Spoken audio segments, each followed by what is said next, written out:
And countless hours of time in the pool, countless hours in here, making my body stronger, and it's been kind of like a mental thing too, just telling myself like, you're fast enough to be able to compete with those girls that are at other Division I schools that I'll be competing against next year. It was like a big decision of like where I was going to go to school, and Valpo was a great experience on my first initial visit. And then once I met some of the teammates at an invitational that I went and watched, they were also just super inviting. The ability to be able to further my swim career and the equipment that I'm able to use at Valpo, I think can help me make really big strides.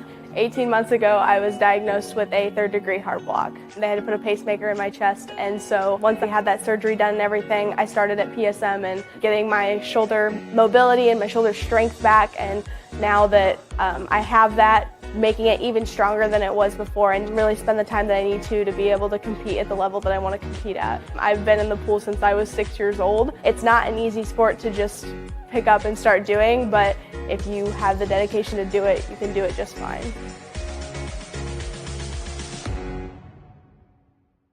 Welcome to the Summit City, home to the 260's dedicated high school athletes and fans. Each victory and celebration captured by our cameras. Treasure the highlights from the Summit Athletic Conference this season, or complete games live or on demand.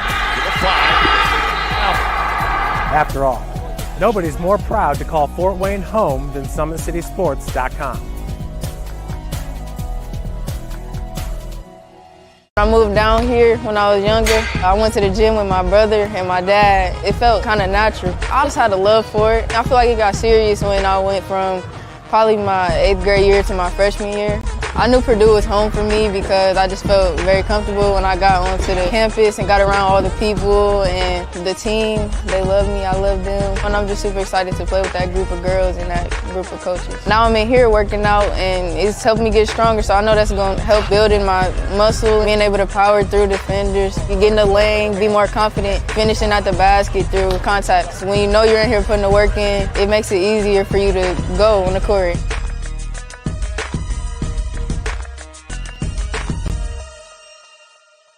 The athletes has always been here, and they're getting better. I'm watching, Summit City Sports, man, they're doing an awesome job. And, that's a plug. Them dudes are doing an outstanding job. And I'm able to be in Nashville and watch games on YouTube that they're broadcasting, and I'm seeing the talent. And it is just truly outstanding. And, you guys have seen the talent that's in the NFL now from Fort Wayne, Indiana, the talent that's coming up now, and the talent that, is just here, man. It's really cool. It was after a bad game in 8th grade. I decided that I was going to try my best to, be able to earn a scholarship and play in college, and so I'm really excited for it. Once you come here for a while, you have all the experience. I feel like I'm getting a lot stronger, especially in basketball-specific positions. I feel like I'm able to move better, I'm more flexible, able to run faster, jump higher, and just stronger overall. So then, when you go back to your school, you can take that experience, to help you prevent injuries when you're doing your own weight training with your own school.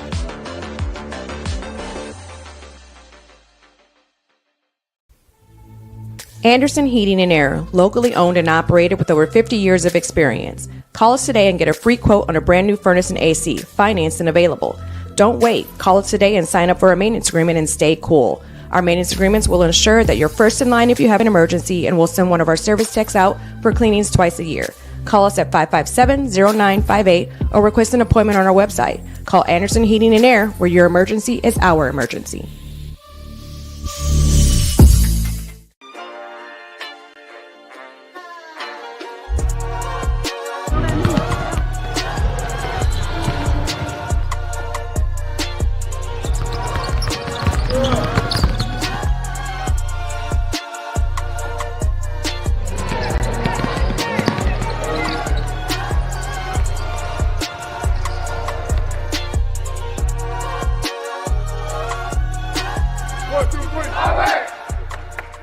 Last year I was on JV and it was the last point of our Snyder match. I just went down and I couldn't move. Like, I could not get back up, and I had torn my ACL, part of my meniscus, and then I also had like severe bone bruising. It was kind of tough to just be like, I can't play volleyball, and I really have to work to get back to where I was and try to be better and like grow from there. So Dr. Hartswell was the wonderful surgeon who did my knee, and for 2 months between my injury date and my surgery date, I went to PSM sports therapy, and I really got some great care before my surgery that would help me to be stronger afterwards. For about 6.5 months after surgery, I was also with PSM just working to get back and be better. The exercises my physical therapist Will has are really geared toward like his individual patients, and it was just cool to see the different progressions from exercises that I would be doing. And I think that was a big part of like knowing where my progress was and knowing where I stood. There's nothing else that brings me as much joy as volleyball does. Just being able to confidently say, I can do this move, or I can do this move, or I feel safe with my knee. I think that was when I really knew that I was like ready to get back out there.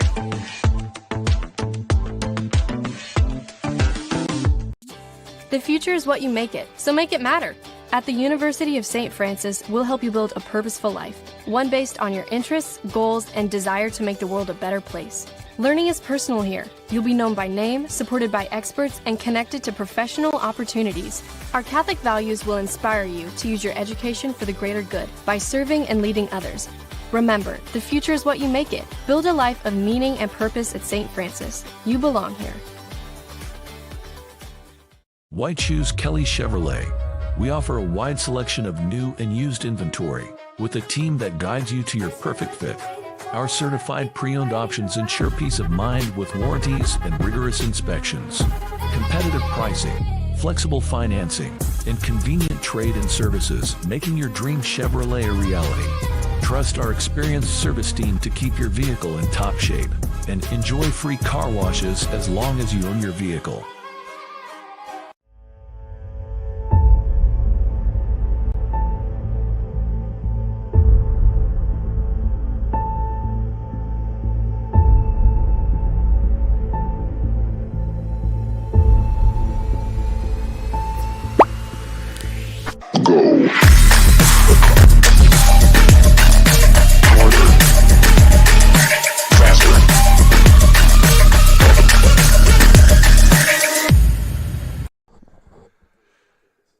Good evening, everybody. We are live here at East Noble High School in Kendallville, Indiana, and we're bringing you doubleheader high school baseball on SummitCitySports.com. I'm Thad Goff. Joe Northern is running camera, and the matchup today is the homestanding Knights of East Noble taking on the visiting Northrop Bruins. It's been a slow start for the Northrop Bruins. They are 0-3 on the season. Of course, they do have a new head coach, Connor Adams. He's new to the head coaching position, but he's been on staff with Austin Mann in the last 2 years, and he's been on staff with Dave Ginder over at Carroll as well. I believe that was for a season. So Adams, certainly plenty of baseball coaching experience under his belt and trying to take this Northrop program in the right direction. They'd been going in the right direction, but a lot of turnover last year. They graduated a whole bunch of seniors.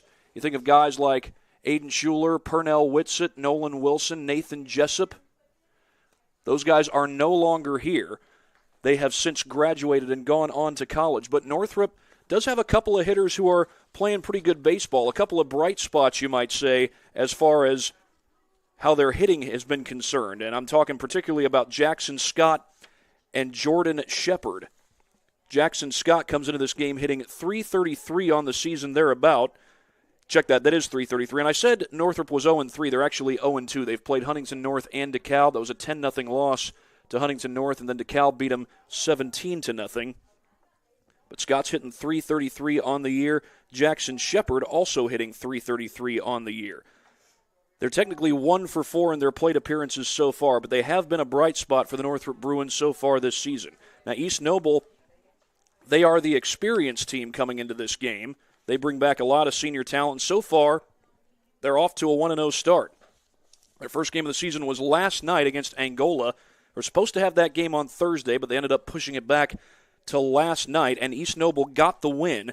6-3 was the final score in that game. Brody Pruitt went 3 innings on the mound, and in those 3 innings, he struck out 7 batters. Of course, this is an East Noble team that returns a whole host of talent, guys like Deegan Monk, who hit .316 last year and drove in 13 runs. Of the returning players that East Noble has, he was the leading run producer. They also bring back Parker Kerr, hits .262 and drove in 8 runs on the season. Cole Strick, a Huntington commit, drove in 11 runs and hit 326 on the year last year. Ian Ramey hit 326 and drove in 12 runs, and Jacob Ramey hit 368 and drove in 7 runs. Those guys are all back this year, and a lot of those guys have committed to play college ball. At least some of them have. Try to get you the exact numbers here. I believe I have those here. Yes, I do. I mentioned Cole Strick is committed to play college ball at Huntington. In addition to him, Jordan Borders is committed to play college ball at Jackson College.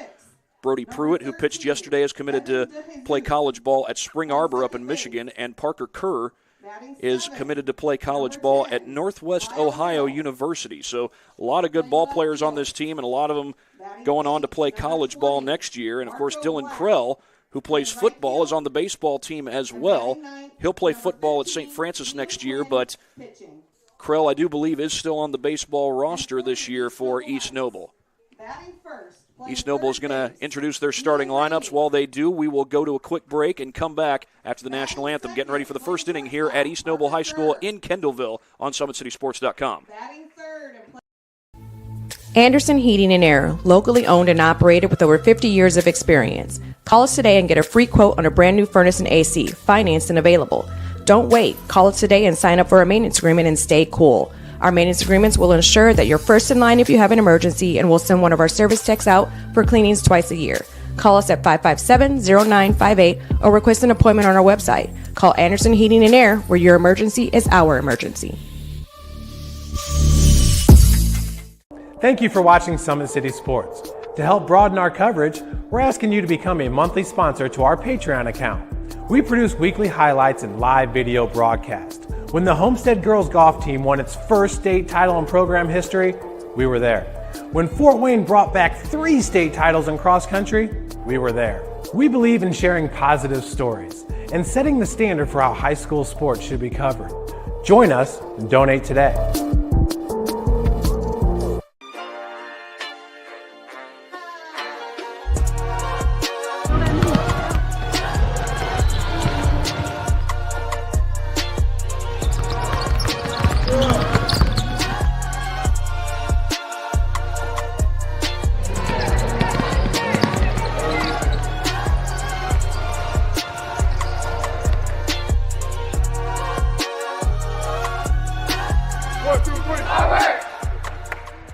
Why choose Kelly Chevrolet?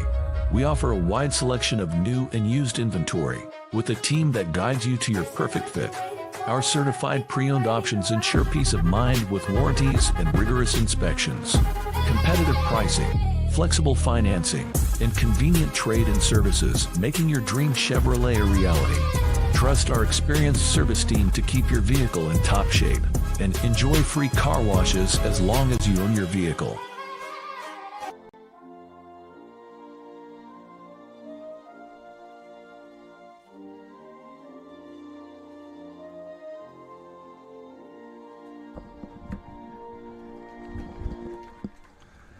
Well, there's a nice way to start the ball game. You got the battery for today. Hayden Michener and Jackson Leedy holding Old Glory as the Star Spangled Banner was just playing a moment ago. And with that, we are just about ready for baseball. I'll go ahead and give you the starting lineup for the visitors from Northrop. Northrop will have Dylan Todd leading off for them. He'll be followed by the catcher, Jordan Shepard. Todd, by the way, is the center fielder for the Bruins. Jackson Scott, the third baseman, bats third. Ethan Stone, the shortstop, bats fourth. Jacob DeCan, the first baseman, bats fifth. Evan DeJesus, the second baseman, bats sixth. Left fielder Lyle Niddle bats seventh. Right fielder Marco Black bats eighth. And the pitcher for today, Liam Quinn, bats ninth in the lineup for the Bruins. Defensively for East Noble, they've got Cole Strick at first base, Deegan Monk at second, Parker Kerr at short, Ian Ramey at third, Jacob Ramey in left field, Brody Pruitt in center field, Jordan Borders in right field. Behind the plate is Hayden Michener, and Jackson Leedy is the starting pitcher for game number 1 today against these Northrop Bruins. Jackson Leedy getting the start today after Brody Pruitt took the bump yesterday on the road at Angola. Pruitt went 3 innings. Now, Leedy had a 3.0 ERA a year ago, 1-2 was his overall record on the season, a season in which East Noble went 12-12. Between these two teams, Northrop had the better record last year, but this year, East Noble is the more experienced team. Didn't graduate nearly as many players. They bring back a lot of talent from last year's roster. And, of course, they've got a head coach with 9 years under his belt. Aaron Desmond's leading the way for the Knights. And it looks like we're just about ready to have our first batter, which is Dylan Todd.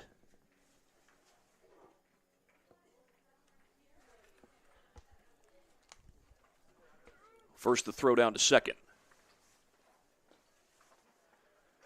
Not familiar with baseball, they do that before every inning. Everybody will get some warm-up tosses. Then one of the players on defense will shout, "Ball's in, coming down on 2." That's when the catcher throws down to second as Dylan Todd steps to the plate for the Northrop Bruins. Bruins 0-2, trying to bounce back from a couple of tough starts. 10-0 loss to Huntington North and a 17-0 loss to DeKalb.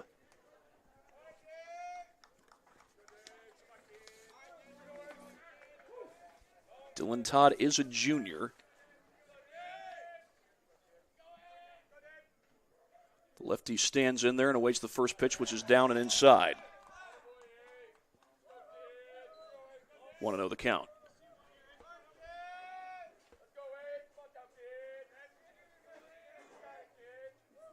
It is a quick turnaround for East Noble after that game against Angola, but they started off right. That ball's grounded to third, and over there is Ian Ramey. His throw to first is in time, 1 down here in the top of the first.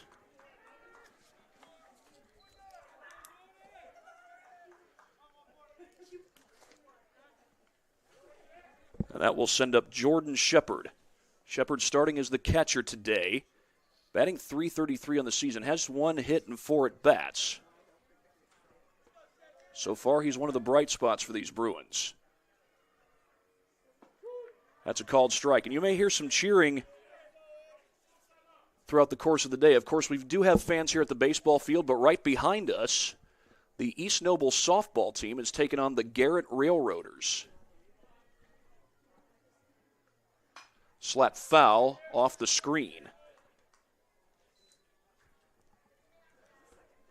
This is one of the high school ball fields that actually does have a screen backstop. That's not the case with all high school ball fields.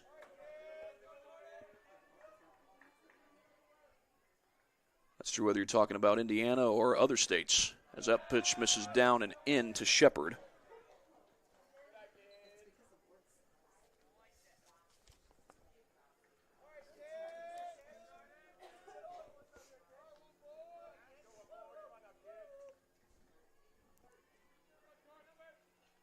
Swing and a miss. And he strikes out Shepard. First K of the ball game for Jackson Leedy.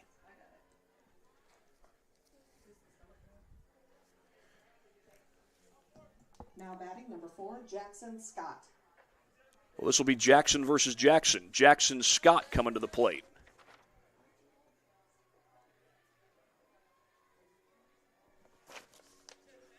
Jackson Scott also batting .333 on the season. He has 1 hit and 4 at-bats, but his first pitch is a strike.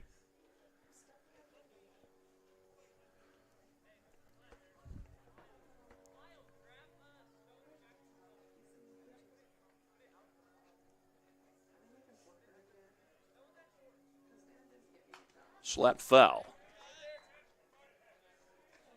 That is early in the ball game, but one thing worth pointing out, Jackson Leedy's first pitch missed wide, but he's been able to throw strikes on a consistent basis since then. It does take some resiliency. You know, you obviously don't want kids to get rattled because they missed the zone on their first pitch. When you're dealing with young athletes, that can easily happen. So far, Leedy has battled back well as Scott fouls off that pitch. 0-2 remains the count.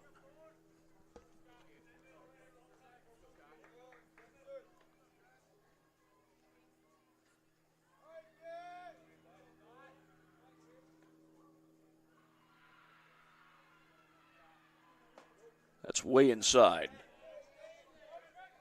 say way inside only because Scott had to back out of the way a little bit. But it's a 1-2 count.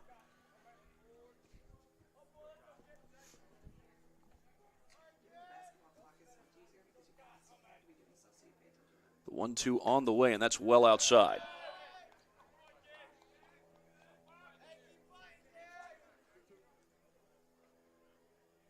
You know, you're going to have your pitches that miss the zone, and Leedy's had a couple of those this at bat.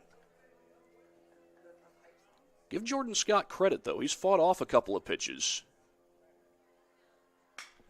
He sends that one deep to right center field, but Jordan Borders tracking it. He makes the catch. 1-2-3 go the Bruins here in the top of the first. And that was a long run for Jordan Borders. He's used to running a long way. He's a tight end during the high school football season. We'll give you another look at this replay. Our replays are brought to you by Anderson Heating and Air Conditioning.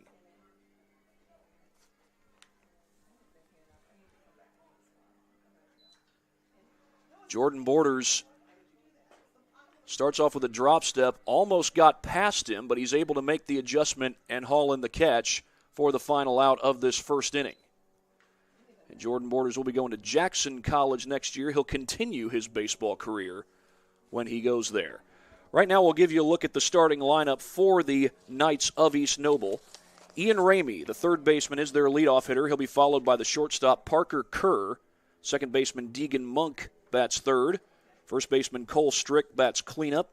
The pitcher, Jackson Leedy, will bat fifth. Left fielder, Jacob Ramey, bats sixth. Batting seventh is Jordan Borders, who you just saw make that catch out in right field. Brody Pruitt, who pitched yesterday, plays center field today, and he bats eighth. And rounding out the batting order for East Noble is the catcher, Hayden Mitchner. For Northrop defensively, they'll have Jacob DeCon at first base, Evan DeJesus at second, Ethan Stone at short, Jackson Scott at third. In the outfield, you've got Lyle Niddle in left field, Dylan Todd in center field. Leading off for East Noble is Ian Ramey. In right field, you've got Marco Black. The catcher is Jordan Shepard, and the pitcher today for Northrop is Liam Quinn. Liam Quinn came on in relief for Northrop in the Huntington North game. So I think this is his second outing of work on the mound this year for the Bruins. He faces Ian Ramey and a first pitch strike to him.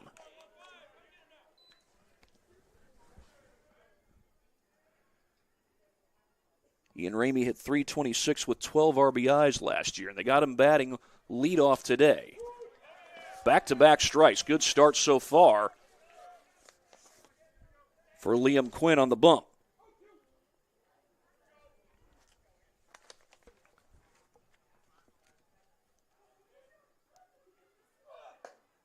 He missed outside that time.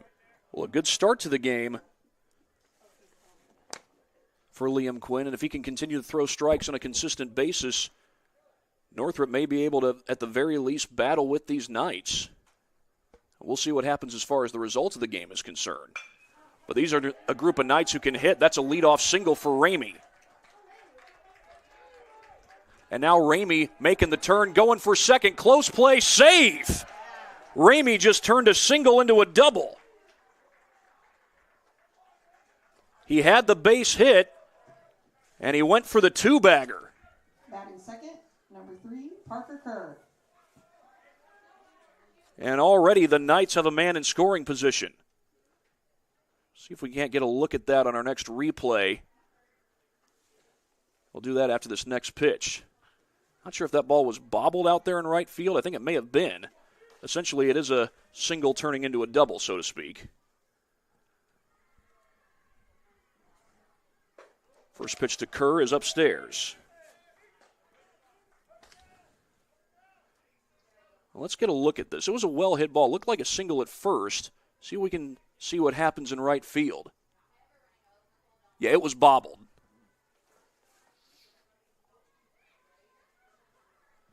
So that's a single turning into a, not necessarily turning into a double, but effectively working like one.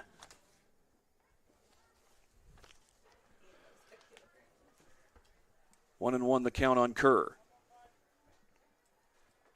I believe Kerr's going to Northwest Ohio, if I read that correctly.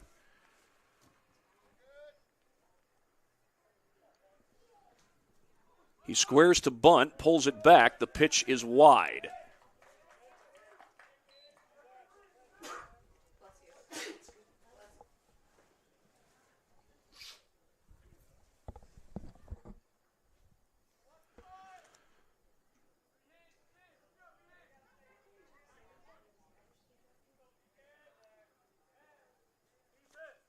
Quinn will step off.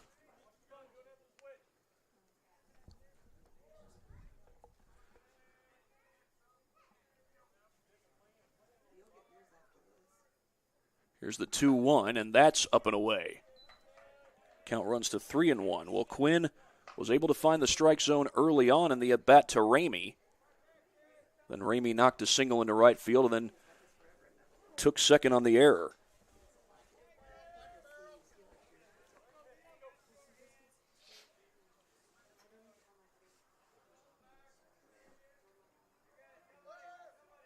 They look back, and the shortstop, Ethan Stone, got off the bag, so no pickoff attempt.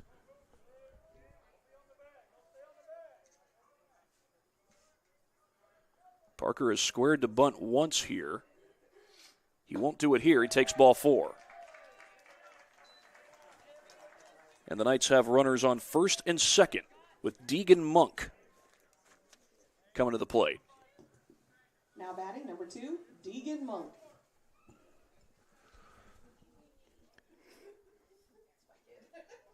Of all the returning players on the East Noble roster, Deegan Monk had the most RBIs last year, 13 of them. He hit .316 on the year. First pitch swinging, and he fouls it off.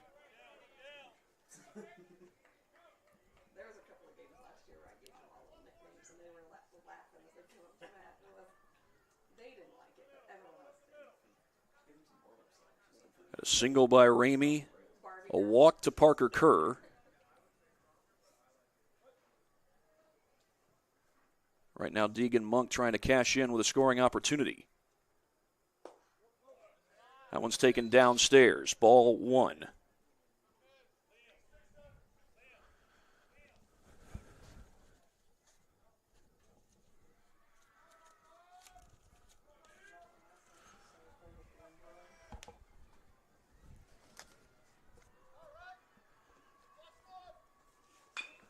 That's on the ground towards third.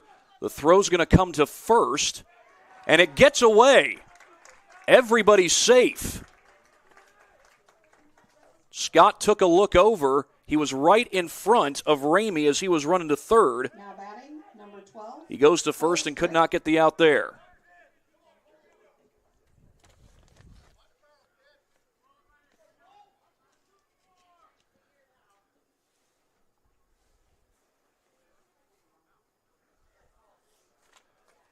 Here is Cole Strick, the Huntington commit.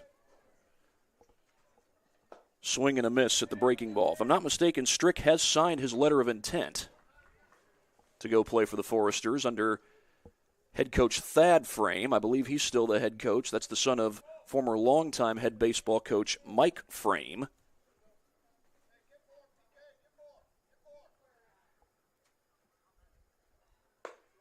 He takes that one upstairs. Strick drove in 11 runs a year ago. He also had 2 home runs.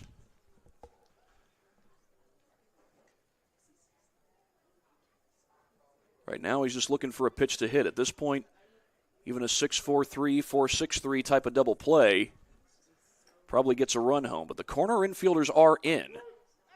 Ooh, that's called a strike. I thought that was in the batter's box.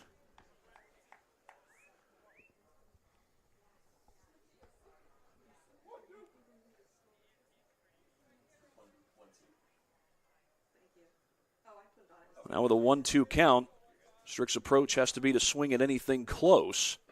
And he does, and he swings and misses.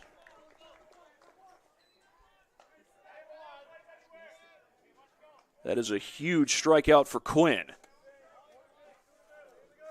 Now the pitcher, Jackson Leedy, will look to help out his own cause. Now batting number 5, Jackson Leedy.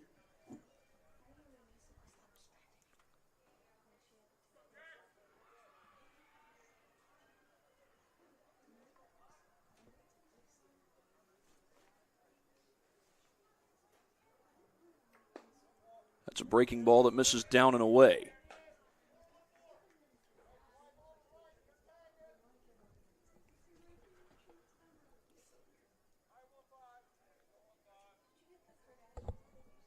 Well, what Leedy's looking to do here is he's looking to get this ball into the outfield. A ground ball could either mean a play at the plate or a double play to end the inning. So far, he hasn't quite gotten a pitch to hit. He's ahead in the count 2-0.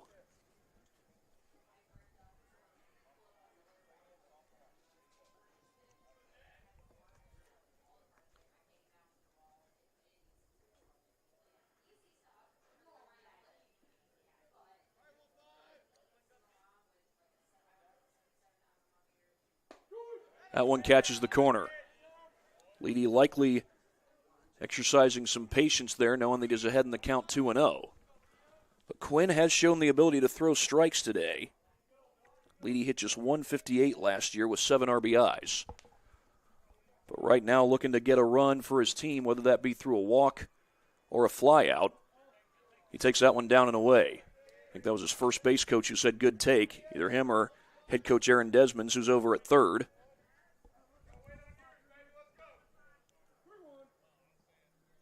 With a 3-1 count, Leedy can afford to be patient here.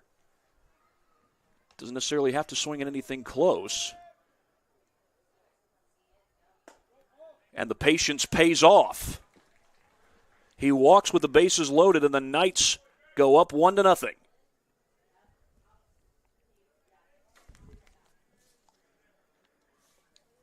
And in case you're wondering, a walk with the bases loaded does officially count as an RBI.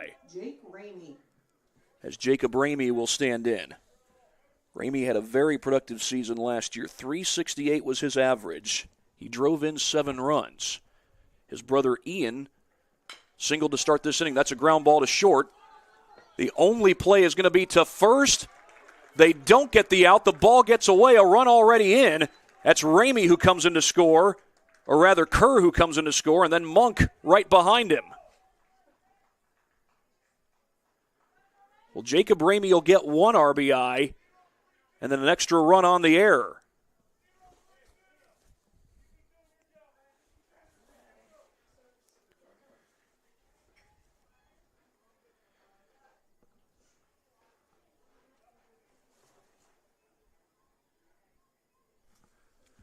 Jackson Leedy now at third. As Ramey takes off for second, he'll have it on catcher's indifference. Jordan Borders is the batter. The pitch was a strike. Still just 1 out here in the bottom of the first. 3 runs, 1 hit so far for East Noble. That was the leadoff single by Ian Ramey. As this pitch misses down and away. Jordan Borders to play college baseball at Jackson College starting next year. He was also a tight end on East Noble's football team. If I remember right, I think he played basketball as well. Under head coach Brandon Durnell. Also serves as the assistant athletic director here at East Noble.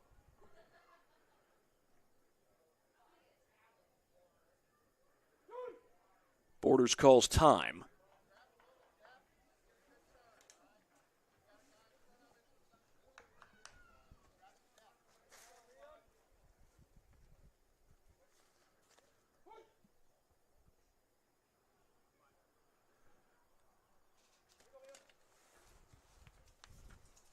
Jacob DeCan playing in at first base as Borders takes a strike.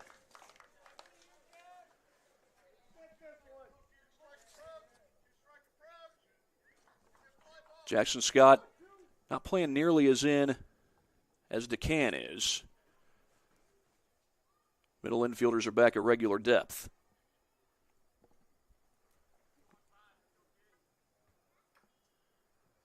Swing and a miss. Well, Quinn gets his second strikeout of the inning to retire Jordan Borders. Now batting number 8, Brody Pruitt. That'll send up Brody Pruitt, who was the starting pitcher yesterday.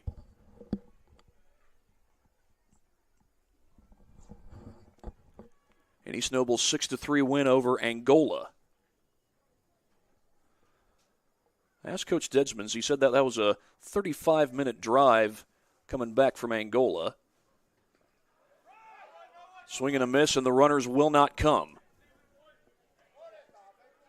That's not a super long drive. There are longer drives you can take, although I wouldn't be surprised if the kids stop for a little dinner after the ball game was over. You got options over there at Angola.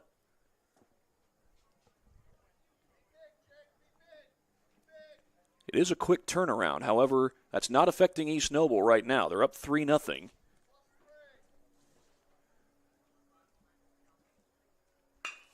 On the ground, hit towards short. And the throw from Stone goes to first, and it's in time to end the first inning. But East Noble does get 3 runs, and they lead it by a score of 3-0 over the Northrop Bruins. We'll go to the second inning when we come back. You're watching high school baseball right here on SummitCitySports.com. Anderson Heating and Air, locally owned and operated with over 50 years of experience. Call us today and get a free quote on a brand new furnace and AC, financed and available. Don't wait. Call us today and sign up for a maintenance agreement and stay cool. Our maintenance agreements will ensure that you're first in line if you have an emergency, and we'll send one of our service techs out for cleanings twice a year. Call us at 557-0958 or request an appointment on our website. Call Anderson Heating and Air, where your emergency is our emergency. Why choose Kelly Chevrolet? We offer a wide selection of new and used inventory with a team that guides you to your perfect fit. Our certified pre-owned options ensure peace of mind with warranties and rigorous inspections. Competitive pricing, flexible financing, and convenient trade and services, making your dream Chevrolet a reality. Trust our experienced service team to keep your vehicle in top shape, and enjoy free car washes as long as you own your vehicle. It's a 3-0 lead for East Noble over Northrop as we go to the second inning at East Noble High School. Parker Kerr back out there for his second inning of work. The inning started with a single the other way by Ian Ramey. It was followed up by a walk to Parker Kerr, and then Deegan Monk reached on an error.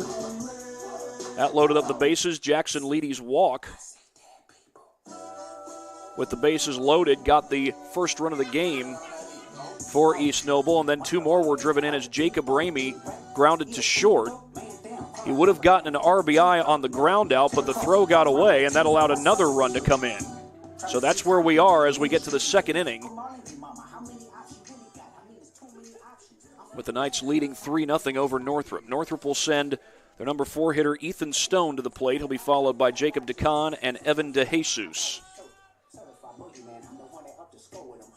I believe Evan is the brother of Jordan DeJesus, who played at Northrop just a year ago as part of that team that made it all the way to the sectional championship. And that Northrop team did lose that sectional championship game at the hands of Carroll. There was a moment in the game where Purnell Whitsett, the starting pitcher, got hit on the hand by a comebacker. I think it was definitely around that time when Carroll started their comeback. And you can look at that and say something like, well, if Purnell doesn't get hit on the hand, maybe that game has a different ending. Well, maybe it does. But one of the things you got to remember is Carroll is a very well-coached, very talented ball club. They've been that way for a long time under head coach Dave Ginder.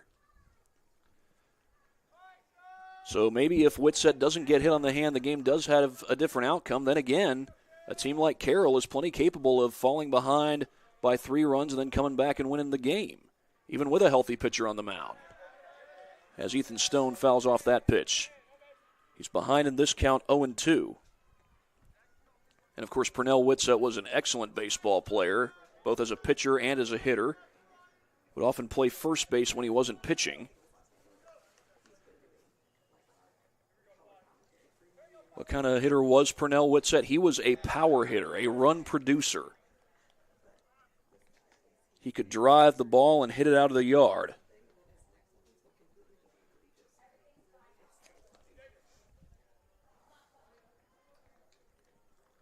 One-two the count on Stone. Up and away. Leedy's got 1 strikeout so far in the game. He hasn't had to labor all that much.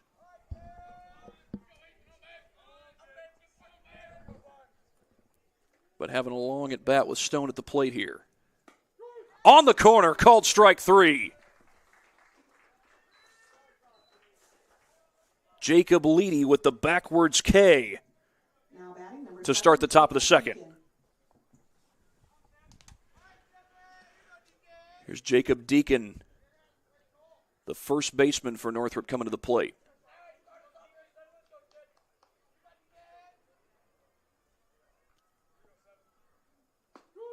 First pitch strike.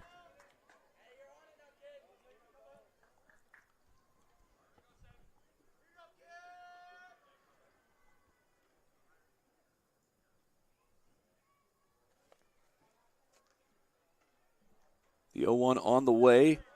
Good take by Deacon.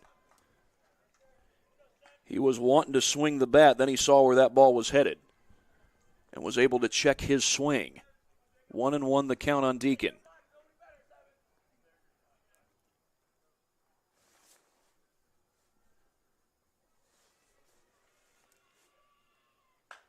Popped him up.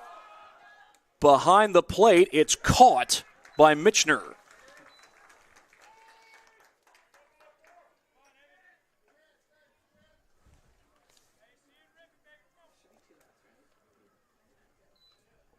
And a play like that is typically considered a routine play, but as routine as it is, you do have to learn how to catch those pop-ups. First of all, how to track them, and then how to call them when it's a pop-up on the infield. Because when you see those pop-ups right off the bat, they might look they're coming right to you.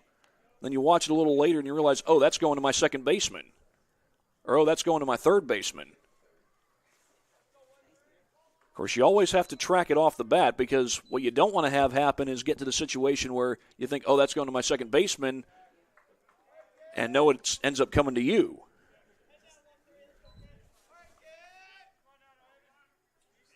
I believe the count's 1-1 here on Evan DeJesus.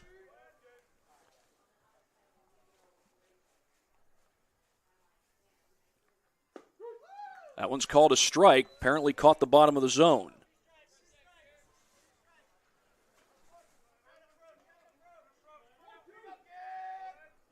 1-2 count on DeJesus.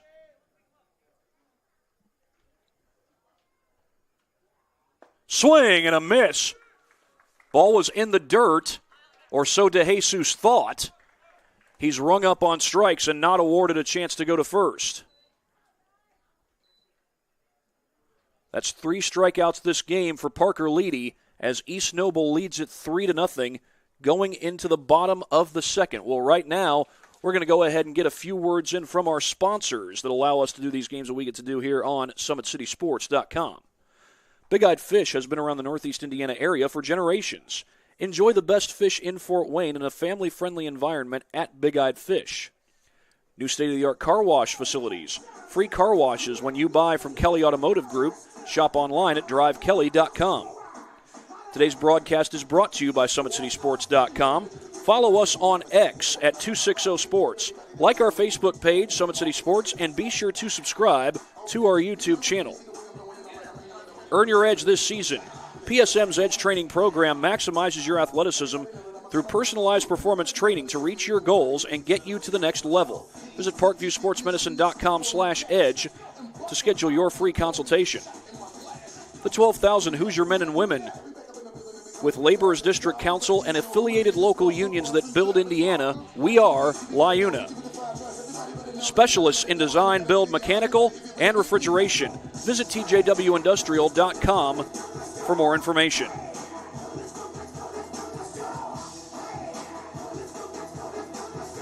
A 3-0 lead for the Knights of East Noble against the Northrop Bruins. We had 2 errors against Northrop in that first inning. 1 hit for East Noble.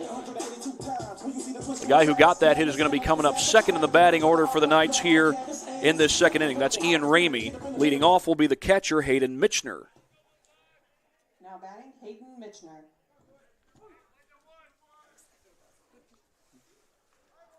Michener caught that pop-up just behind the plate. What he ultimately had to do was take his mask off, look up, and catch the ball over his shoulder, basically. Sounds easy, and that's largely why we call those pop-ups routine plays. They should be caught, especially for someone who's been playing baseball a long time. It definitely should be caught, but that doesn't mean it's easy. It's easy for the seasoned veteran baseball player. but it has to be learned, and perhaps even relearned at the high school level. Michener ahead in this count 2-0. He did not have a hit all last year. He only had 2 plate appearances. And Michener sends that one foul, make it 2-1.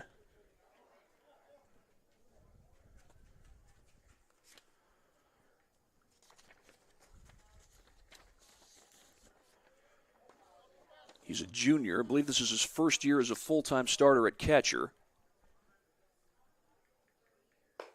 That one misses upstairs. Good patience shown by Michener so far this at-bat. Early on, Quinn was able to find the strike zone. Starts off behind in this count 3-1, and he will lose the batter. It's a walk to lead off the second to Michener.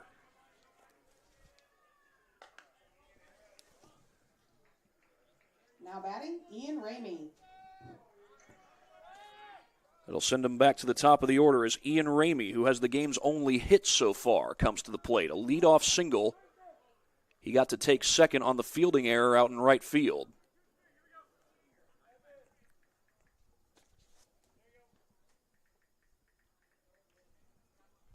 Throw back to first, and Michener, he may be a catcher, but he's quick back to the bag.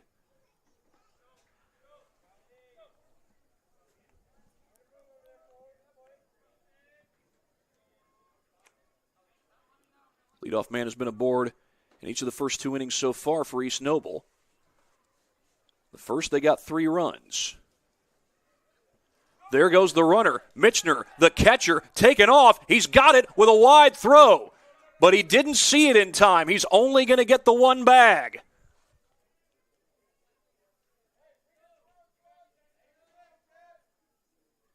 Little correction there. We are not in the top of the second. We're in the bottom of the second.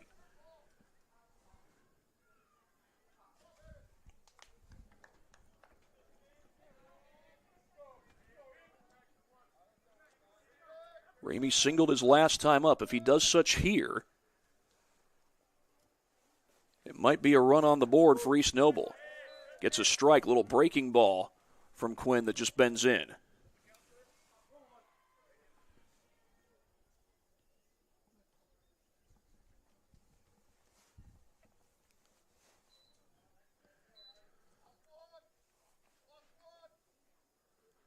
Big lead for Michener over there at second. He's about halfway, or made it about halfway, between second and third.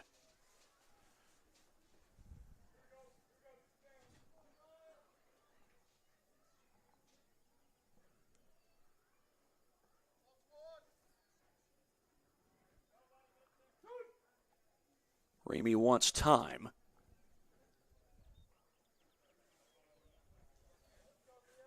Well, again, Michener may be a catcher, but he's running the bases real well, and he's given this Northrop infield some fits.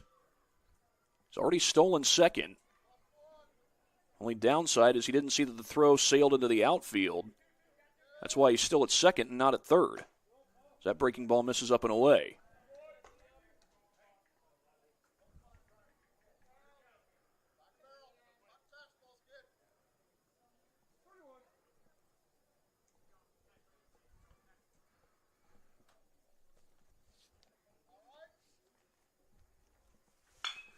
On the ground toward short, going to be a tough play. That's going to be a long throw, not in time.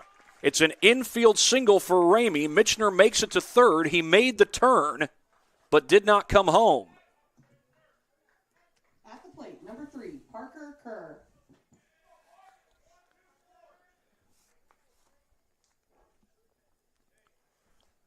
Ramey delivers the second hit for East Noble, and here's Kerr. Kerr walked his last time up. It was a tough play for Ethan Stone. He had to range all the way to his left. There goes the runner. Ramey taken off for second. He's got it on catcher's indifference. No double steal there. Michener chooses to stay at third. One of the rules is you don't want to get the first or third out. Well, you don't want to get the first or third out at third, but that applies just as much to home plate. fake bunt attempt as Kerr pulls it back. Well, I say fake. He pulled it back because the pitch missed upstairs. That's going to force the corner infielders to come in. If Kerr's going to drop a bunt here, one of the things he has to make sure of is that he doesn't bunt it back to the pitcher.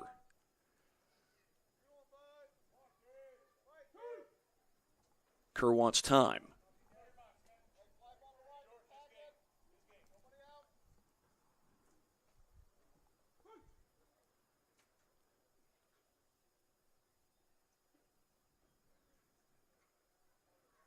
Not squaring this time. It's a swing and a miss. And Shepard able to block it.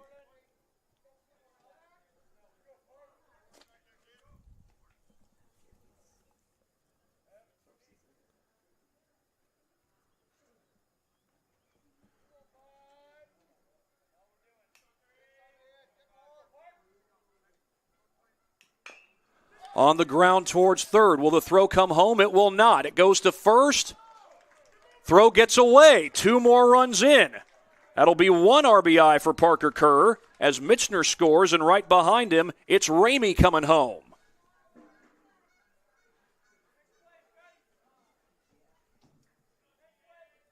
At the plate, number 2, Deegan Monk.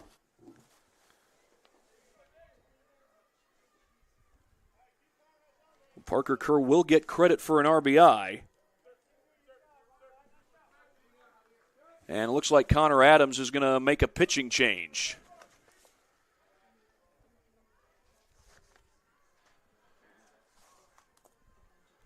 We'll see what he does here, but it's been a struggle for Liam Quinn. It's also been a struggle for this Northrop defense. That would be the 4th error committed today here in game number 1. Well, so far Adams has not asked for the ball.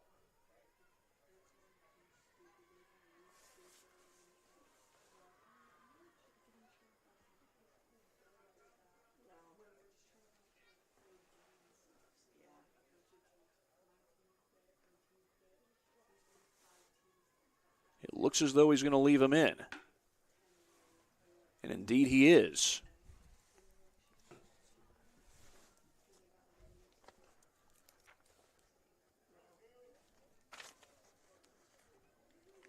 Deegan Monk will stand in for East Noble. Still a scoring chance for the Knights.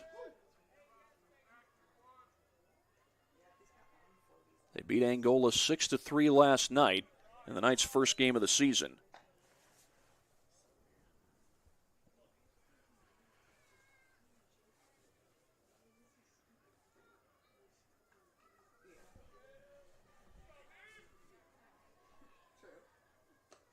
Way outside. Monk ahead in this count 2-0. He reached on an error his last time up.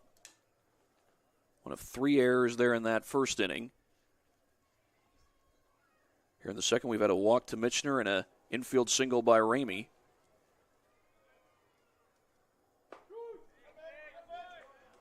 Parker Kerr reached on an error.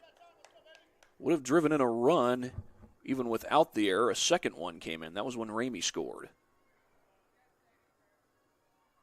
I don't know if you hear that sound in the background, but there are railroad tracks here in Kendallville, Indiana. They're not right on campus. Boy, that pitch looked inside.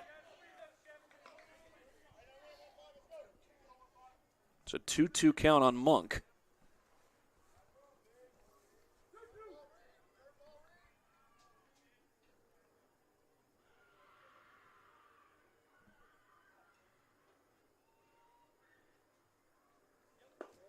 That one's down and away. Not a very big lead for Kerr over there at second.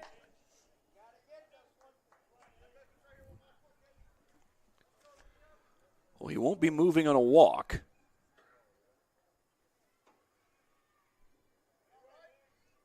But you do have a dangerous hitter in Cole Strick in the on-deck circle. Swing and a miss. The pitch got away. They'll have to throw down to first, and they get the out there. But Parker Kerr advances to third on the ball in the dirt.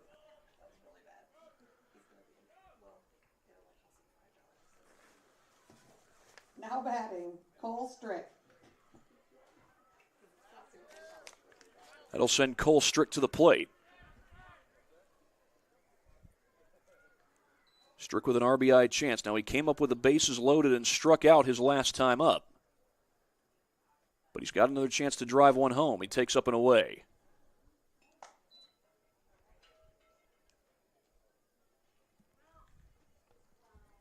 Cole Strick committed to play college ball at Huntington.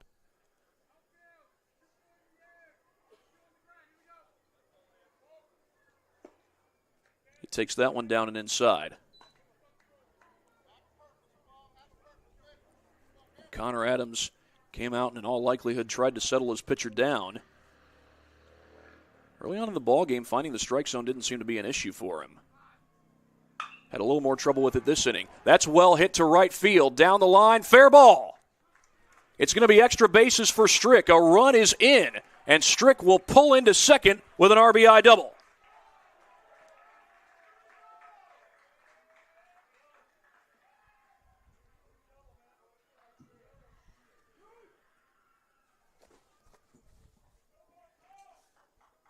A 3-run inning for the East Noble Knights.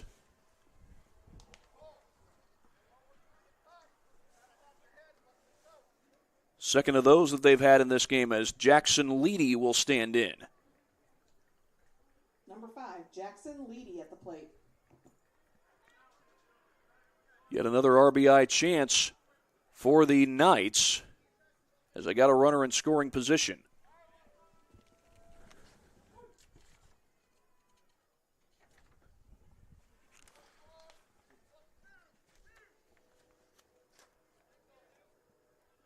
Look back to first, and Strick is back just in time. They almost had him picked off.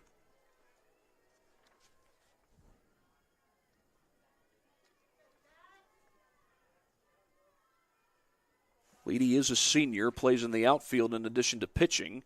He is the starting pitcher for this game.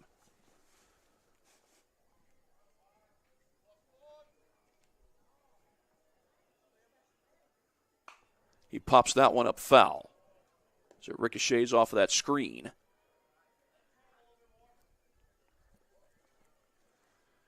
Got Leedy up now, and then Jacob Ramey, as Jacob's brother Ian Ramey goes to retrieve that foul ball.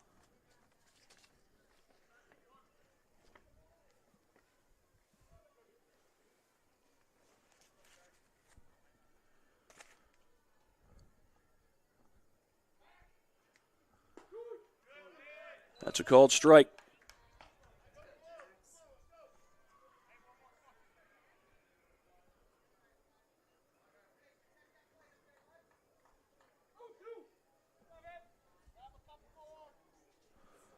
To the count on Leedy.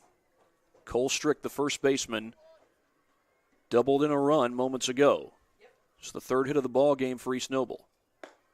That's upstairs.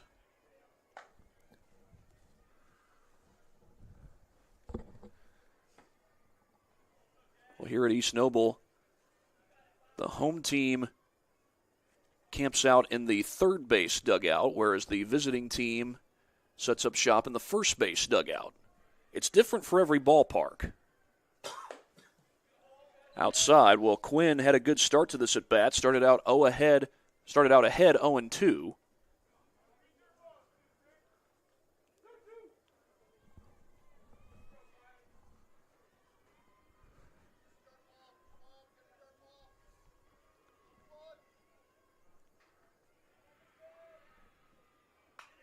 Slap foul again.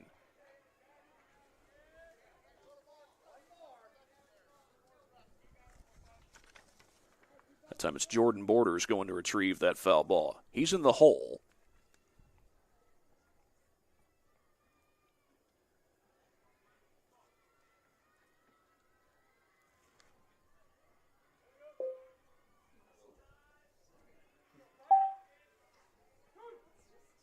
Time called. And Shepard going to go have a word with his pitcher. Trying to settle Quinn down. This has been a long inning for the Bruins.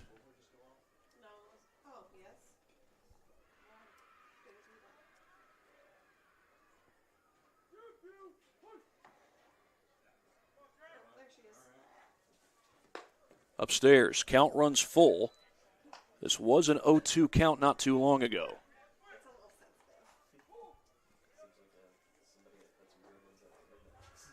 East Noble coming off a 12-12 season. They were 5-2 in Northeast 8 conference play. Very competitive Northeast 8 conference. In fact, you think about where that conference is now. Obviously, Leo's still a quality program. They have been for quite some time under Gary Rogers. Of course, Rogers used to coach at Lures before he became the head coach at Leo. Columbia City's become an improved ball club. That was the case when Rob Bell took over. They improved progressively. That's called a strike. And Leedy is down on strikes.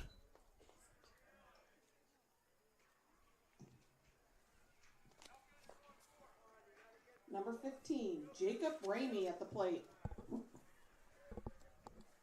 Even with as competitive as the Northeast 8 was last year, and I'd be remiss if I didn't mention Norwell. Norwell's been a great baseball program for a long time. Of course, Dave Goodmiller no longer the head coach over there. They've had a coaching change since, but he was the longtime head coach, and he may have been the head coach when Norwell last won a state championship. I think that was either 2013 or 2014, if I'm not mistaken. Josh Van Meter was on that team. In fact, Josh Van Meter was interviewed by Tin Cap's John Nolan during the Caps' second home game this year. It was against the Lansing Lugnuts.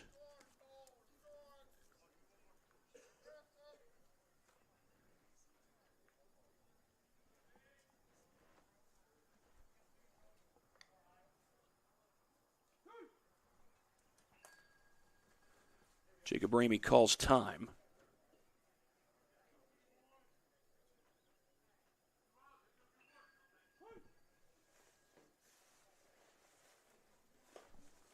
In the dirt. Well, again, an 0-2 count for Quinn. Now, he did get the strikeout on the last at bat with Jackson Leedy.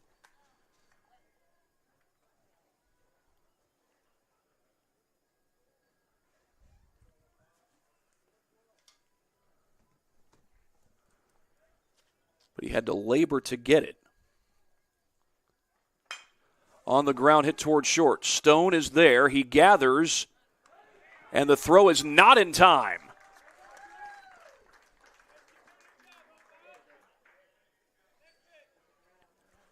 Took a while for Stone to get it out of his glove. Number 9, Jordan Borders. Go ahead and call that a hit. An infield hit for Ramey. And Jordan Borders comes up with a scoring chance. Borders struck out his last time up. Of course, you could say that about Cole Strick as well. Here this second inning, he got an RBI double. As that pitch is down and away to Borders. 6 runs, 4 hits for East Noble. 4 errors committed by Northrop, time called by Borders. Borders plays both baseball and football here at East Noble. He is a senior, so his high school football career is done. He's committed to play baseball at Jackson College.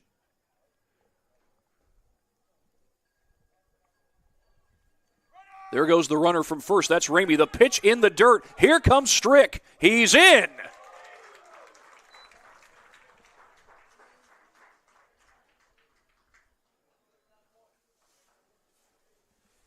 Cole Strick scores on what we'll call a wild pitch at this point.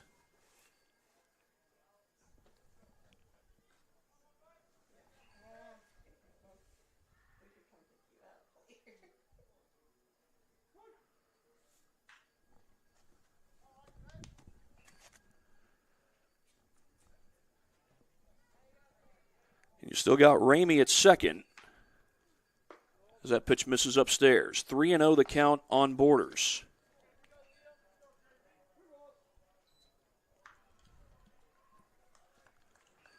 Borders struck out his last time up. You'd think they'd probably give him the take sign here, but then again, he's a good enough hitter. He might get the green light, but he doesn't need it.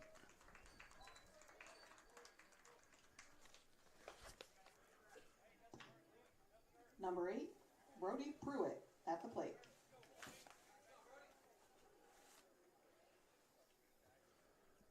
That's 3 walks this game for Northrop as Brody Pruitt comes to the plate, the center fielder. He finished off the first inning, was the 8th man to come to the plate that inning. Fly ball well hit to left field. That's playable. They're sending the runners. It's going to drop. Ramey coming in. He will score. I thought that pitch looked pretty playable out there in left field for Lyle Niddle, but he can't make the play.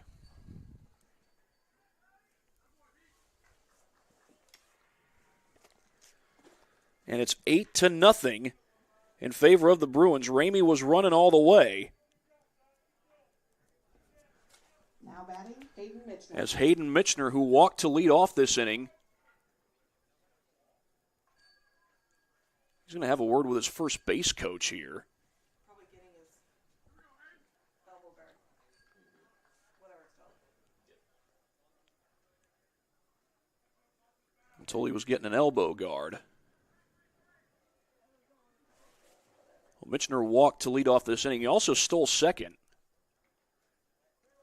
I think he had it well stolen, even with the fact that the throw from behind home plate was wide.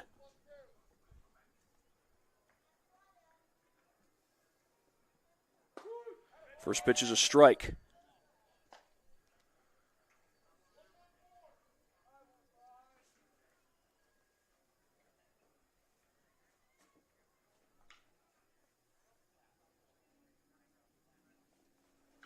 Brody Pruitt's probably happy that he gets on base as opposed to recording the last out 2 innings in a row. As that pitch is in the dirt, there goes the runner.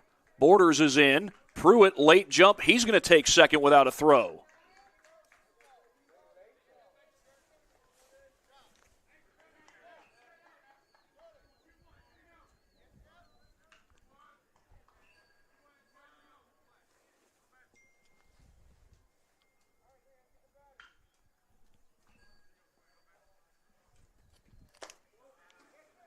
That's downstairs, 2-1.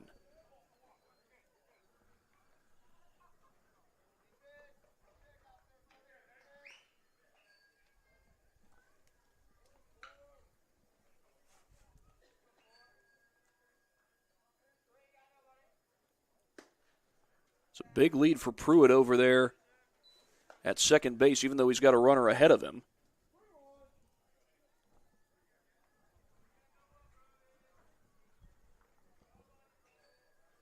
Mitchner, the 9-hole hitter in the order for East Noble.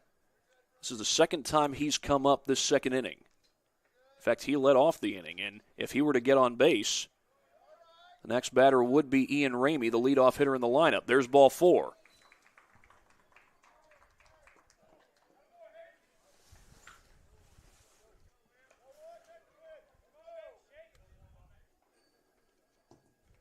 Now batting, Ian Ramey.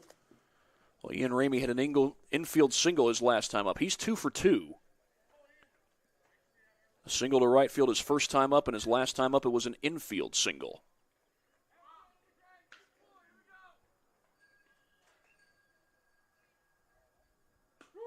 First pitch on the corner. Well, this inning we've seen Quinn find the strike zone early in at-bats, but finishing off those at-bats has been the struggle.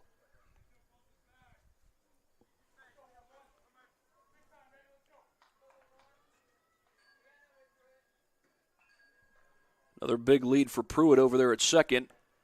That looked like it was going to hit Ramey. It did not. Ian Ramey, as I recall, was one of the backup running backs on East Noble's football team. Of course, Dylan Krell had the great season at running back for the Knights this past year. Dallas Plattner proved to be a more than capable backup. They're both seniors. And Ramey played plenty well when he was in the game at running back last year, so not sure if he'll get the nod as the starter. We'll have to wait and see what head coach Alex Stewart decides to do. Of course, spring practice will be starting up shortly after the baseball regular season gets done. Of course, Alex Stewart took over for Luke Amstutz, who's still the athletic director.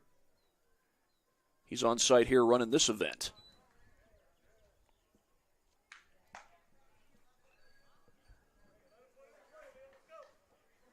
This has been a long inning for Liam Quinn. 5 runs have scored for East Noble here in the second.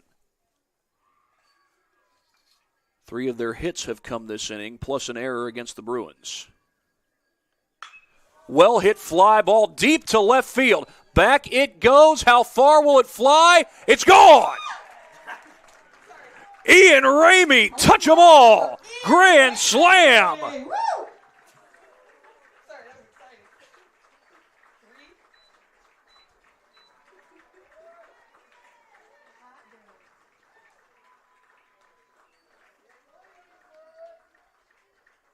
First homer of the season for East Noble, and it's a grand slam.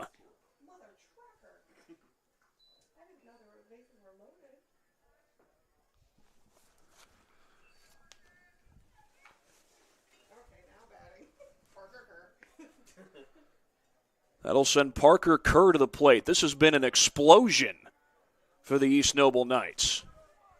Parker Kerr at the plate.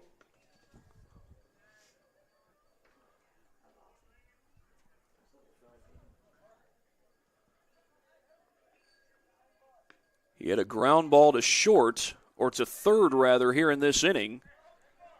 That got the Knights' first run. And he took second on an error. That got another run home. It's a 9-run second inning for the Knights. That's a strike at the bottom of the zone.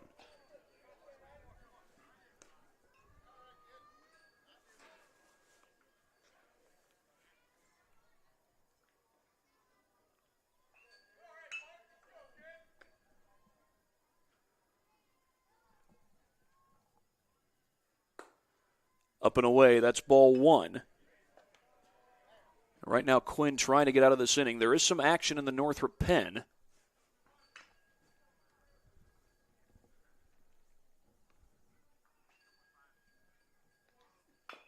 The 1-2 is bounced foul toward third.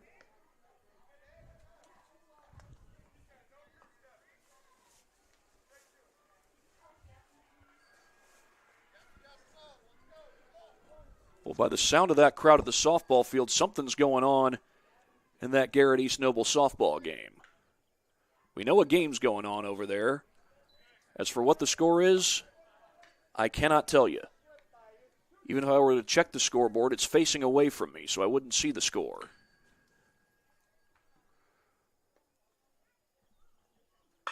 On the ground toward third. Scott has it. He fires across the diamond. Got him! The stretch by Deacon over at first base, but the damage is done. It's a 9-run second inning for East Noble. 12-0 they lead as we go to the third on SummitCitySports.com. Due to frozen water.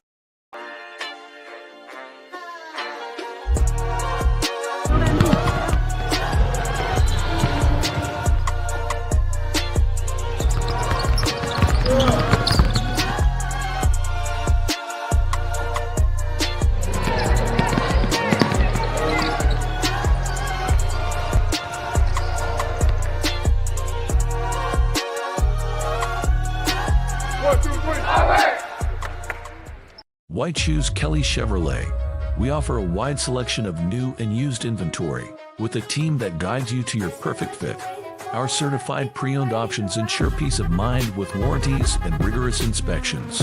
Competitive pricing, flexible financing, and convenient trade and services, making your dream Chevrolet a reality. Trust our experienced service team to keep your vehicle in top shape and enjoy free car washes as long as you own your vehicle.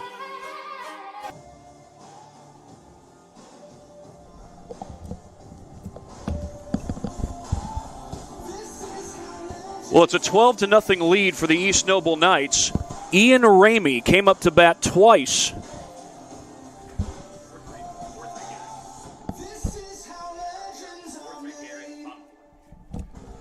And I'm told that the score over the softball field is 4-3 Garrett in the bottom of the fourth. Well, the big play in that inning was Ian Ramey with his grand slam. We'll get a look at it right here on our Anderson Heating and Cooling replay. Ramey absolutely launched this ball out to left field, and I think it actually crossed the fence with plenty of room to spare. He absolutely crushed that ball. First home run of the year for East Noble. And with that, we go to the top of the third inning. Lyle Niddle, the left fielder, leads it off. Well, Jackson Leedy had a fairly long rest in the bottom of that second inning. He did come to the plate, but he struck out that inning.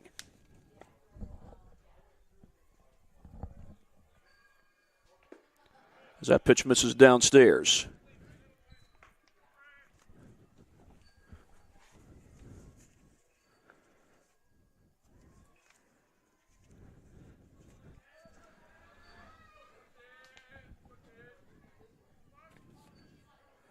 Niddle, Black, and Quinn due up for the Bruins this inning. That's well hit, and a base hit the other way for Niddle.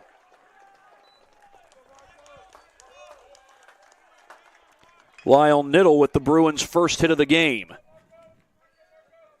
And now that they've got their first base runner, Marco Black comes to the plate looking to put a threat together. East Noble scored 3 runs in the first, 9 in the second.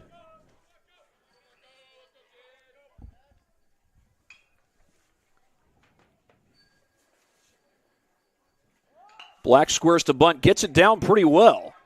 Leedy will field it. His throw goes to first, but Black does his job.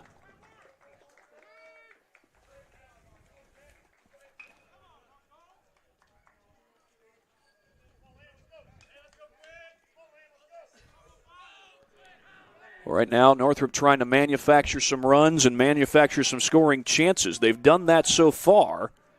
That is, they've manufactured a scoring chance. They haven't manufactured any runs yet, but Liam Quinn has a chance to bring one home. They are going to let him swing the bat here.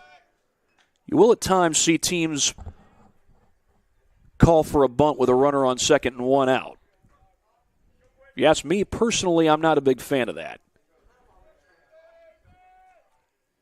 I'm not a fan of that because I don't like giving away the second out, and I prefer that when you got a runner in scoring position, you send your hitter up there, have him swing away, try to get a hit. Well, Quinn swings away here. He'll ground it to second. And the throw from Monk is in time, but that does allow the runner to advance another 90 feet. Yeah, you let him swing away, he gets a base hit. There's a good chance that runner comes home from second. Now, if it's sharply hit and it's a single, that may be another story. We're back to the top of the order here with Dylan Todd.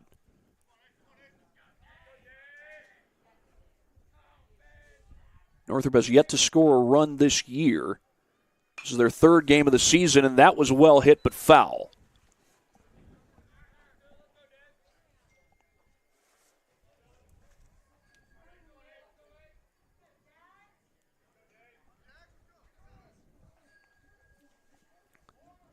Todd hit it well, but sent it to the wrong place. He's 0 for 1 officially today. Swing and a miss. That ball was in the dirt. That was strike 2. I think Todd was just trying to get out of the way in case that pitch got away from Michener. It technically did, but did not travel far enough to allow Niddle to come home. Niddle singled. That's what got him on base. He moved to second on a bunt by Black. That's a bouncer right back to the mound and racing all the way to the bag. Are you kidding me?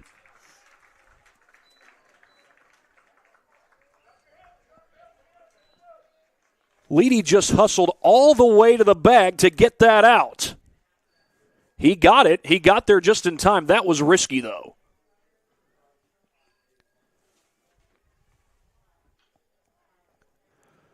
I mean, if I'm his coach, I'm telling him something like, just take your time, make a soft throw over to first, get the out that way. But Leedy got the job done. Here's another look at it on our replay brought to you by Anderson Heating and Air Conditioning. There's the snag, and probably a little closer than it should have been.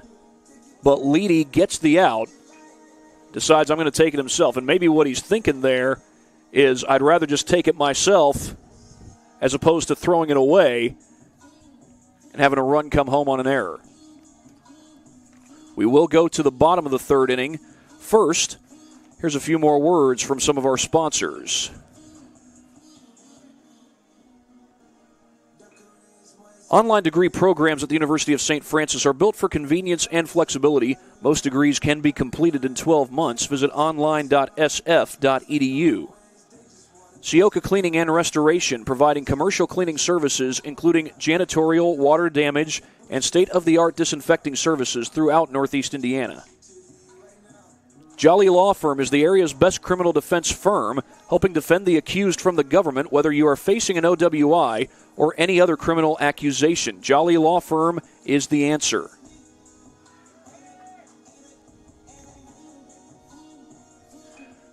Just getting ready to start the bottom of the third inning here at East Noble High School. And they'll send some good hitters to the plate here. Deegan Monk will lead things off for the Knights. He'll be followed by Cole Strick and Jackson Leedy.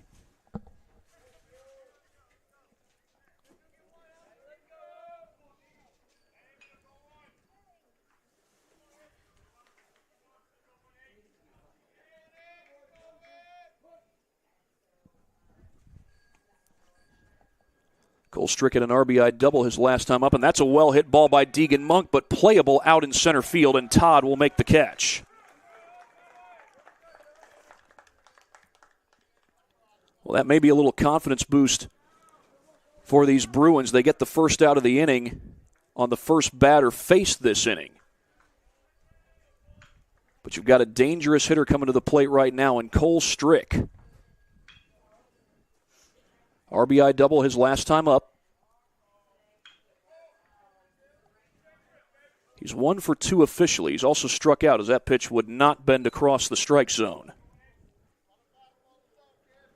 Strick committed to go to college at Huntington University.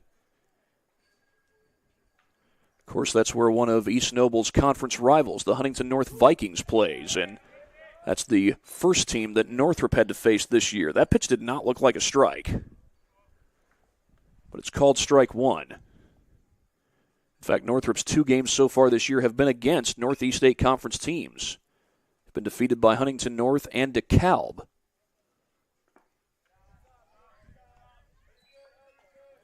It was just 2 years ago that the DeKalb Barons won a sectional championship over at Carroll High School. They defeated Snyder in that championship game, got to regionals, and then lost via a 10-run rule to the Homestead Spartans.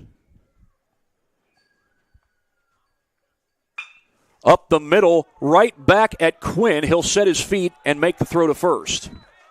I said Quinn. I think that's actually not Quinn. I think that's Owen McNally who's on the mound.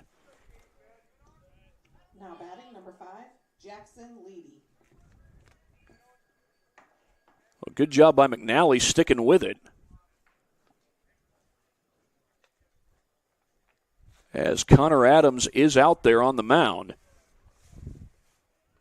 Well, McNally has done his job so far. He's gotten a fly out from Deegan Monk, got it on the first pitch. And yes, Monk drove that ball to center field. But McNally found the strike zone. So far, he's gotten 2 solid outs. Jackson Leedy, McNally's counterpart, coming to the plate.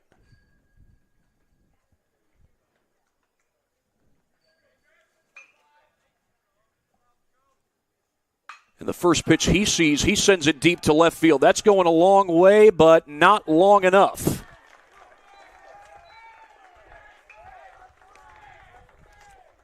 Tracked down in left field by Niddle, who got Northrop's first hit of the game moments ago. Well, we've played through 3. We'll be back for the 4th inning in just a moment. You're watching high school baseball right here on SummitCitySports.com. Ago, I was diagnosed with a 3rd-degree heart block. They had to put a pacemaker in my chest, and so once I had that surgery done and everything, I started at PSM and getting my shoulder mobility and my shoulder strength back, and now that I have that, making it even stronger than it was before and really spend the time that I need to be able to compete at the level that I want to compete at. I've been in the pool since I was 6 years old. It's not an easy sport to just pick up and start doing, but if you have the dedication to do it, you can do it just fine.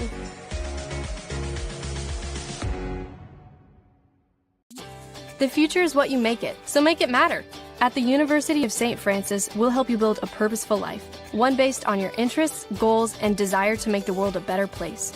Learning is personal here. You'll be known by name, supported by experts, and connected to professional opportunities. Our Catholic values will inspire you to use your education for the greater good by serving and leading others. Remember, the future is what you make it. Build a life of meaning and purpose at St. Francis. You belong here.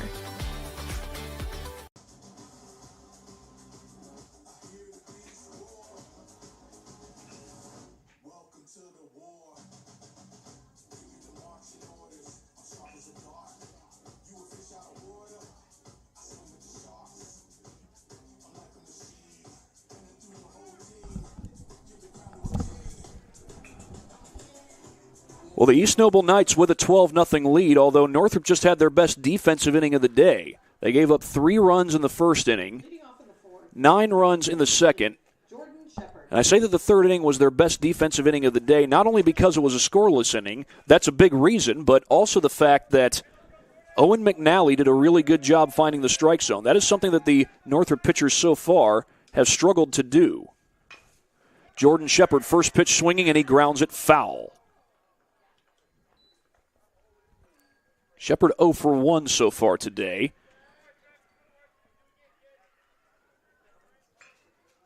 He struck out earlier this game. He was one of 3 strikeout victims for Parker Leedy, and Leedy's still out there on the mound.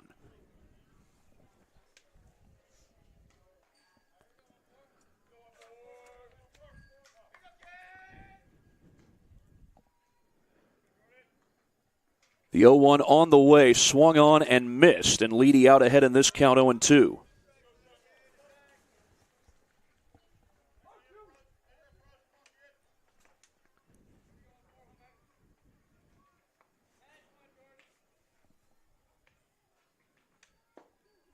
And the 0-2 misses inside. And I beg your pardon, we're in the 4th inning right now.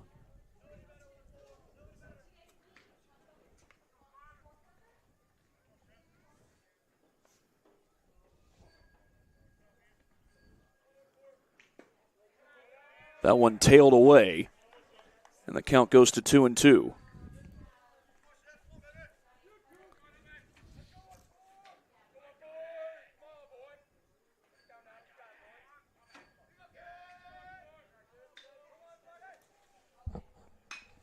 Fly ball hit into shallow right field. Borders tracks it and makes a catch.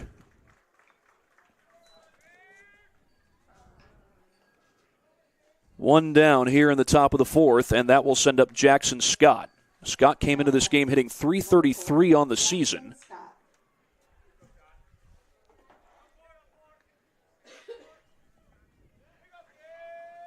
Was 1 for 4, or 1 for 3 rather, on the season. 1 hit and 4 plate appearances. And that one hits him. Scott will take his base.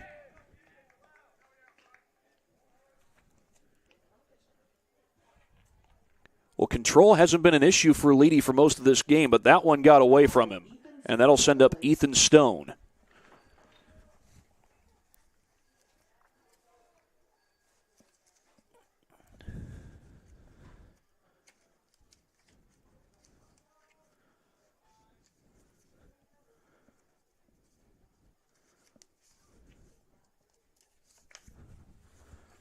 Ethan Stone's average so far is .250. And I don't believe anybody on Northrop's team has had a multi-hit or had multiple hits yet this year, but Ethan Stone has a chance to make that happen.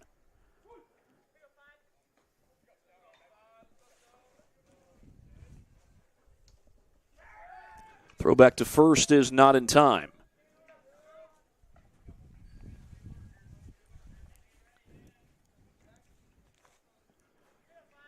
The arrangement here at East Noble is you've got the baseball field and the softball field very close to each other. That's the case at a lot of fields.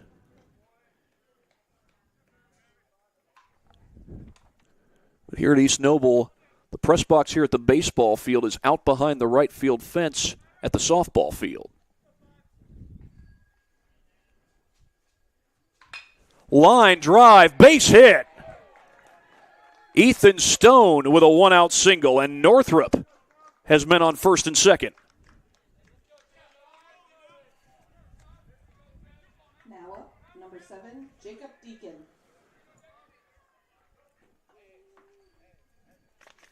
Second hit of the game for the Bruins. And for Ethan Stone, he's got multiple hits this season, his second hit of the year. I believe he's the first Bruin who can say that as Jacob Deacon stands in. Bruins trying to get on the board, and that pitch misses well inside. Well, Brody Pruitt struck out 7 batters last night against Angola. He only went 3 innings. This is the 4th inning of work for Jackson Leedy. Officially, he's gone 3 1/3 so far.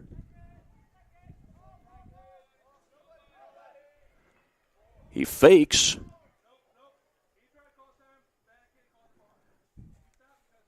Northrop coaches want a balk call. Umpire explaining that it was not called a balk because Deacon wanted time. Usually if you stop mid-windup, you're called for a balk. Now, of course, you can throw to first, but the pitcher's not allowed to stop mid-pitch. Connor Adams wants an explanation.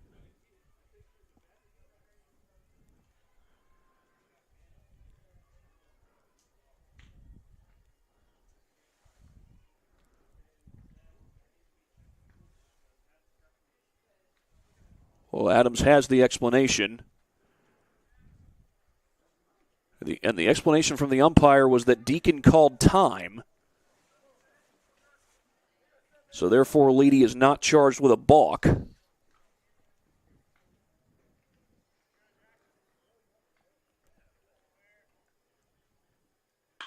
That's on the ground to second. Monk goes the short way, gets one. Double play. 4-6-3.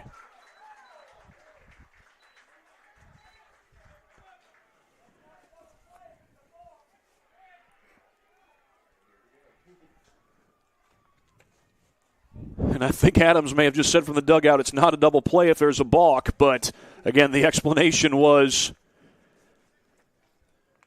that the hitter called time, so therefore Leedy's not charged with a balk, which I believe is the correct interpretation. As we go to the bottom of the 4th inning with East Noble having a 12-0 lead.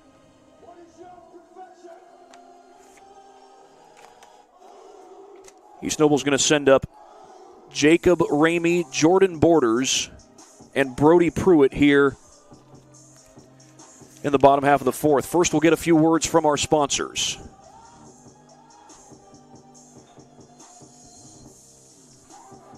Summit Volleyball trains and builds the highest quality volleyball players in the area from ages 5 to 18.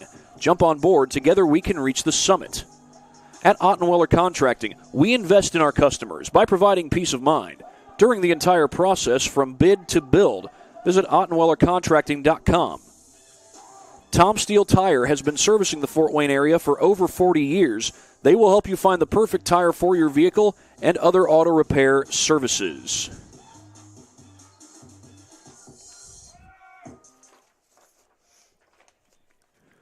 East Noble with 3 runs in the first inning, then 9 in the second inning.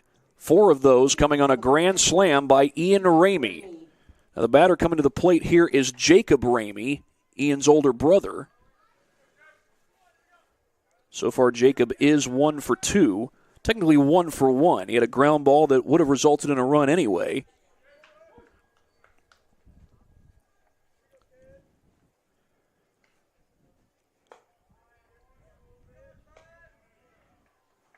But a second run came home on an error.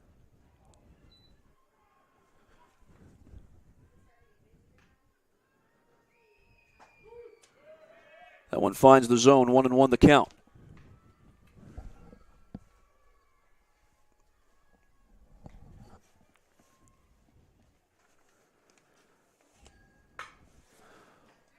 That's caught over at third by Jackson Scott.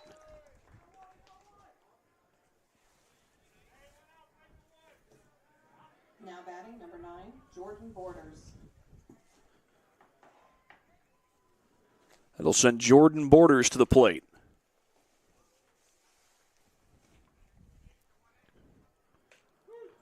That catches the zone, even though it skips off the glove of Shepard.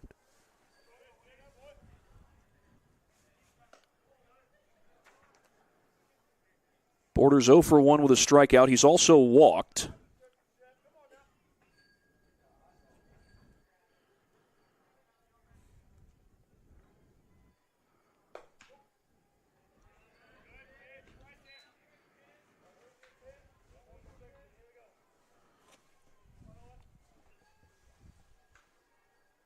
Borders would have come in off that grand slam by Ramey.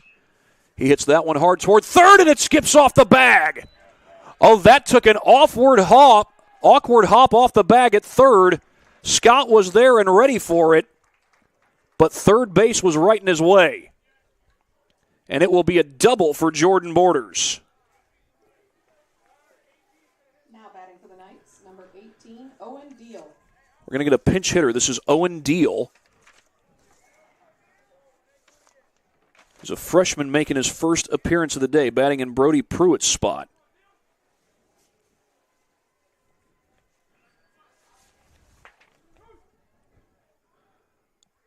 I'll call that the 6th hit of the game for East Noble as we get time here.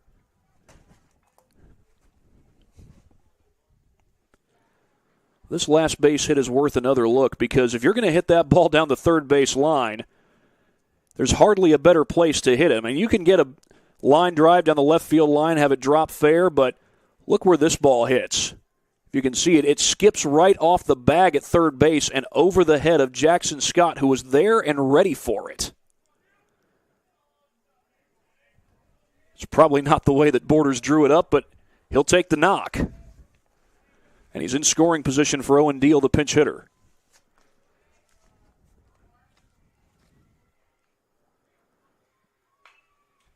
Slaps that pitch foul to the backstop.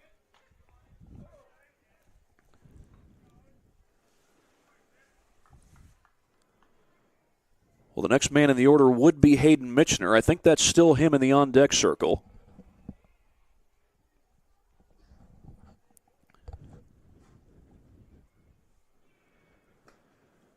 That pitch misses down and away. Well, McNally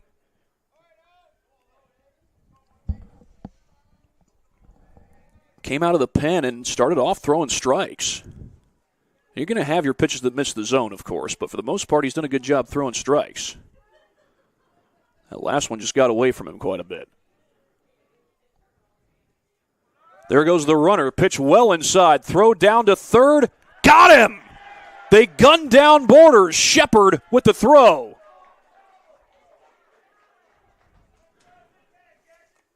That was a close play as Borders is caught stealing. Jackson Scott with the tag.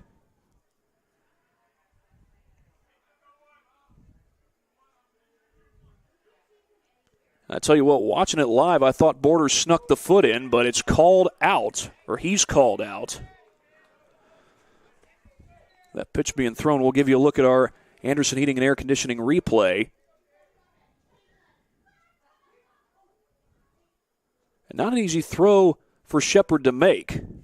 So pitch snuck in behind the batter. Well, it didn't sneak in behind the batter, but he had to move to the left of the batter to make the throw. And yet Shepard able to make the throw, Scott able to make the tag. Up the middle, McNally to first in time, inning over. Well, the task at hand for East Noble is just simply this. Get 3 outs and don't give up any more than 2 runs. We'll be back for the top of the 5th in just a moment. My name's Cam Smith. I'm the Director of Football Operations for PSM Football. PSM Football is going to change the landscape of Fort Wayne football. There's a huge need for folks that want to get their sons and daughters involved in some personalized instruction, specifically in football at all positions. For the first time ever, we're bringing to the region a wide variety of different programming outside of the normal instruction. We're going to bring the 7-on-7 teams. We're also going to bring adult programming, flag leagues. We're going to bring indoor leagues, outdoor leagues. We're going to do a lot of different camps and clinics for all different ages, but also for coaches. We also take a more of a holistic approach when it comes to developing the whole person. We want to be sure that we're doing exactly what the parents want, exactly what the athletes want, and exactly what the coaches think that the athlete needs to work on. Parents can sign their kids up right now for personalized training at all positions in football, so we're excited about that, and we look forward to have everybody come out and take advantage of what we're offering with PSM football.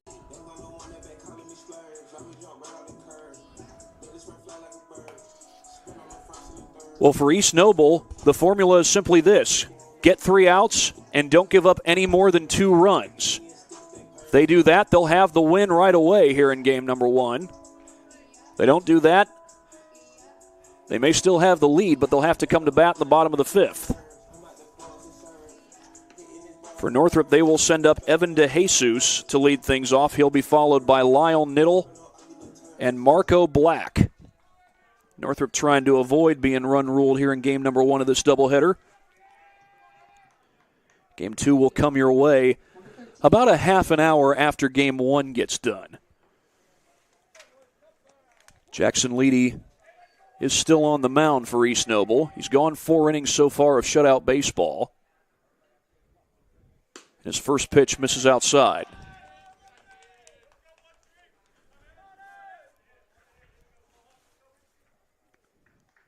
It's a quick turnaround for the Knights. They went on the road to Angola and won last night.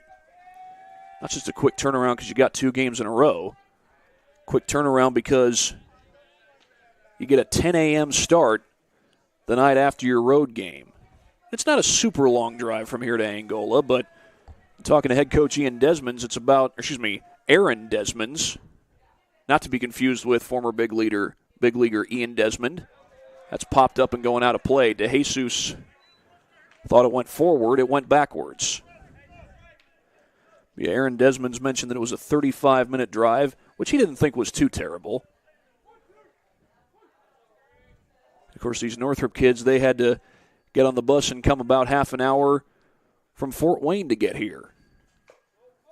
DeJesus ducked under that. The pitch was a ball.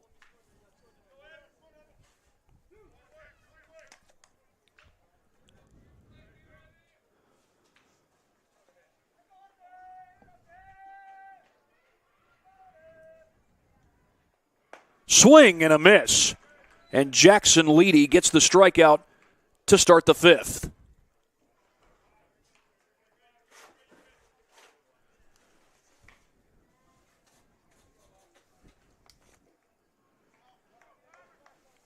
Well, as I have it, that's 4 strikeouts for Leedy in this game, and Lyle Niddle will come to the plate.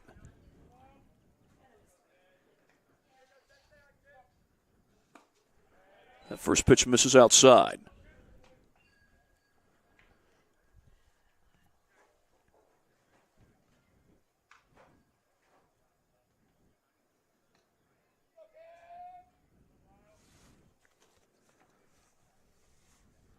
Swing and a miss. Good battle back there by Leedy. Again, more baseball coming your way after this game is done. Northrop needs to get 3 runs here in this 5th inning to try and force East Noble to bat in the bottom of the 5th.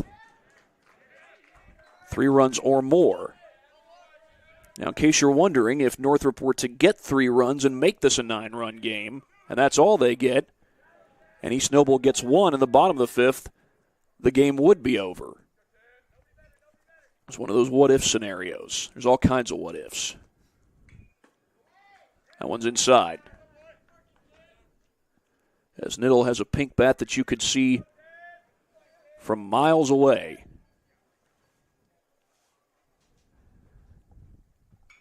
Niddle got the Bruins' first hit of this game.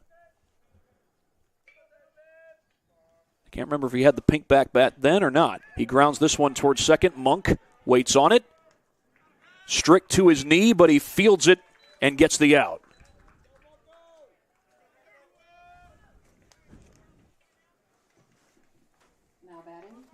Last chance for the Bruins. Here is Marco Black.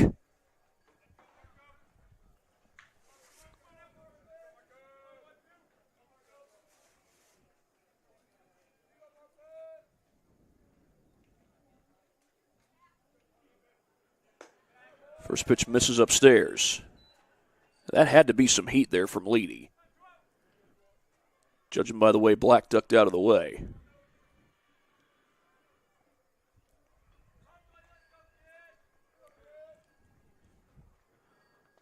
In the dirt. Black trying to help keep hope alive for the Bruins. They need 3 runs this inning to force East Noble to have to bat in the bottom of the 5th. If Black can get on board, that will be the first step in the process. He's ahead in this count 3-0. And I can guarantee Leedy wants to finish off this inning. Even with this 3-0 count, even if he loses Black. Hasn't lost him yet. Black likely taking all the way there.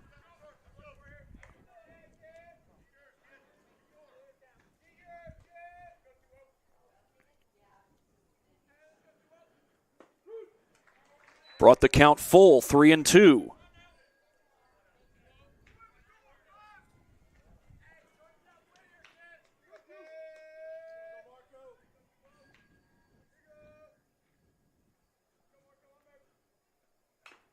Bounced foul as that ball dribbles along the first baseline. I think it might have gone backwards and hit Michener.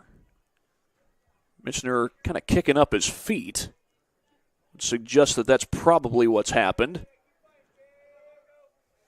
Yeah, I think that did hit Michener. I wouldn't say he's in a lot of pain, but the way he's acting, I think he got kicked by that foul ball before it went back forward.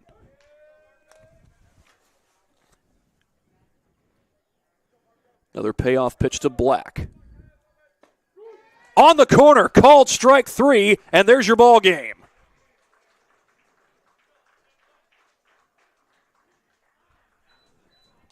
Game 1 goes to the Knights of East Noble, 12-0 over the Bruins.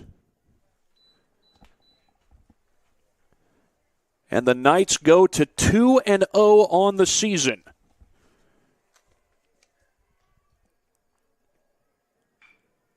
A game where the Knights scored 12 runs in the first 2 innings, and that was all they needed. 3 in the first, 9 in the second. And for our Parkview Sports Medicine player of the game, I can't think of anybody better to recognize than Ian Ramey. Ramey goes 3 for 3, 2 singles, and a grand slam. That's right, a grand slam for Ian Ramey in what so far I would say has been his most productive game of the season. 12-0 East Noble the winner over the Northrop Bruins. And Ian Ramey is your Parkview Sports Medicine player of the game.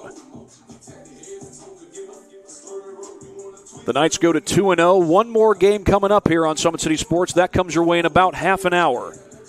Going to take an extended break here as we await the lineups on SummitCitySports.com.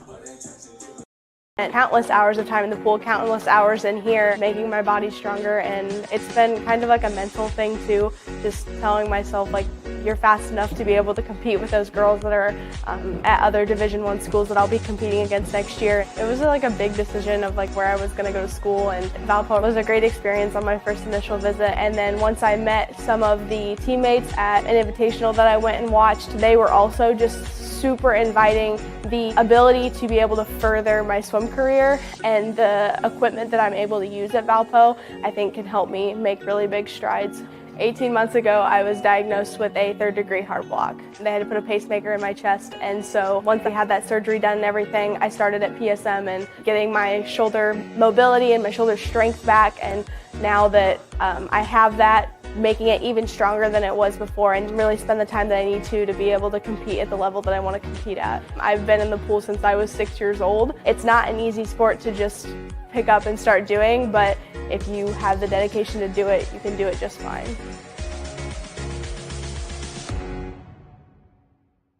Welcome to the Summit City, home to the 260's dedicated high school athletes and fans. Each victory and celebration captured by our cameras. Treasure the highlights from the Summit Athletic Conference this season, or complete games live or on demand. After all, nobody's more proud to call Fort Wayne home than SummitCitySports.com. I moved down here when I was younger. I went to the gym with my brother and my dad. It felt kind of natural. I just had a love for it. I feel like it got serious when I went from probably my 8th grade year to my freshman year. I knew Purdue was home for me because I just felt very comfortable when I got onto the campus and got around all the people and the team. They love me, I love them. And I'm just super excited to play with that group of girls and that group of coaches. Now I'm in here working out and it's helped me get stronger, so I know that's going to help building my muscle, being able to power through defenders, get in the lane, be more confident, finishing at the basket through contacts. When you know you're in here putting the work in, it makes it easier for you to go on the court.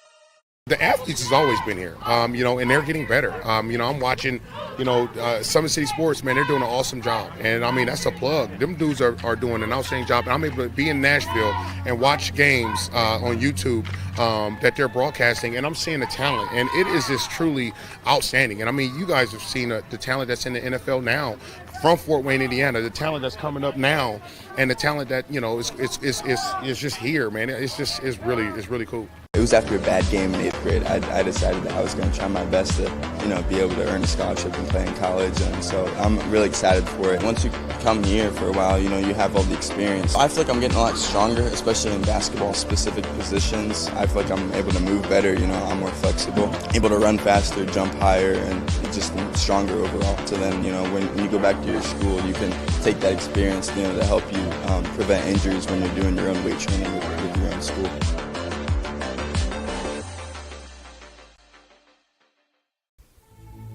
Anderson Heating and Air, locally owned and operated with over 50 years of experience. Call us today and get a free quote on a brand new furnace and AC, financed and available. Don't wait. Call us today and sign up for a maintenance agreement and stay cool. Our maintenance agreements will ensure that you're first in line if you have an emergency, and we'll send one of our service techs out for cleanings twice a year. Call us at 557-0958 or request an appointment on our website. Call Anderson Heating and Air, where your emergency is our emergency.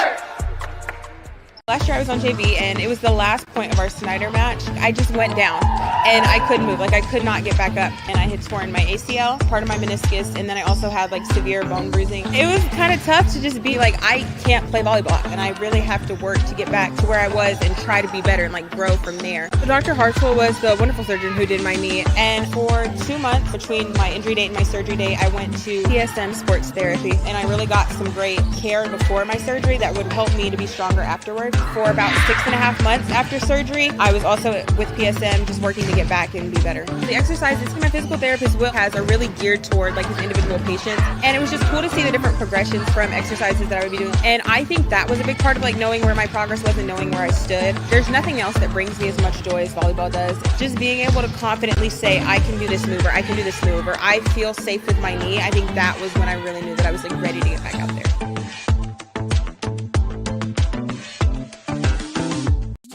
The future is what you make it, so make it matter. At the University of St. Francis, we'll help you build a purposeful life, one based on your interests, goals, and desire to make the world a better place. Learning is personal here. You'll be known by name, supported by experts, and connected to professional opportunities.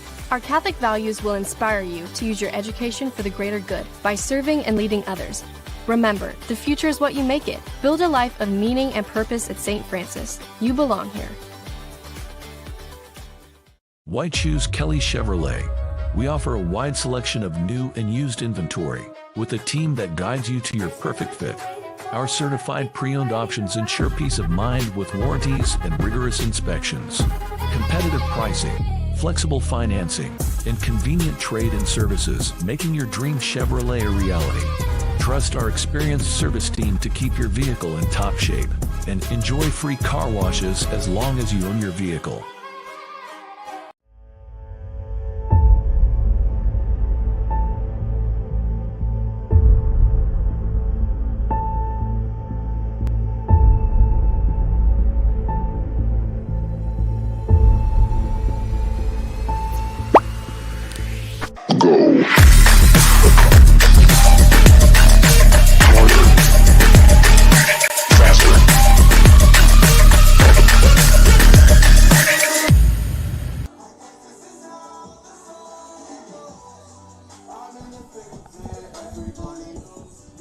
Well, what you're looking at is the final score from the first game of our doubleheader, East Noble versus Northrop. And it looks like the Bruins will be going with the brown uniforms for game number 2, as I think that's Jackson Scott walking out towards the netting as he is in the brown uniform for game number 2. Northrop was in their gray uniforms for game number 1, and just looking things over, I would say that East Noble is going to stick with the black uniforms. But East Noble got 3 runs in the first inning,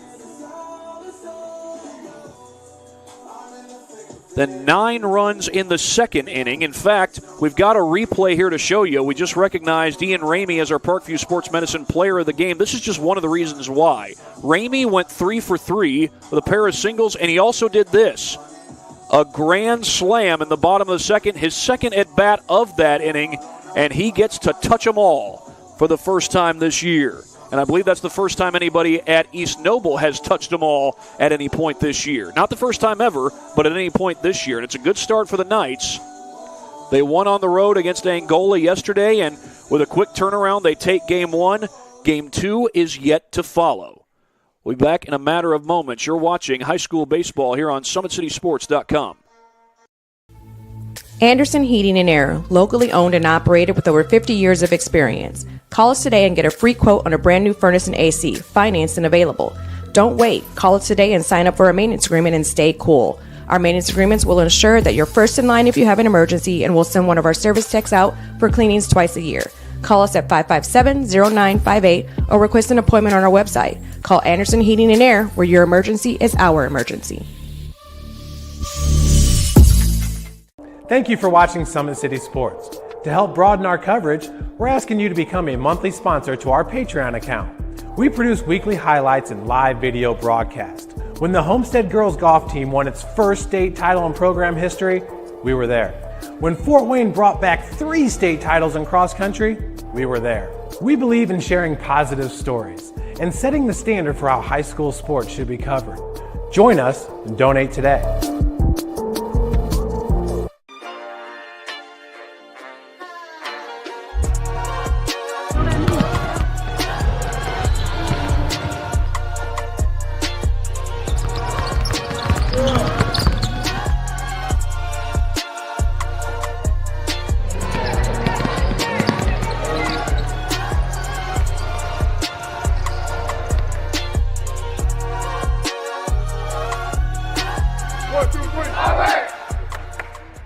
Why choose Kelly Chevrolet?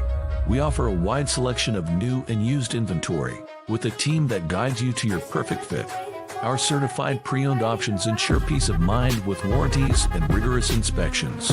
Competitive pricing, flexible financing, and convenient trade-in services, making your dream Chevrolet a reality. Trust our experienced service team to keep your vehicle in top shape, and enjoy free car washes as long as you own your vehicle.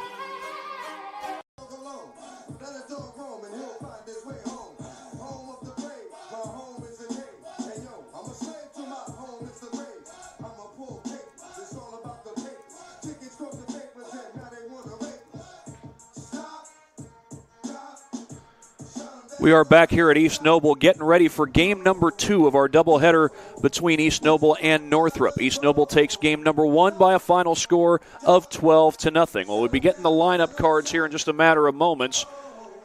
And once we do, we'll get you a little bit more information on this upcoming matchup. You're watching high school baseball right here on SummitCitySports.com. I was diagnosed with a third-degree heart block. They had to put a pacemaker in my chest, and so once I had that surgery done and everything, I started at PSM and getting my shoulder mobility and my shoulder strength back, and now that I have that, making it even stronger than it was before and really spend the time that I need to be able to compete at the level that I want to compete at. I've been in the pool since I was 6 years old. It's not an easy sport to just pick up and start doing, but if you have the dedication to do it, you can do it just fine.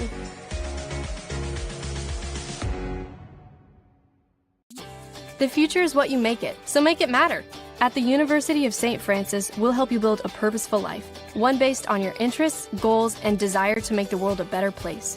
Learning is personal here. You'll be known by name, supported by experts, and connected to professional opportunities. Our Catholic values will inspire you to use your education for the greater good by serving and leading others.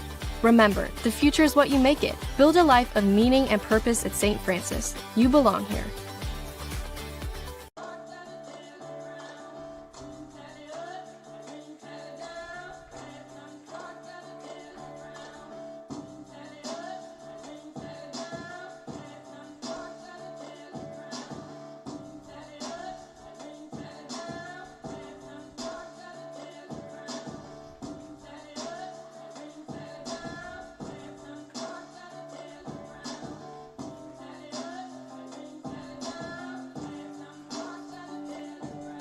Awaiting the start of game number 2. I was told to be about 12:12 when game 2 gets underway. They try to give the kids 30 minutes, do warm-ups and rest in between, maybe even get a quick bite to eat, about as quick as you can get in a half an hour span.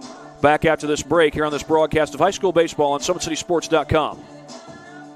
Countless hours of time in the pool, countless hours in here, making my body stronger, and it's been kind of like a mental thing too, just telling myself like, you're fast enough to be able to compete with those girls that are at other Division I schools that I'll be competing against next year. It was like a big decision of like where I was going to go to school, and Valpo was a great experience on my first initial visit. And then once I met some of the teammates at an invitational that I went and watched, they were also just super inviting. The ability to be able to further my swim career and the equipment that I'm able to use at Valpo, I think can help me make really big strides.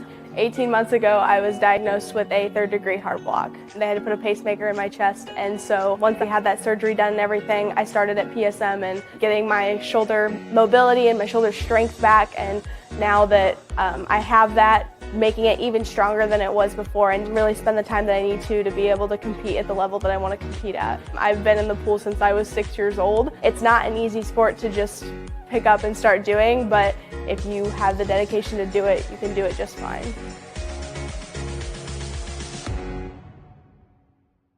Welcome to the Summit City, home to the 260's dedicated high school athletes and fans. Each victory and celebration captured by our cameras. Treasure the highlights from the Summit Athletic Conference this season, or complete games live or on demand. After all, nobody's more proud to call Fort Wayne home than SummitCitySports.com. I moved down here when I was younger. I went to the gym with my brother and my dad. It felt kind of natural. I just had a love for it. I feel like it got serious when I went from probably my 8th grade year to my freshman year. I knew Purdue was home for me because I just felt very comfortable when I got onto the campus and got around all the people and the team. They love me, I love them. And I'm just super excited to play with that group of girls and that group of coaches. Now I'm in here working out and it's helping me get stronger, so I know that's going to help building my muscle, being able to power through defenders, you get in the lane, be more confident, finishing at the basket through contacts. When you know you're in here putting the work in, it makes it easier for you to go on the court.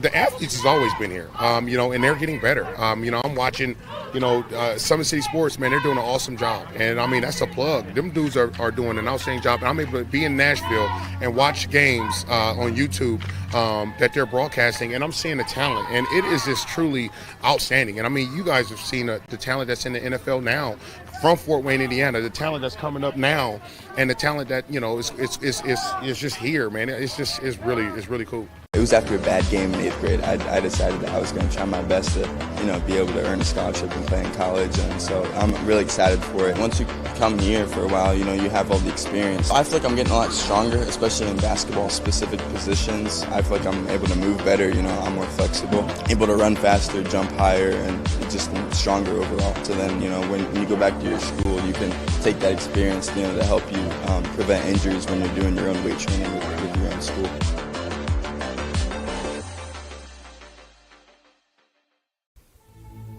Anderson Heating and Air, locally owned and operated with over 50 years of experience. Call us today and get a free quote on a brand new furnace and AC, financed and available.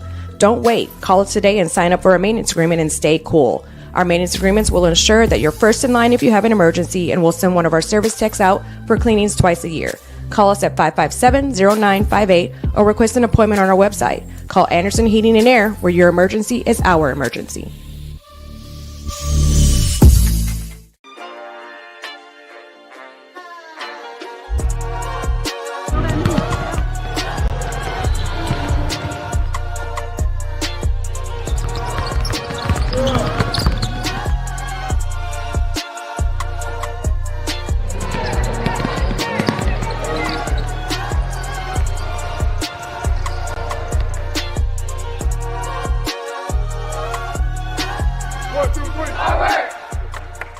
Last year I was on JV, and it was the last point of our Snyder match. I just went down, and I couldn't move. I could not get back up, and I had torn my ACL, part of my meniscus, and then I also had severe bone bruising. It was kind of tough to just be I can't play volleyball, and I really have to work to get back to where I was and try to be better and grow from there. So Dr. Hartswell was the wonderful surgeon who did my knee, and for 2 months between my injury date and my surgery date, I went to PSM sports therapy, and I really got some great care before my surgery that would help me to be stronger afterwards. For about 6.5 months after surgery, I was also with PSM just working to get back and be better. The exercises my physical therapist Will has are really geared toward his individual patients, and it was just cool to see the different progressions from exercises that I would be doing. And I think that was a big part of knowing where my progress was and knowing where I stood. There's nothing else that brings me as much joy as volleyball does. Just being able to confidently say, I can do this move, or I can do this move, or I feel safe with my knee. I think that was when I really knew that I was ready to get back out there.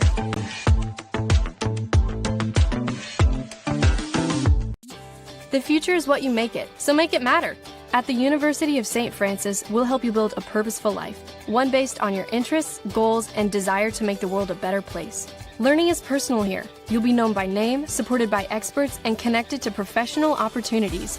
Our Catholic values will inspire you to use your education for the greater good by serving and leading others.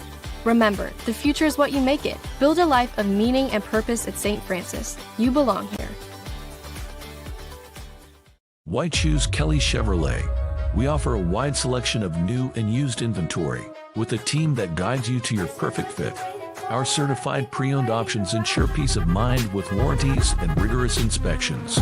Competitive pricing, flexible financing, and convenient trade and services, making your dream Chevrolet a reality. Trust our experienced service team to keep your vehicle in top shape, and enjoy free car washes as long as you own your vehicle.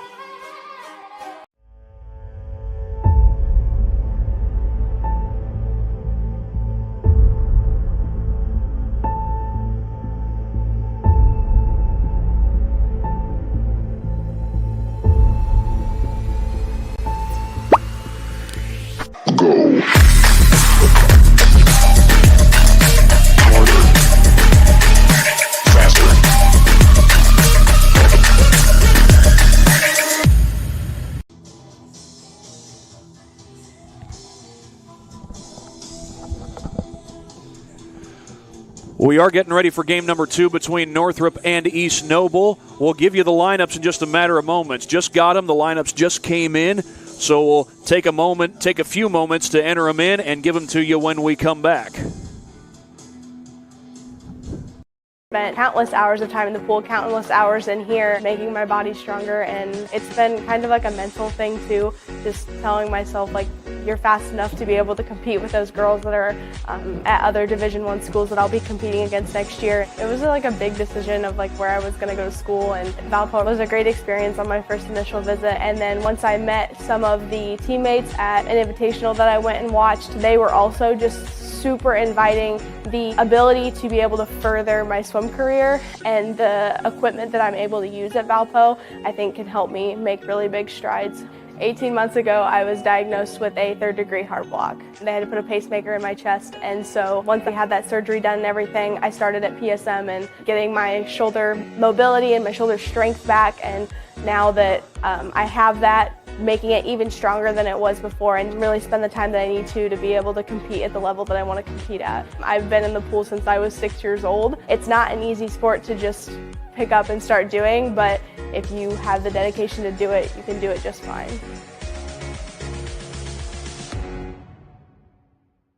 Welcome to the Summit City, home to the 260's dedicated high school athletes and fans. Each victory and celebration captured by our cameras. Treasure the highlights from the Summit Athletic Conference this season, or complete games live or on demand. After all, nobody's more proud to call Fort Wayne home than SummitCitySports.com. I moved down here when I was younger. I went to the gym with my brother and my dad. It felt kind of natural. I just had a love for it. I feel like it got serious when I went from probably my 8th grade year to my freshman year. I knew Purdue was home for me because I just felt very comfortable when I got onto the campus and got around all the people and the team. They love me, I love them. And I'm just super excited to play with that group of girls and that group of coaches. Now I'm in here working out and it's helped me get stronger, so I know that's going to help building my muscle, being able to power through defenders, you get in the lane, be more confident, finishing at the basket through contacts. When you know you're in here putting the work in, it makes it easier for you to go on the court.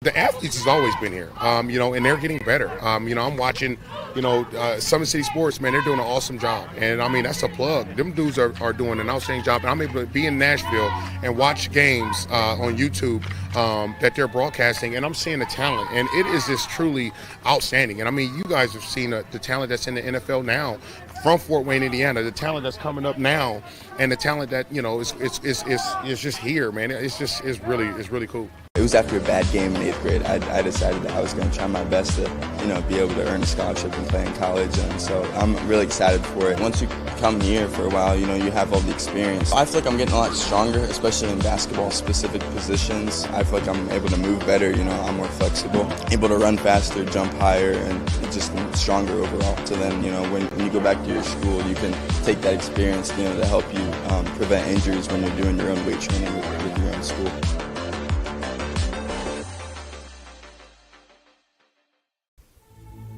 Anderson Heating and Air, locally owned and operated with over 50 years of experience. Call us today and get a free quote on a brand new furnace and AC, financed and available. Don't wait. Call us today and sign up for a maintenance agreement and stay cool. Our maintenance agreements will ensure that you're first in line if you have an emergency, and we'll send one of our service techs out for cleanings twice a year. Call us at 557-0958 or request an appointment on our website. Call Anderson Heating and Air, where your emergency is our emergency.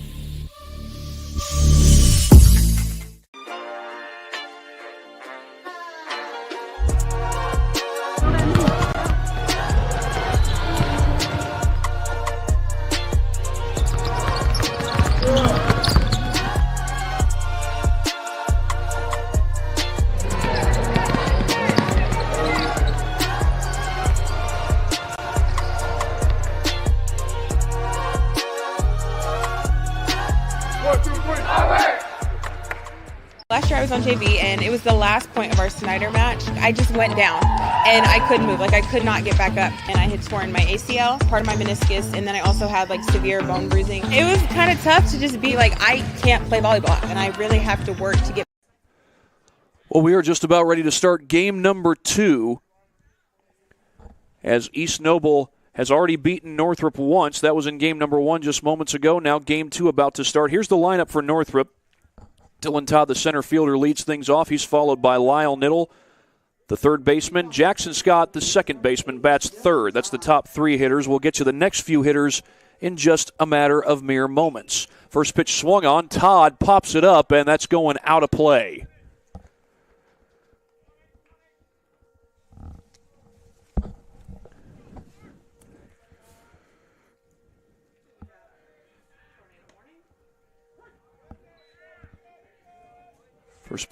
Next pitch does catch the zone apparently. That is Parker Kerr, who's on the mound for East Noble. This will be his first start on the mound this season. Brody Pruitt started last night in the win over Angola.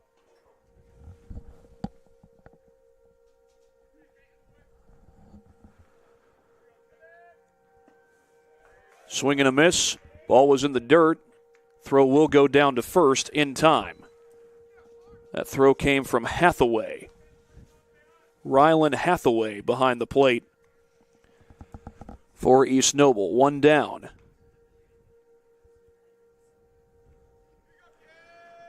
I'm not sure what that siren is, but it keeps on going. First pitch at the bottom of the zone to Lyle Niddle. I'm told that they're testing the tornado warning siren. They do it every Saturday down here in Kendallville, is what I'm being told. Lyle Niddle's still going with that pink bat. And I'm sorry to say, I don't know if there's a special reason why he uses it. Some hitters, they may use a pink bat for special reasons. And, of course, I think Major League Baseball still does this where they do a pink out day on Mother's Day where hitters will use pink bats, and I think some of the players will use pink gloves, and they'll often have pink cleats. Special Mother's Day tribute that Major League Baseball does.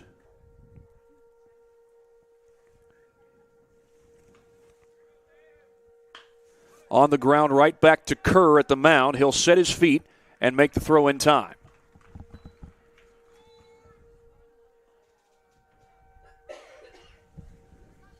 That's Josh McGrath, who's at first base here in game number 2. Jackson Scott will step to the plate. That's in there for a called strike.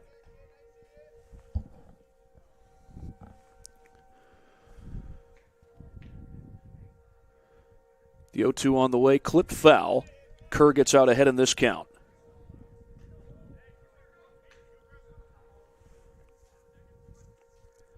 So I recall Scott did not come up with a hit in game number 1. Now he came into this series batting .333 on the year.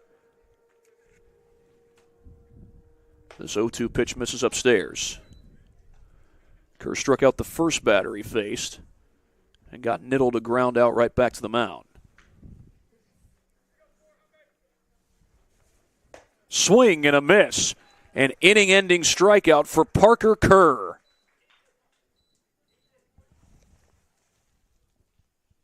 2 Ks this inning for Kerr, and we will go to the bottom half of the first inning. We'll keep it right here as we give you the starting lineup for East Noble. Much like he did in game number 1, Ian Ramey will lead off here in game number 2. He'll play shortstop this time. Parker Kerr, the pitcher, will bat second, much like he did in game number 1. Deegan Monk will bat third. He's the second baseman. At third base, you do have number 17, Jacob Fox, getting the start at first, but he will not be in the batting order. Cole Strick will be in the batting order. He'll serve as the designated hitter. The catcher, Rylan Hathaway, will bat fifth rather. Jordan Borders, the right fielder, bats sixth.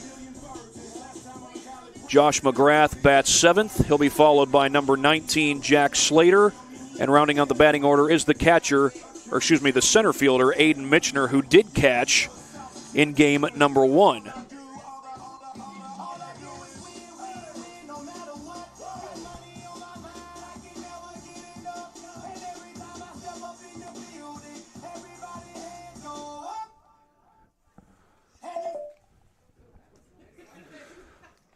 Malachi Williams on the mound for Northrop. He was the starting pitcher in the opener against Huntington North. That was a 10-0 loss for Northrop.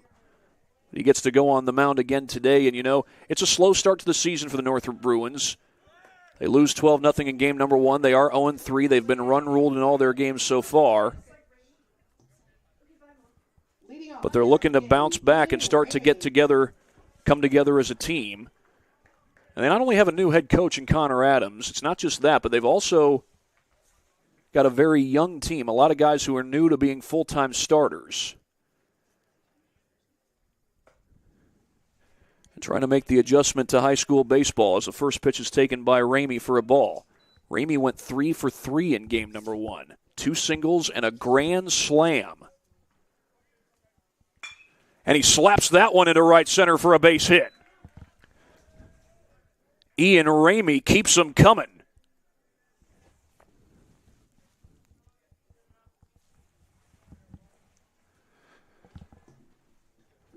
Make it a 4-hit day at this point as Parker Kerr will stand in for East Noble.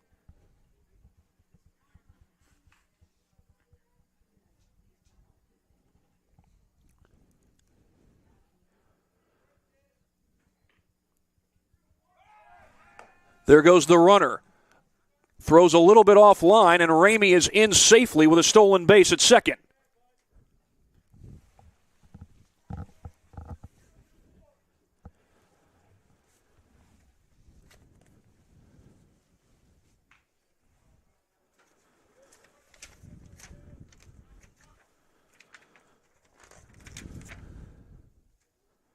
Kerr squares to bunt, gets it down. That's a good one. A short bunt, tough play, and the throw sails away. They're calling it a dead ball, and the runner is out. Are they saying that Kerr left the baseline or interfered with the bag?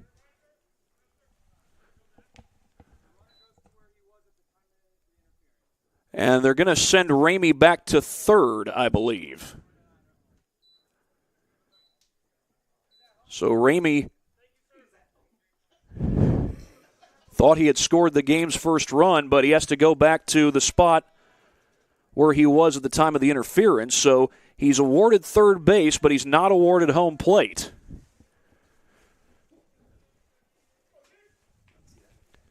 That will send Deegan Monk to the plate. Monk takes a called strike at the top of the zone. A little breaking ball it looked like there.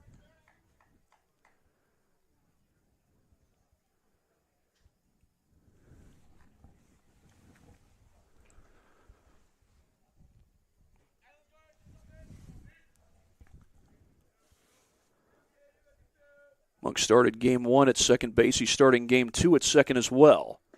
And he takes that one downstairs for a ball.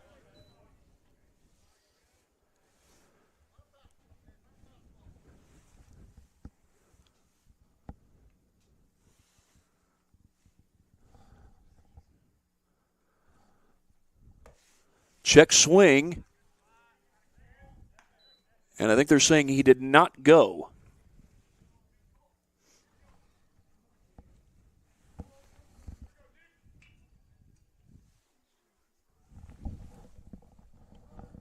Time called.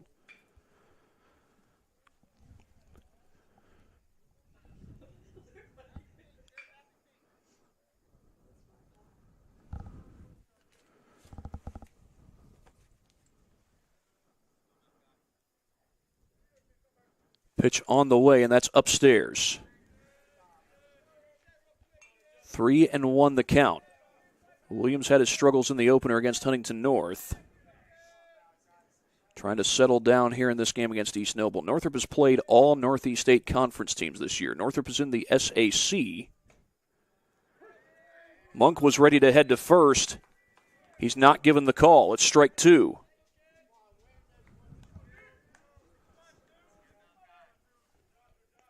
Cole Strick, the designated hitter, is on deck.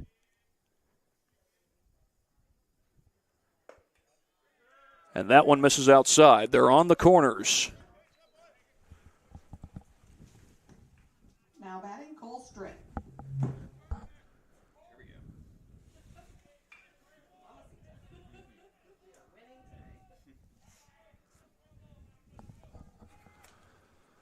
Cole Strick had an RBI double in game number 1.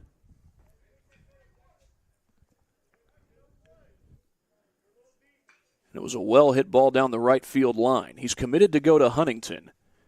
It is a chilly afternoon here in Kendallville, and I can say that because it now is afternoon. It's 12:15.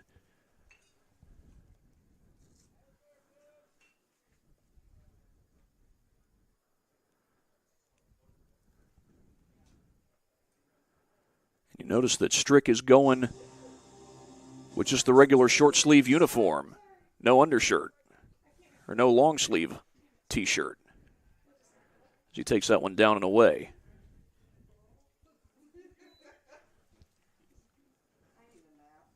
Only out this inning was when Parker Kerr put down a bunt and was called for interference.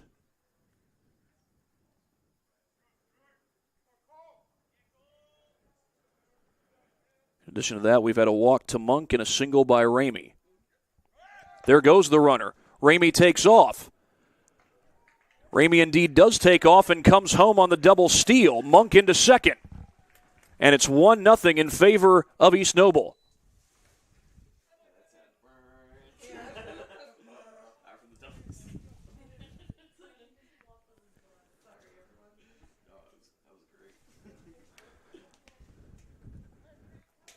Still an RBI opportunity with that runner camped out at second.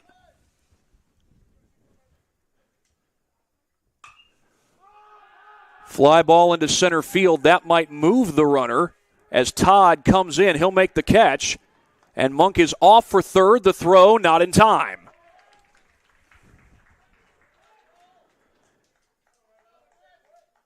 Well, the run doesn't score just yet, but it is a productive out for Cole Strick. And that'll send Rylan Hathaway to the plate. Hathaway did not get to play in game number 1. By the looks of things, he did not have any at-bats with East Noble a year ago. He is a sophomore. This might just be his first game of the season, but he comes up with a scoring opportunity. That was one of those hold-your-breath kind of pitches. It was close to the corner, but called a ball.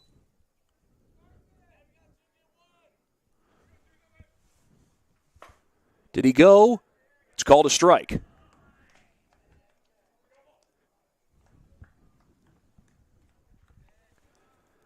might notice Northrop going with the brown jerseys. They went with all grays in game number 1.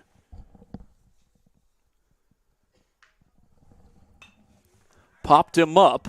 And that's going out of play. Count goes to 1-2.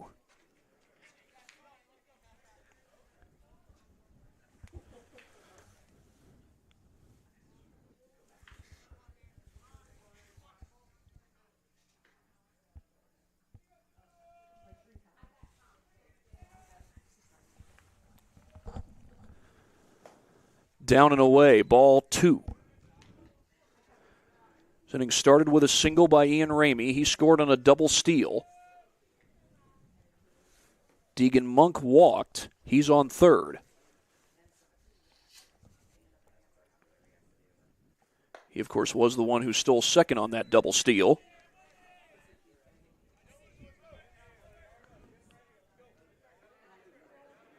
Three and 2 the count on Hathaway, and you've got Jordan Borders, a dangerous hitter, coming up next. Called strike 3, bottom of the zone.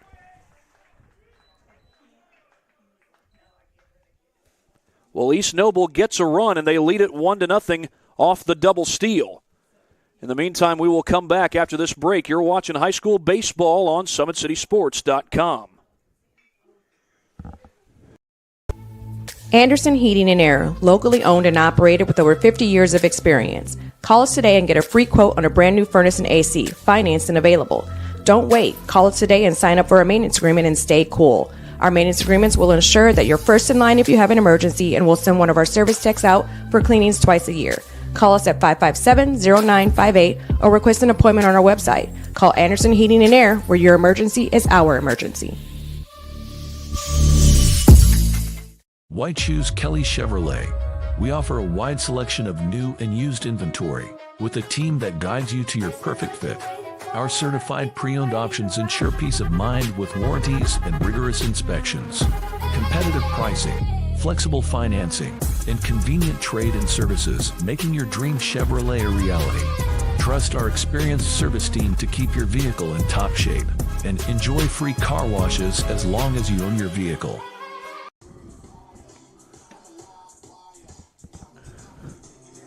We are now in the top of the second inning as East Noble leads it 1-0 over Northrop. Northrop will send Ethan Stone, Jacob Deacon, and Malachi Williams to the plate. Those are the 4, 5, and 6 hitters in Northrop's order. The remaining hitters are Marco Black, the right fielder, batting 7th. Liam Quinn, starting at first in game number 2, batting 8th. And Carson West, the left fielder, batting 9th. Go ahead and give you the defense for East Noble. It is Parker Kerr on the mound. Josh McGrath is at first. Deegan Monk is at second. Jacob Fox is at third. Ian Ramey is at short. Fox not in the batting order today. In the outfield, it's Jack Slater in left, Aiden Michener in center, and Jordan Borders in right. First pitch swinging, and it's popped up out of play by Stone.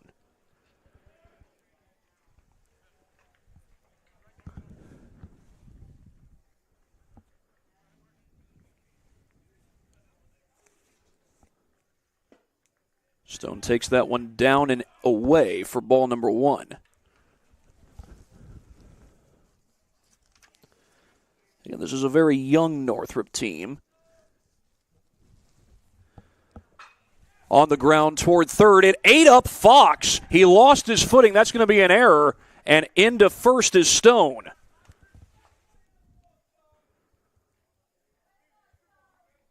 They had Ian Ramey over at first in game number 1. Ramey's now at short. Fox couldn't quite make the play on the ball. We'll see if we can get a look at that one on our replay brought to you by Anderson Heating and Air Conditioning. We'll do that after this next pitch as Jacob Deacon has made his way to the plate. He squares to bunt. Couldn't get the bat on it. Here's another look at that replay and what happened with Fox over at third. Goes down to get it and just loses his footing. Looked like he was trying to field it out in front of him, and you're supposed to do that as an infielder, but just lost his footing in the dirt.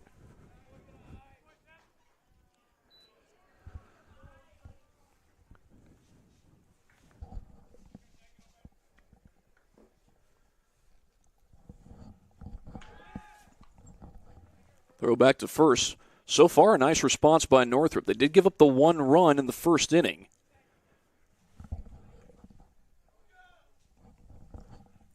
But here in the second, the leadoff man gets aboard, and it looked like Deacon got the bat back there. It will be a 2-1 count.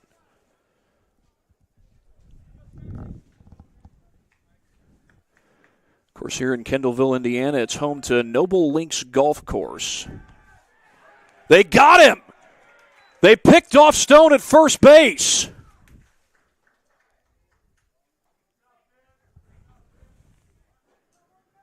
Parker Kerr takes a runner off the bags.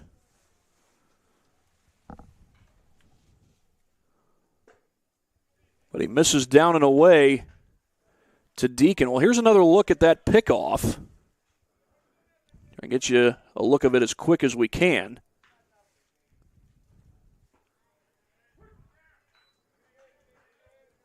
Just a quick turn. Took his left foot, moved it toward the bag, and made the throw. No step off whatsoever. Here we got a 3-2 count as Deacon fouls off that pitch. We'll go ahead and change our scoreboard here to reflect the 3-2 count. I mentioned that Kendallville is home to Noble Links Golf Course, and that is one of the more expensive golf courses in Northeast Indiana. There's a few courses in Northeast Indiana that are high-end as far as price goes. Called strike 3. Well, that's some high-end pitching from Parker Kerr. Now batting, number 22, Malachi Williams.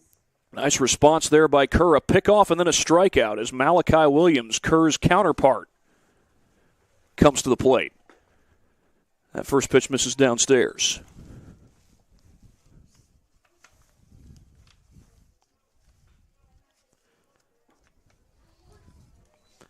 Next one is in for a called strike.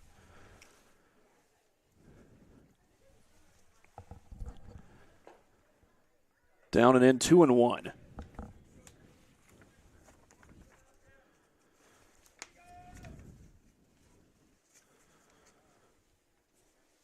Parker Kerr had a 3.76 ERA just a year ago. This would be his first start of the season. Brody Pruitt started last night at Angola.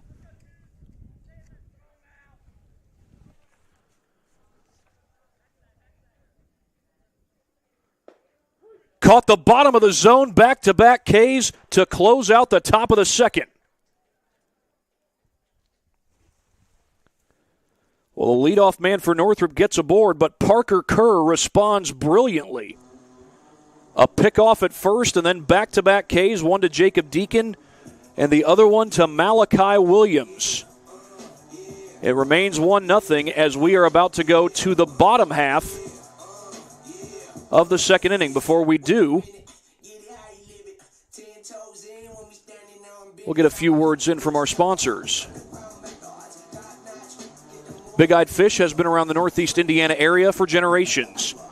Enjoy the best fish in Fort Wayne in a family-friendly environment at Big Eyed Fish. New state-of-the-art car wash facilities. Free car washes when you buy from Kelly Automotive Group. Shop online at drivekelly.com. Today's broadcast is brought to you by SummitCitySports.com. Follow us on X at 260sports. Like our Facebook page, Summit City Sports, and be sure to subscribe to our YouTube channel.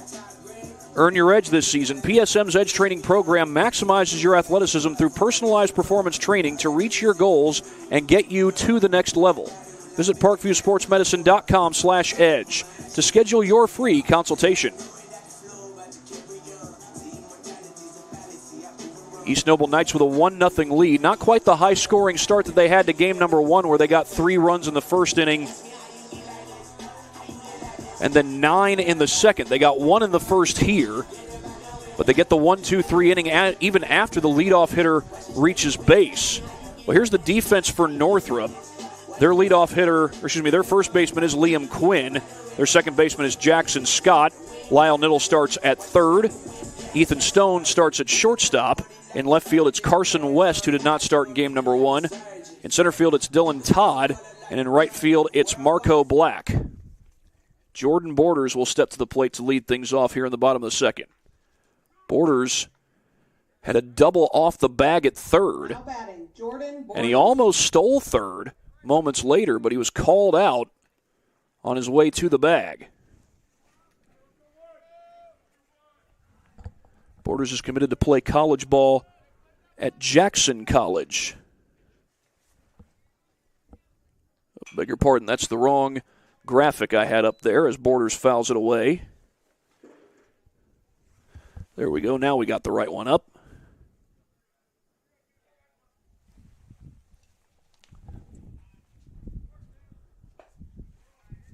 That goes downstairs. Ball 1 to Borders. Borders a tight end on East Noble's football team this past year. A football team that made it all the way to the state championship.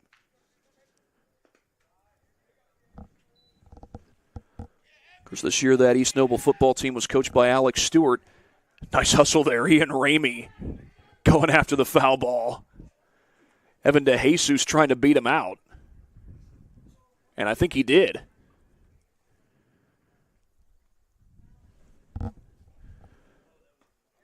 That's a good pitch right over the heart of the plate, called strike 2.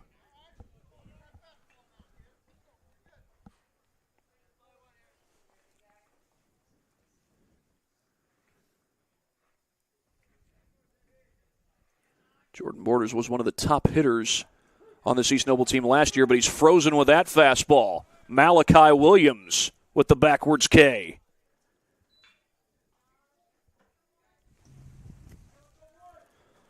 Well, speaking of a good response, it's been a good response for Malachi Williams after giving up, well, first of all, that leadoff single to Ian Ramey, who's been red hot just about all day long. He came in to score on the double steal. Williams limited the damage. And he's done a pretty good job throwing strikes overall. You saw it on that last at bat with Borders, but he misses outside to Josh McGrath. Does that 2 times in a row. Josh McGrath did bat .300 last year. Now that's in 20 at-bats. Getting a chance to start here in game number 2 at first base. And he slaps that the other way. Base hit! He snuck it right past Lyle Niddle at third, and now the ball might have been bobbled. McGrath is headed on to second and out! He had a single, and he's gunned down between the bases.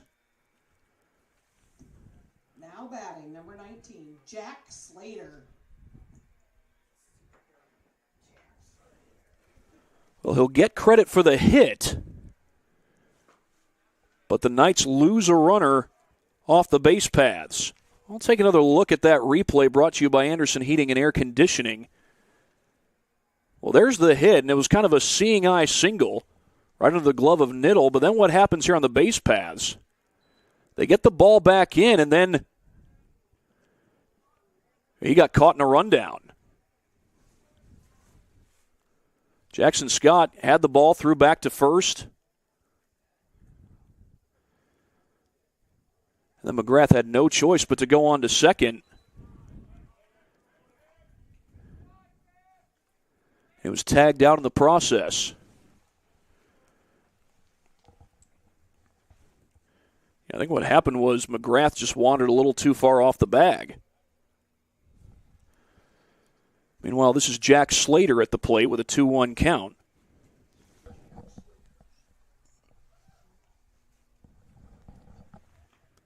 That's a wild pitch.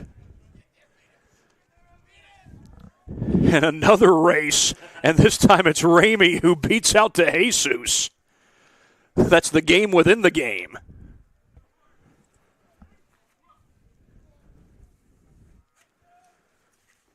Slater just a sophomore.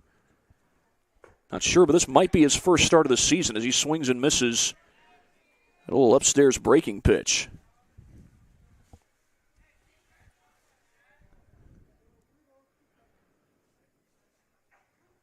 After that wild pitch earlier, it's fortunate for Northrop that McGrath is off the paths, and now Slater has been struck out. Nice response, Malachi Williams, and that's the end of the second. 3 strikeouts for Williams so far in the ballgame. It's 1-0 East Noble going to the third on SummitCitySports.com.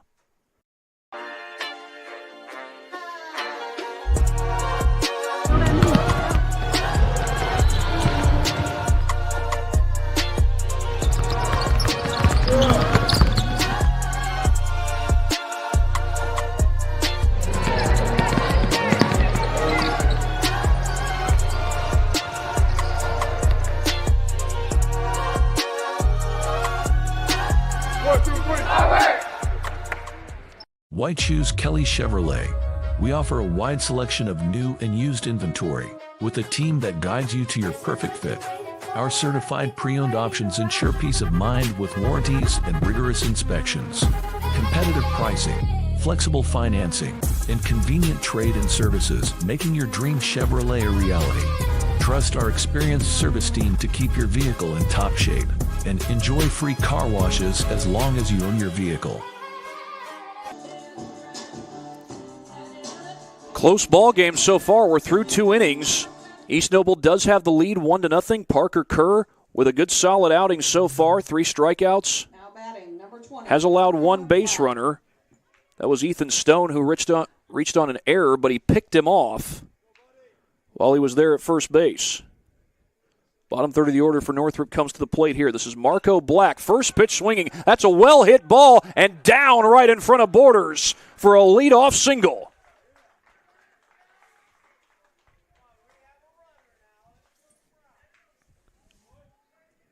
The leadoff man gets aboard for the Bruins, and Liam Quinn will come to the plate. Quinn's one of 2 lefties in the lineup here in game number 2. The other one being Dylan Todd. He's in the leadoff spot. Swing and a miss by Quinn. That was a little curveball, and that had a big break to it.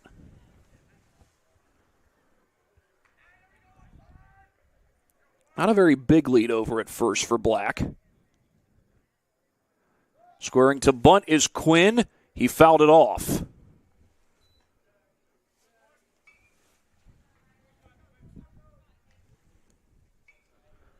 So far, 2 hits for East Noble, 1 for Northrop. Northrop's been run-ruled in every game they've played so far. Where they are right now, they're probably happy, at least for the moment, that they've got this as a close game and a potential tying run on base. We got a lot of baseball left to be played here in Kendallville. That ball gets away. Did it hit him? I think it did. That hit Quinn, and he's going to first.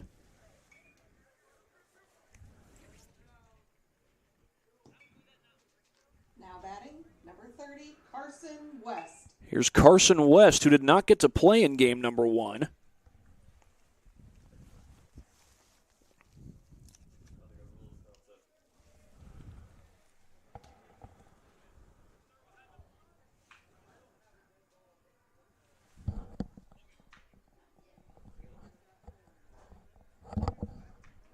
I think they're saying he was not hit by the pitch.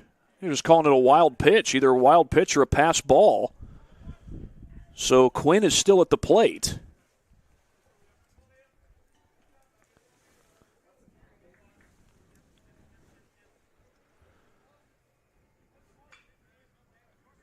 Two and two the count.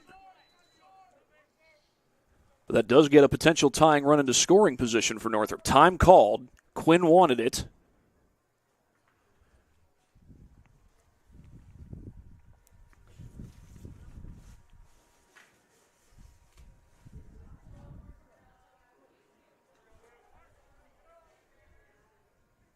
Swing and a miss. Well, Kerr gets the strikeout in the end.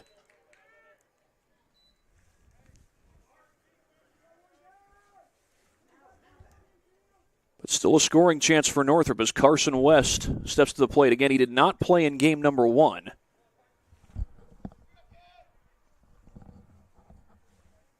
Swing and a miss. He's got the look of a big power hitter as he stands up there at the plate. He's a sophomore, stands about 6'2".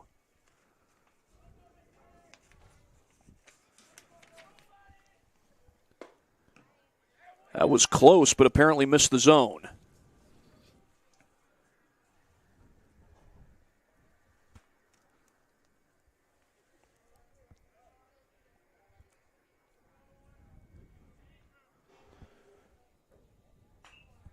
Slap foul, that's off the backstop. Another 2-strike count here with the Northrop hitter at the plate. And that time, no race for the ball. That was Lyle Niddle who went back to grab the loose baseball.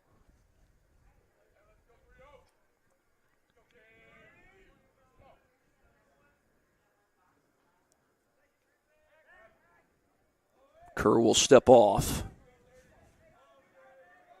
The 9-hole hitter trying to get a run across the plate. A base hit could very well accomplish that.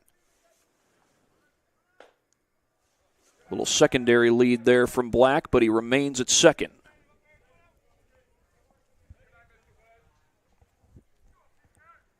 Top of the order, Dylan Todd due up next.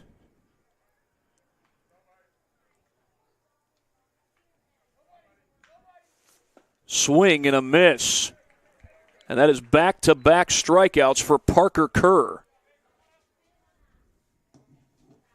Now batting, number 8, Dylan Todd. Well, both pitchers responding well to adversity early on. But Northrop still has a scoring chance as Dylan Todd stands in. He struck out his last time up to start off the ball game.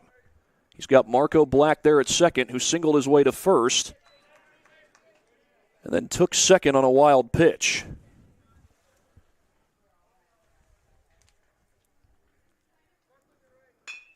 Ground ball the other way. Fielded at short, long throw. It's in time, and a potential pickoff chance. They fake the throw back to third. No, they do throw back to third. Everybody's safe. It's going to be an infield single for Dylan Todd, and runners on the corners for the Bruins.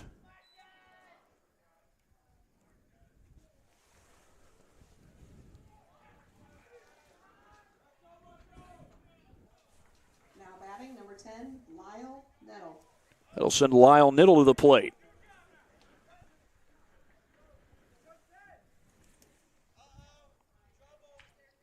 Well, East Noble got their first run of this game on a double steal.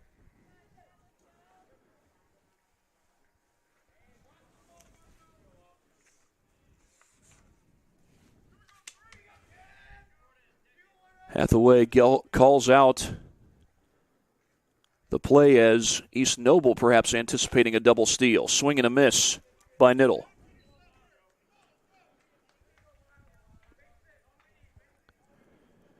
You got to figure that Aaron Desmonds and the East Noble crew are thinking, we've already scored on a double steal. Don't think that Northrop doesn't have something like that in their back pocket. That's popped up.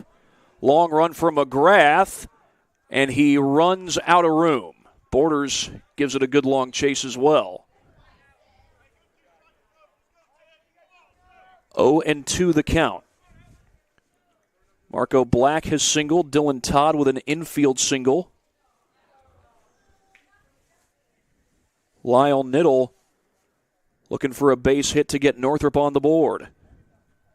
There goes a runner. Throw gets away. On to second. Black doesn't come home.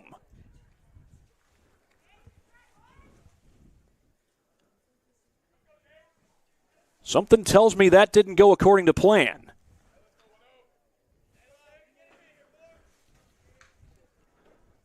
Seemed like Black was kind of hesitant. This ball is popped up.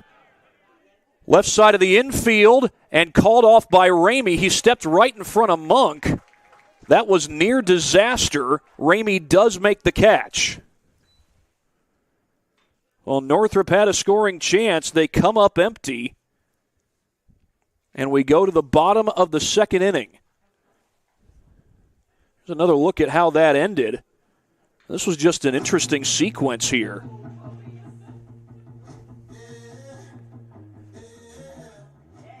They sent Dylan Todd here. Black kind of got a late break and hesitated in between. Yeah, if you're going on a double steal, you got to go when the catcher throws the ball. Black almost got caught at third. And then right after that, this is what happens. Does go as a pop-out to end the inning by Niddle. And honestly, I thought Deegan was right there, would have made the play. Ramey steps in front of him and makes the catch. In the end, if you're East Noble, you're thinking, well, no harm done. Could have had a better ending to it, but no harm done if you're East Noble. If you're Northrop, you're thinking we had a chance to score, and we came up empty. That's exactly what happened. Northrop hit the ball well that inning. In fact, I believe both hits went to the opposite field. That was the case for Black, and that was the case for Todd. Todd put the ball in play. Black put the ball in play, and some good things happened. Northrop got runners ultimately to second and third, but not able to cash in. They still do not have a run yet this season. It's been a close game all the way throughout. Game one was a blowout with East Noble winning that one 12-0. So far, game one's been close. Now batting, Hayden Michener.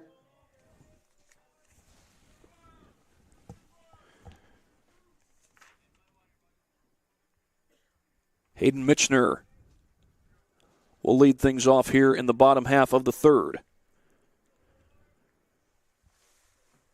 Michener was the catcher in game number one. He's the center fielder here in game number two.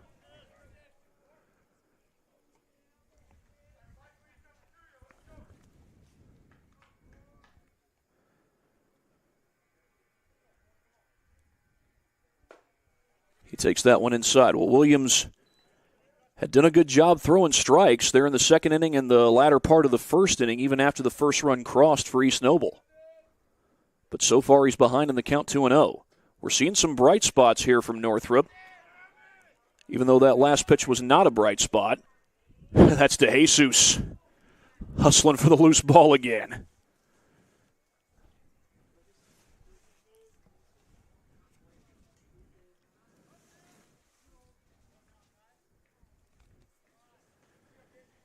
Ian Ramey have both chased after the wild pitches or the foul balls that have gone away and up against the backstop, and we've seen DeJesus win one battle. We saw Ramey win another. Speaking of Ian Ramey, he's on deck. Swing and a miss. Williams battles back. Well, again, the theme of responding to adversity comes up again here in the third. Williams fell behind 3-0. He's gotten it to a full count. Payoff pitch on the way, and Michener stays alive. That's why Ian Ramey's not running after those foul balls, is because he's on deck.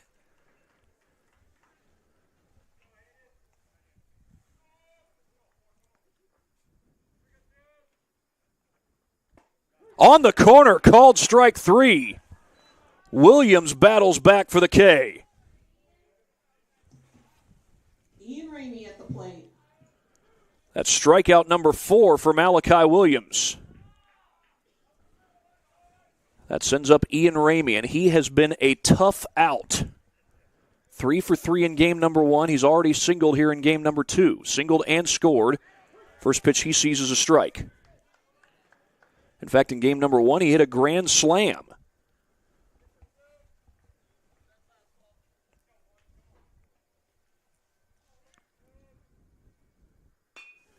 Little check swing, that's playable, and Scott will make the catch. That's the first time Ramey's been retired today. Now batting, Parker Kerr. And not quite a full swing there by Ramey either. An excuse me check swing, and he couldn't drop it past Scott. Here's Parker Kerr. It's pitcher versus pitcher right now. Kerr, the starting pitcher for East Noble. He's had a good game on the mound so far himself. He's got 5 strikeouts. Williams has 4.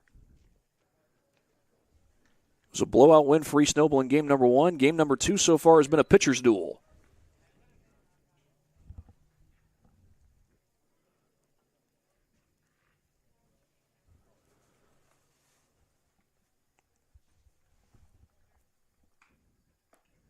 That one misses downstairs.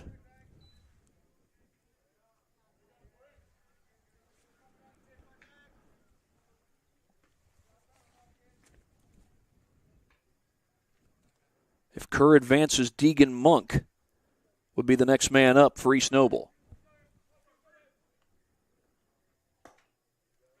That's up and away, ball 4. The Knights get a man aboard with 2 down. Now batting, Deegan Monk.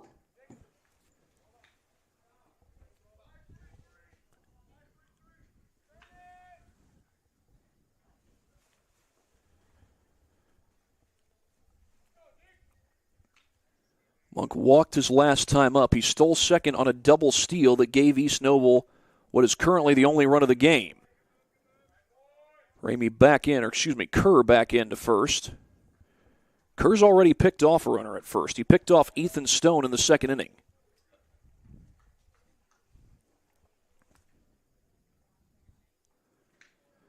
Williams steps off. Well, Williams had his struggles against Huntington North in the opener, but even after facing some struggles early on today, he's battled back well. Right now got 2 outs in the third, but misses way up high. He's responded well to adversity, but right now the adversity that Williams is facing is he's thrown 5 straight pitches outside the zone. That's after striking out Michener and then getting Ramey to pop out to second.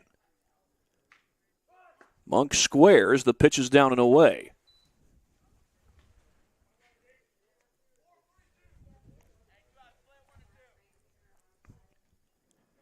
If Monk gets aboard, Cole Strick would be the next man up for the Knights.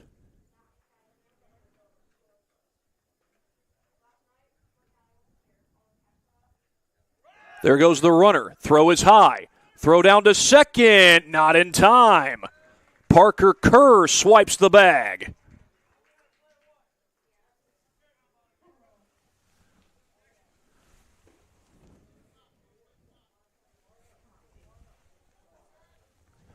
.30 count to Monk.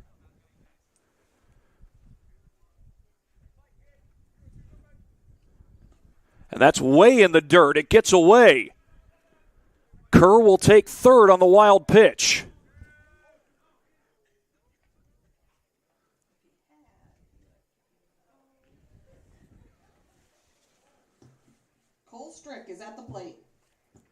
Well, here comes Cole Strick with a scoring chance.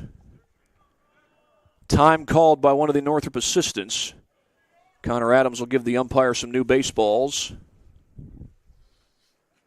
We'll see if Williams gets to continue. Well, Williams had faced some early adversity in this game, and then he responded well. He started throwing some strikes, but he seems to have lost his command. Right now, his assistant coach just trying to calm him down. At least I think that's what's going on. There is somebody in the pen for Northrop, but he's not throwing. Come to think of it, that may just be a fan. Yeah, I think that's just a fan along the fence.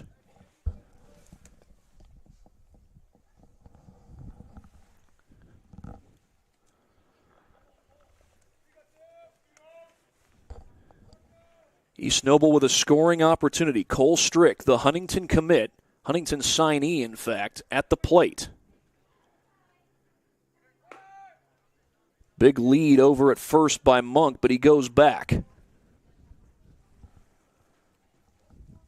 Strick hit .326 last year with 11 RBIs. He had an RBI double in game number 1. Right now trying to provide East Noble with some early insurance. He takes that one upstairs.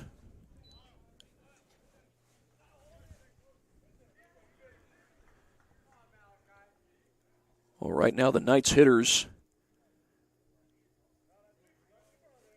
have been patient. So far the patience has paid off. It's allowed them to put runners at the corners.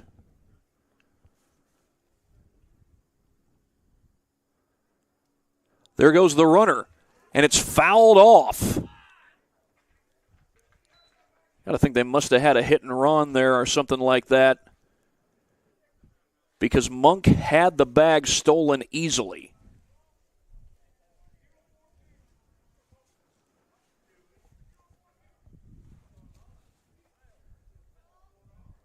He might as well have snuck in behind Williams.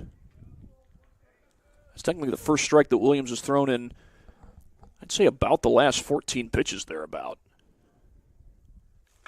This ball is launched down the right field line, but curving, it's foul and out of play.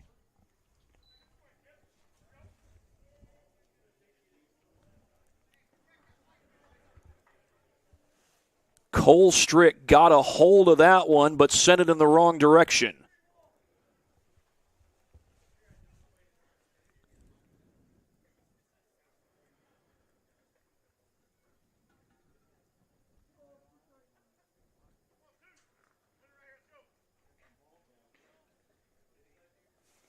Well, even with the command issues this inning, Williams still with a chance to get out of it unscathed, and he will. Malachi Williams, a huge strikeout to keep the damage to nothing.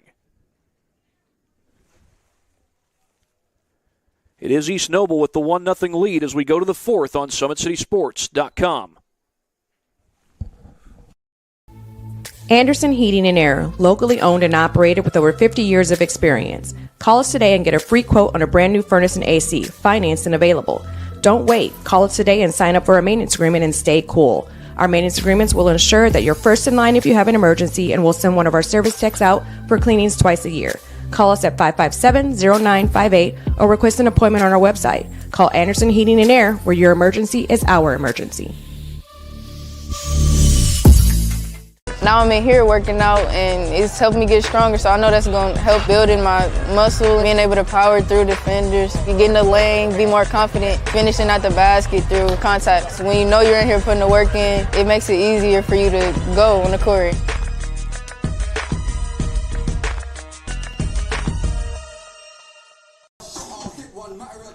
Well, welcome back to East Noble High School. It is a pitcher's duel here at East Noble.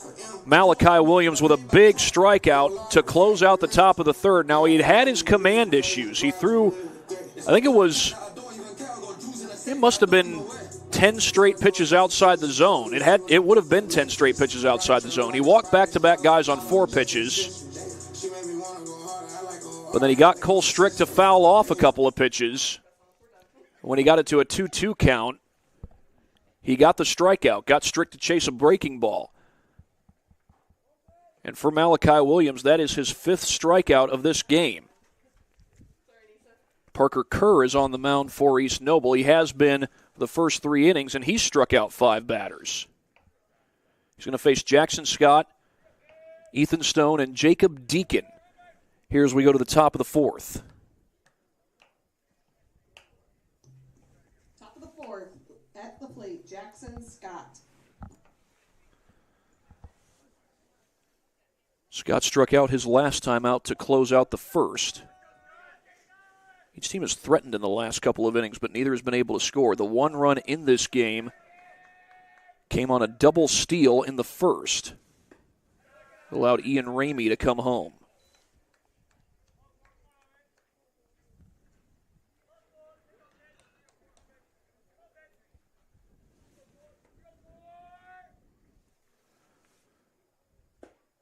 That one misses downstairs.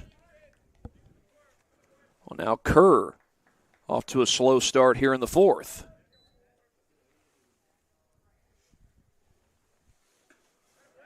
And he's behind 3-0.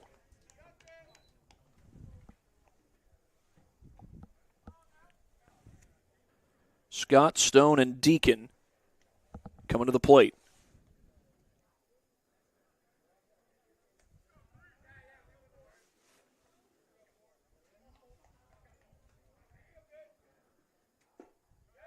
Ball 4, he lost him on 4 pitches.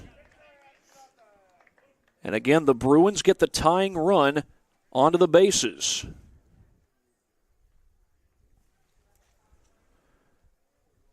Now a little mound visit with Kerr. His command had been pretty good for the most part, but he just gave up the 4-pitch walk to Scott. Now he's looking to battle back with Ethan Stone coming up. There is some action in the East Noble pen. Hard to see the number from here, but they do have somebody throwing over there in the bullpen. Brody Pruitt went 3 innings last night in East Noble's win against Angola. Jackson Leedy went all 5 innings in East Noble's 12-0 win in Game 1 here today. Looks like East Noble softball is done with their first game. They had a good ball game going against Garrett. That is assuming it's a doubleheader. It may just be 1 game. But when I last checked, East Noble was on the comeback trail. Down 6-3, and then that ball gets away from the catcher.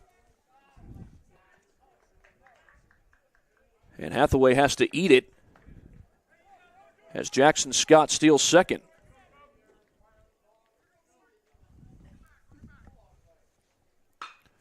Line drive into left field, base hit. Will they send the runner? No, they will not. Runners at the corners for the Brewers, but nobody out. Excuse me, the Bruins. Now batting, Jacob Deacon. Ethan Stone with a base knock. That's 3 hits for the Bruins compared to just 2 for the Knights. And a scoring chance for Northrop as Jacob Deacon stands in. They've been run-ruled in all their games so far. Bruins with a chance to get on the board and tie this thing up.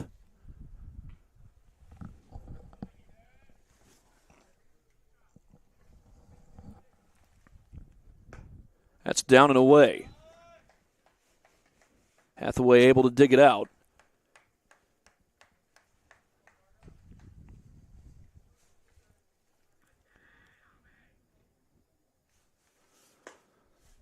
There's a called strike on the corner.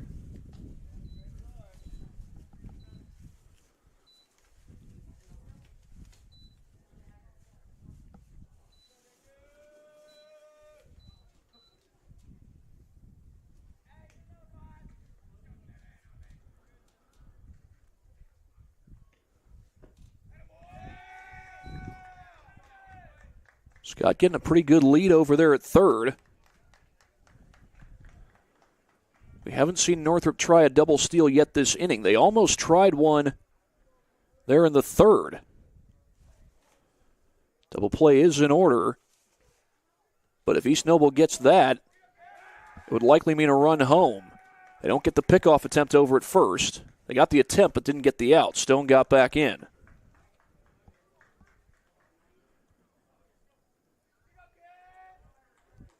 Scott has walked and stolen second.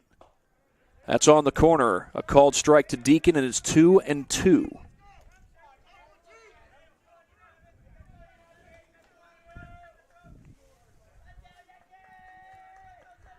A ground ball would probably get the run home unless it's to one of the corner infielders. Swing and a miss.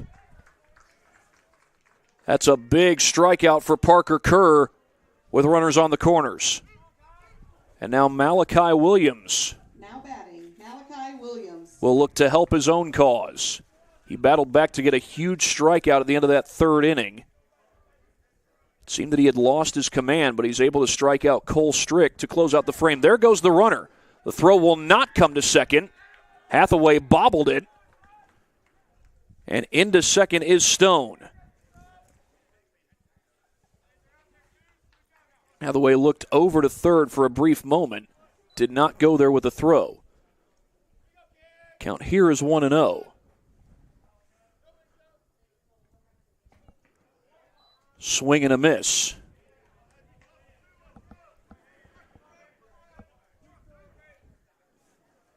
Right now, East Noble has just about all the infielders in. Monk and Ramey not quite playing on the grass, but they're close to it. And caught on the line drive. The throw comes back to second. Can they get the tag? No. But Parker Kerr just took away a hit and a run from the Bruins. That is a huge play by Kerr. And Williams hit that thing on a line, but right back to the mound. And they almost doubled up Stone at second. Still a chance for the Bruins. Here's Black. He singled his last time up. Swing and a miss. If he singles here, it's a run for the tie and maybe two for the lead.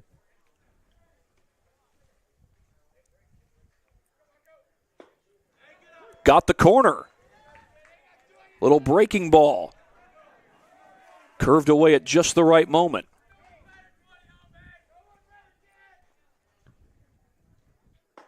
On the inside corner.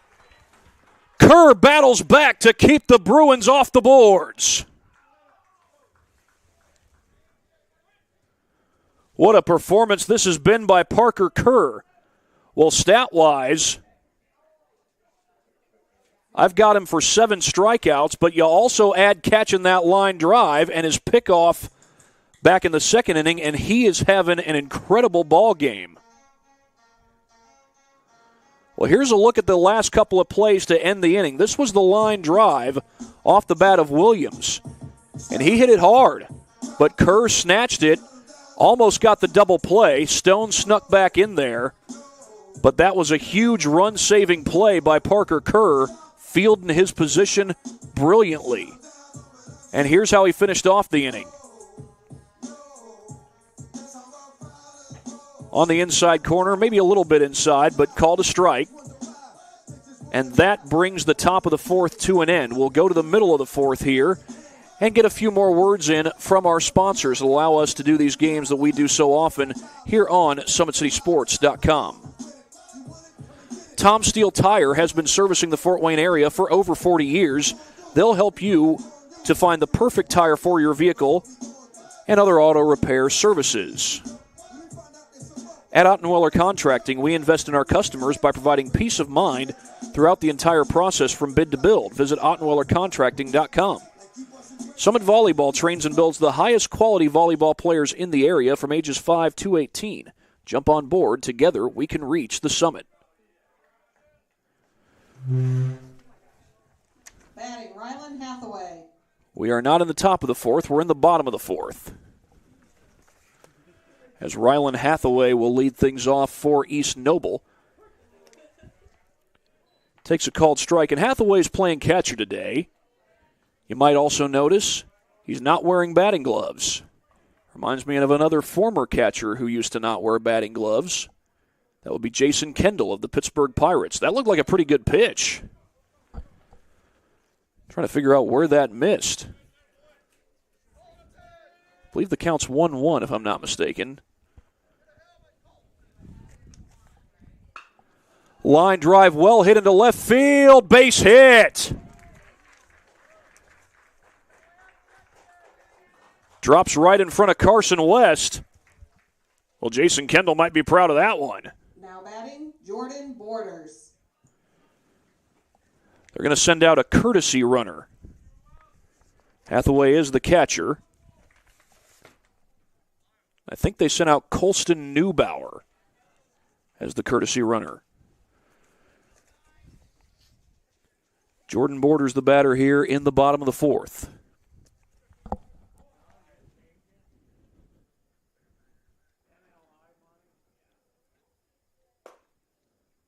Just missed upstairs. That's ball one.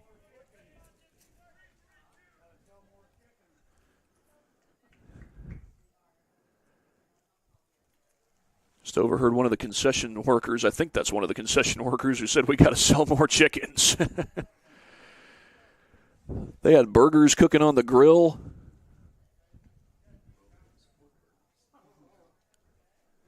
I'm told that they were pork burgers. That's a big deal around here in Kendallville. Quinn kind of ran around thinking he could get the tag. Looked like Neubauer got back in safely. We have had one successful pickoff today. Jordan Borders committed to play college ball at Jackson College. Neubauer got halfway, and that throw gets away. Neubauer's going to take second and go for third. Long throw, travels a long way, but not long enough.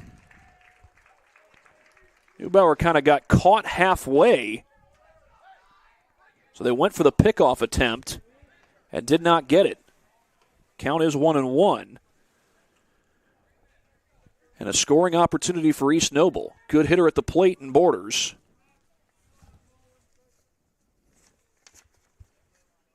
He hit .294 last year with 9 RBIs.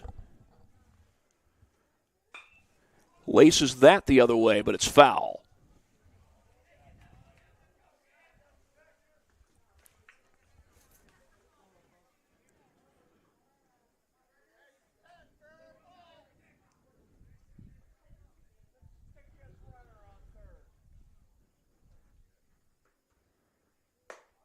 Upstairs, 2-2 to Borders.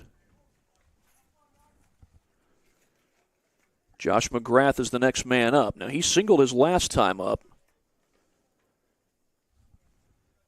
but he also got caught in a rundown on that same play. This one's popped up, playable on the infield, and Scott makes the catch.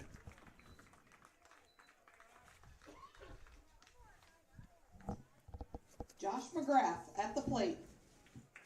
That'll send up Josh McGrath. He's a guy who had 27 plate appearances last year, and in those 27 appearances, he hit .300 and drove in 9 runs. He is a senior this year, did not start game number 1, but he does start game number 2 at first base. Spot where Cole Strick started in game number 1. Strick, by the way, is serving as the DH here in game number 2. Scoring opportunity for East Noble. Northrop had a scoring opportunity in the top of this inning. East Noble was able to get out of that jam. Can Northrop get out of this?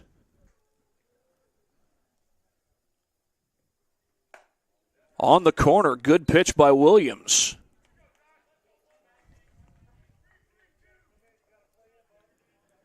Malachi Williams has 5 strikeouts, just the 1 run surrendered. That was on a double steal. East Noble's got 3 hits in this game.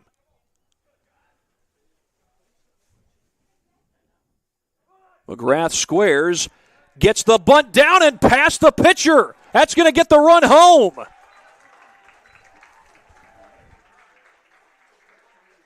A bunt single to score the run by McGrath. Now batting, Jackson Leedy. And I tell you what, Williams had a chance to snatch that out of the air.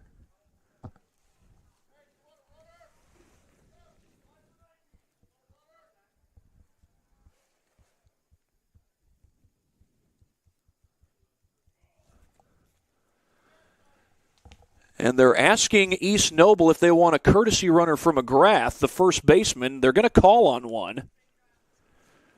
See if we get the number here.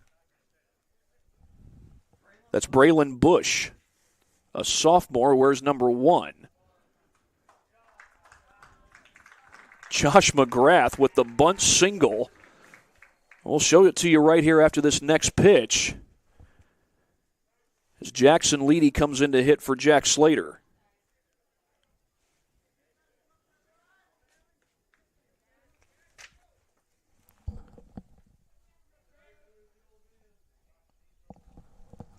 Slater started this game in left field. Leedy hit just 158 last year as he takes this one inside for ball 1. Here's a look at that last replay brought to you by Anderson Heating and Air Conditioning. As the pitch approaches, McGrath puts the bunt down, and Williams had a chance at it. If he had caught that thing, he could have doubled up the runner at third. Goes for the pickoff here, not in time.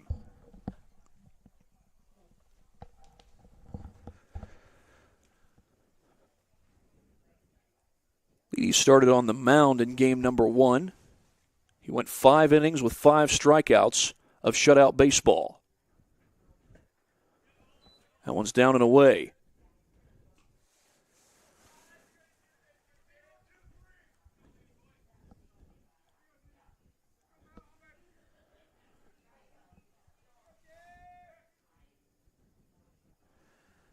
Hayden Michener set to hit on deck. Check that, Hayden Michener. There goes the runner, but it's fouled off by Leedy.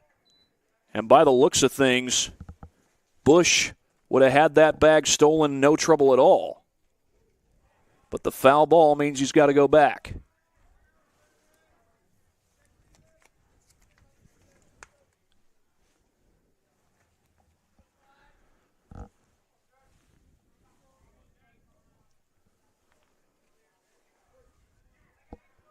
Two and one, the count on Leedy.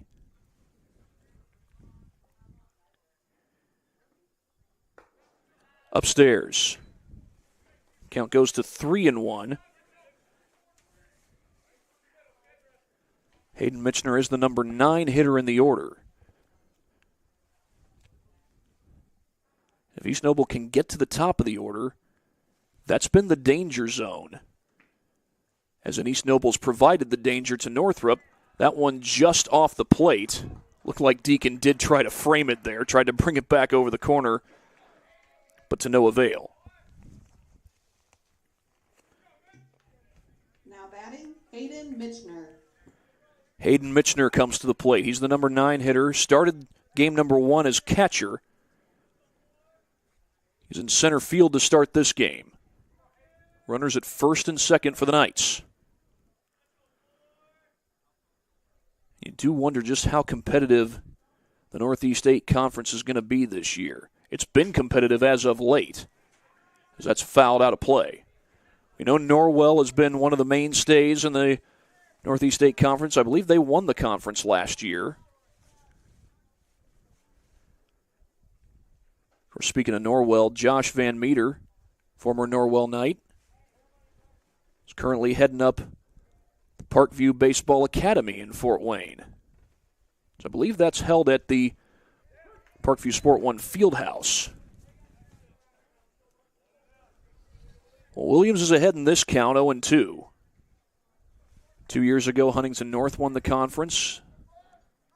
Had a 10-0 win against Northrop earlier this season.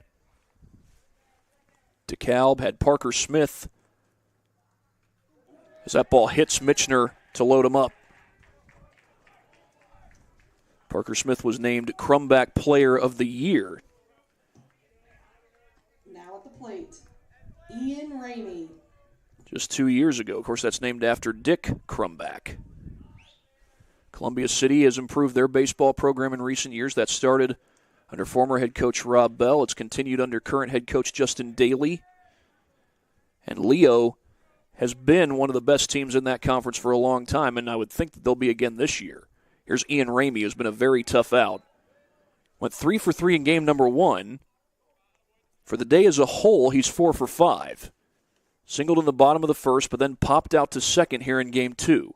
In Game 1, he had 2 singles, scored 3 runs, and had a grand slam.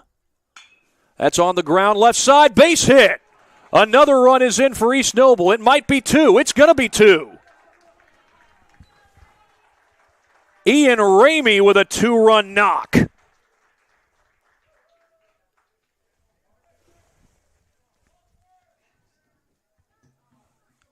Number 3, Parker Kerr at the plate.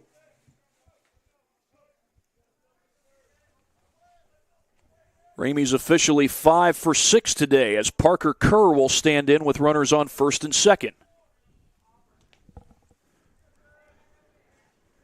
Well, it's a great day to be a leadoff hitter. Ian Ramey's been in that leadoff spot all day long. Squaring to bunt is Monk. He got it down, but it rolls foul.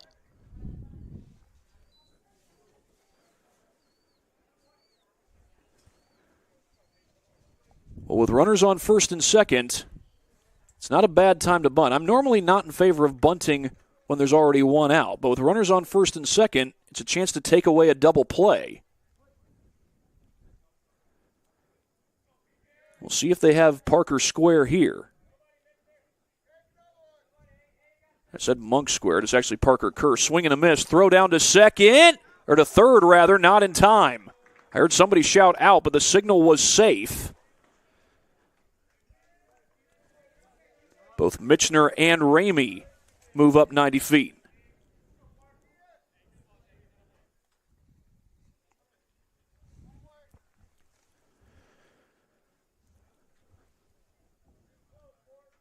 Well, now the Knights don't have to bunt to break up a double play. Parker put it on the ground. It's foul.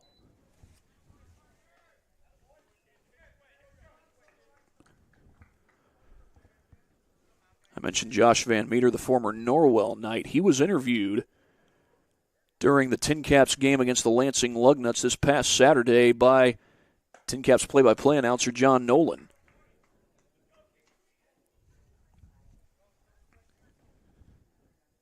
Van Meter used to play for the Tin Caps, as I recall.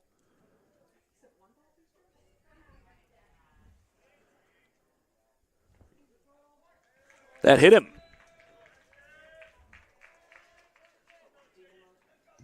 And the Knights have loaded up the bases again, and here comes Deegan Monk.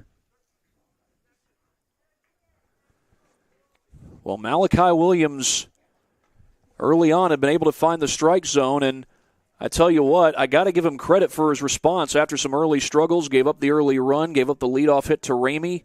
Of course, Ramey's done nothing but hit the ball well today. Williams initially responded well to that, but here in the fourth, 3 runs have already come across the plate for East Noble, and we'll see if Williams gets to remain in. It's looking like he's not going to. Connor Adams gives some changes to the home plate umpire. So we may see Williams up. No, Williams is going to stay in the ball game.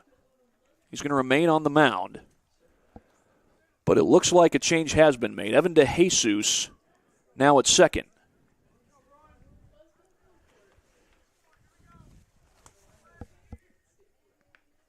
DeJesus did not start this game in the field. He did start game 1 in the field. Ian Ramey's already had a bases-loaded single, 2-run single. Now Deegan Monk trying to add to the damage. Deegan Monk's at the plate. Cole Strick is on deck. And if we get that far, it would be Rylan Hathaway. Hathaway singled to lead off this inning. So Monk is the 8th batter who's come to the plate for Ace Noble here in the fourth, as that one does catch the zone. Well, can Williams respond with a strikeout here?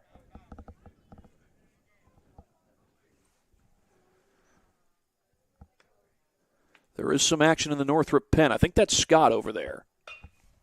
Slap foul.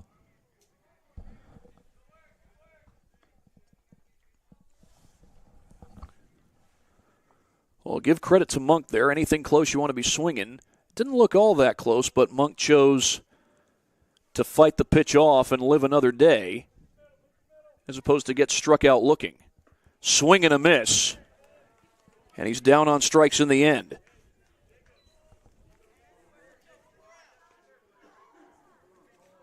Cole Strick will come up with the bases loaded. He's 0 for 2 so far this game.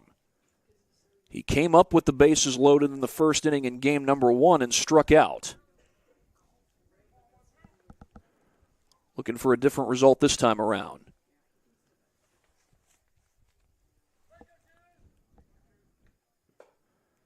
That first pitch misses upstairs, just above letter high.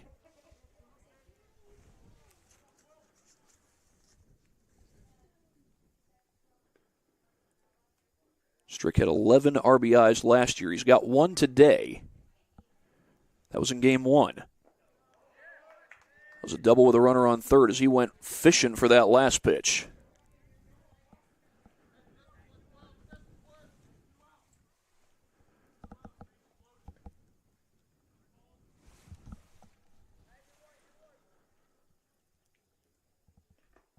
In the dirt, that's ball 2.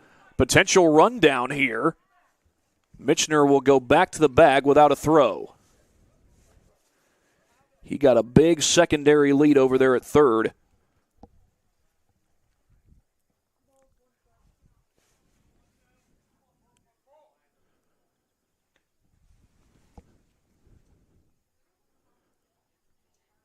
Here's the 2-1 to Strick, and he slaps it the other way for a base hit. 1 run is in.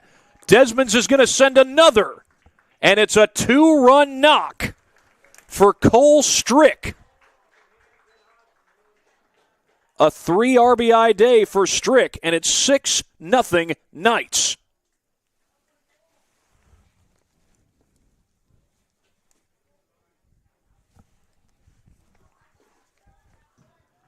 Now batting, Rylan Hathaway.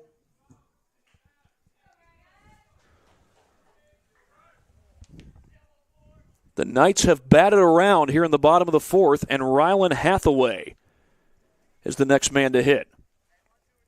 He singled to lead off this inning. Throw back to second, not in time. Kerr is safe.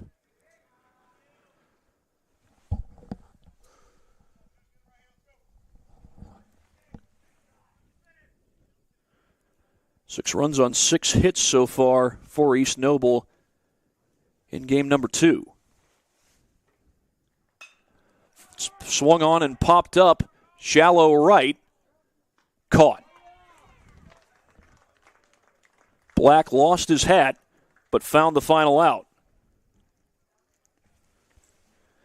It's a 5-run 4th for East Noble, and we will go to the 5th after this break. You're watching high school baseball here on SummitCitySports.com. Back to Kendallville in just a moment.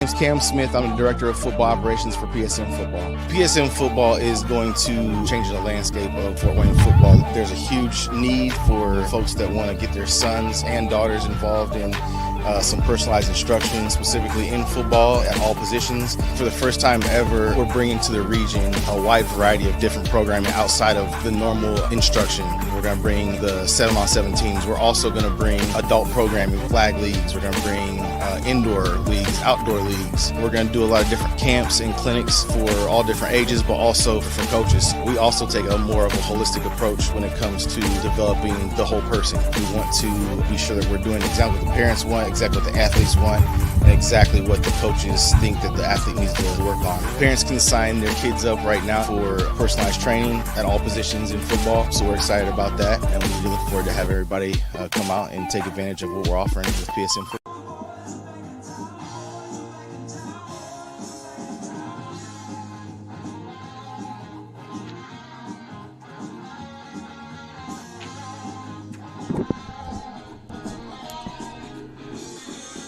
Well, Parker's Kerr's day on the mound is done. He goes 4 innings of shutout baseball. I believe I had him for 7 strikeouts in those 4 innings. 7 strikeouts, and all 3 of Northrop's hits came when Kerr was on the mound. But Kerr had to battle through some long innings the last couple times around. Northrop got runners into scoring position in both of those innings. However, Kerr was able to battle back and keep Northrop off the boards. Josh McGrath, who's currently on the mound now, last year had an ERA of 9.48. It is a new season, so he'll look to turn the page on that. McGrath had started this game at first base as Cole Strick goes back to first, and now Ian Ramey is over at third where he started game number 1.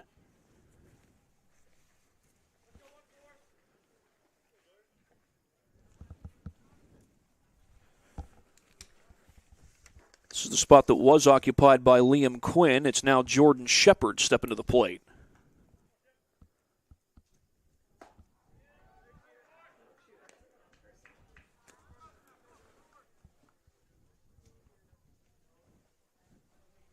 Shepard started at catcher in game number 1. He came into this doubleheader hitting .333 on the season as he takes that one downstairs.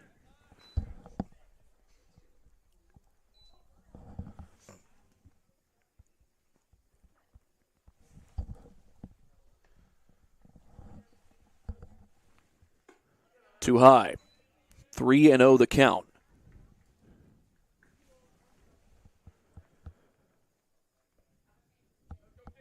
McGrath had 7 appearances on the mound last season. And a 4-pitch walk. Oh, nope. I guess that's ball 3. First pitch must have been a strike.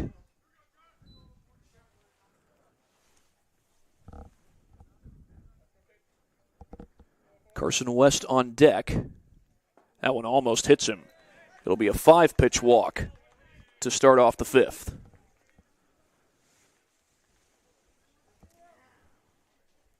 Carson West struck out his last time up. He stands at the plate. He looks like he's got some power. He's 6'2".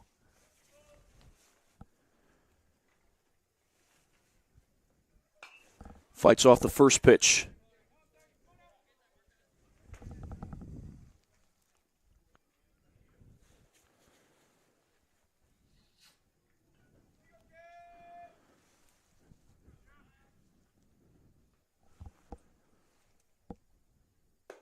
Up and away, 1-1 the count.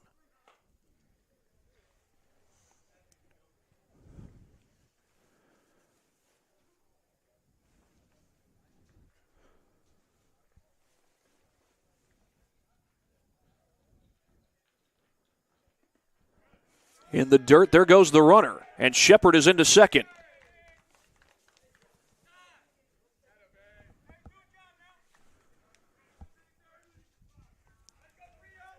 Northrop with a chance to get on the board.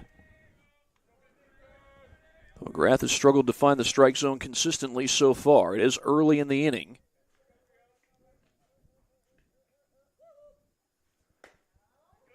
Apparently caught the inside corner with that one. 2-2 the count.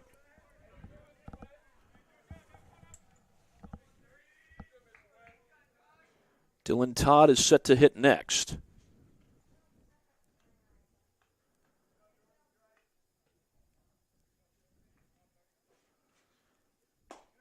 On the outside corner, McGrath battles back to get the strikeout.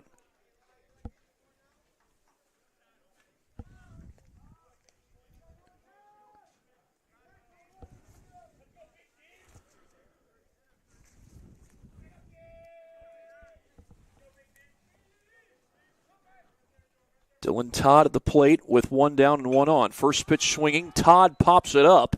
Shallow left. It's playable, and it's caught.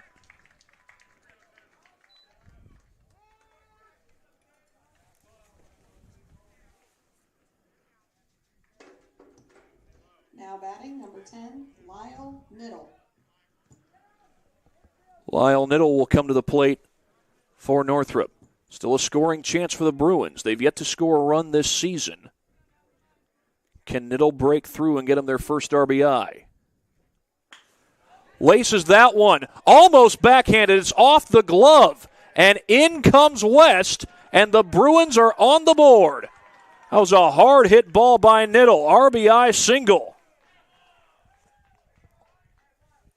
And for the first time this season, Northrop has a run on the board.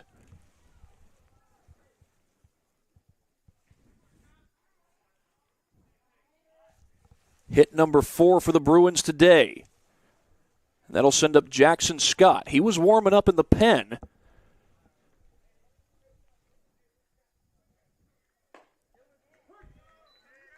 After the Bruins made a defensive change and put Evan DeJesus at second. First pitch strike to Scott.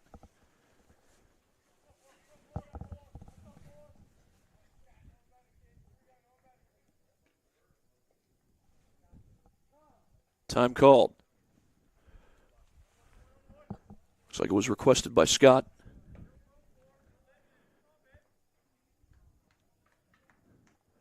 I think that was Lyle Niddle who just said, "It's your world, for we're living in it." Just off the plate, 1-1.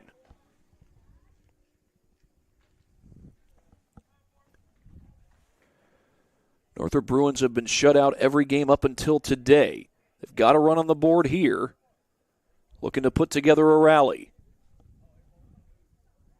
Swing and a miss, and that was a big hat by Jackson Scott.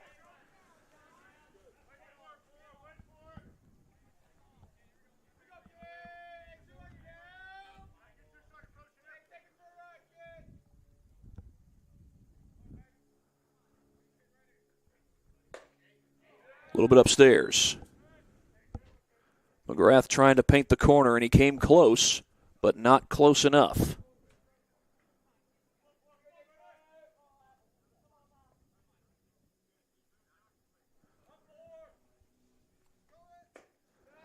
Missed upstairs again.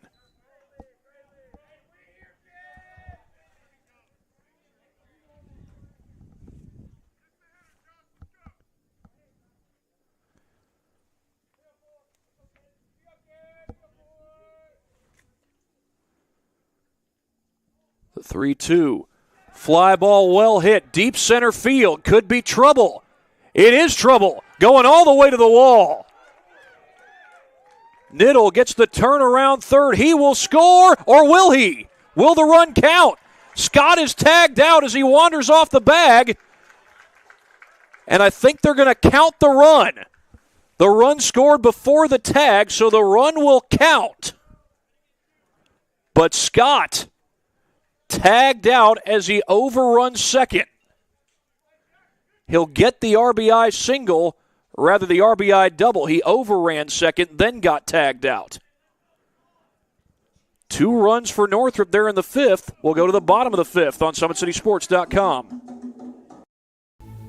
Anderson Heating and Air, locally owned and operated with over 50 years of experience. Call us today and get a free quote on a brand new furnace and AC, financed and available. Don't wait. Call us today and sign up for a maintenance agreement and stay cool. Our maintenance agreements will ensure that you're first in line if you have an emergency, and we'll send one of our service techs out for cleanings twice a year. Call us at 557-0958 or request an appointment on our website. Call Anderson Heating and Air, where your emergency is our emergency.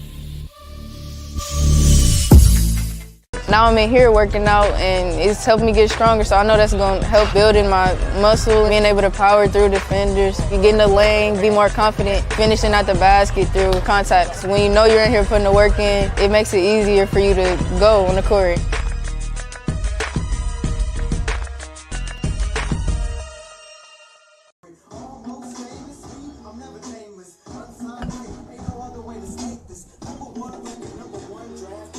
Well, Northrop had been held scoreless for every game they've played so far, but here in game number 2, they get a run on the board. And they get 2 runs on the board. Jackson Scott, who's now on the mound, gets the RBI double, bringing a runner all the way home from first. We've got a brief opportunity. We'll go ahead and show you that replay. As always, it's brought to you by Anderson Heating and Air Conditioning. Show you to you here real quick as we get ready for Jordan Borders to come to the plate. This is a well-struck ball by Jackson Scott. He got all of this one. It may not have left the yard, but it went a long way. Gets a runner all the way home from third, but then Scott wanders off the bag, gets tagged out coming back, and yes, the run had scored by the time the tag was applied. So the run counts, and rightfully so.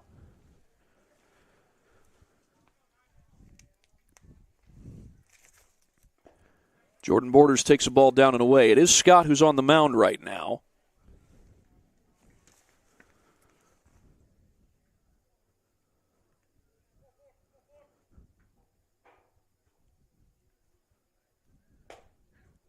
That's in there for a called strike.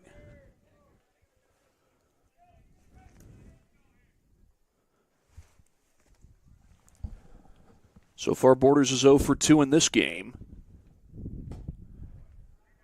He had a double off the third base bag in game number 1. Kicked off the bag and jumped right over the head of Scott. And perhaps Scott's trying to shake off that memory as he faces him on the mound. Good pitch there, a breaking ball that catches the outside corner. He's got Borders at a 2-2 count. Borders committed to play college baseball at Jackson College.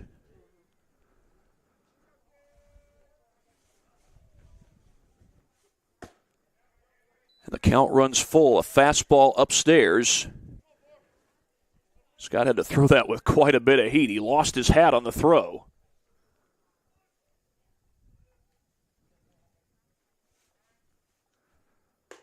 Ball 4.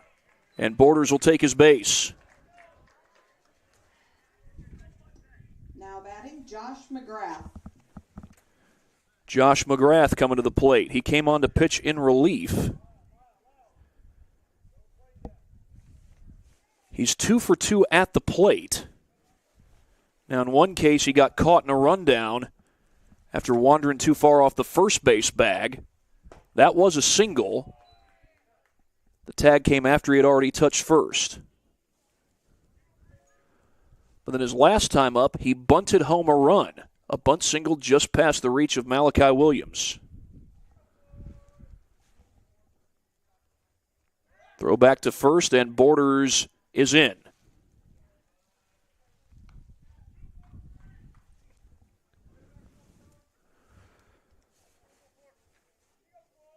Bruce McGrath later came around to score on the RBI single by Ian Ramey. Good eye by Borders, or by McGrath rather. Borders takes off, and that throw's too high. A good throw might have gotten him.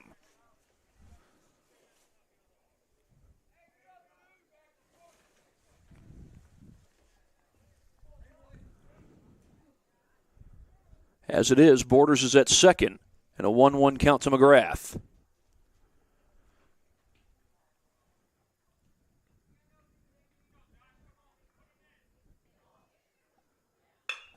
He pulls it, base hit.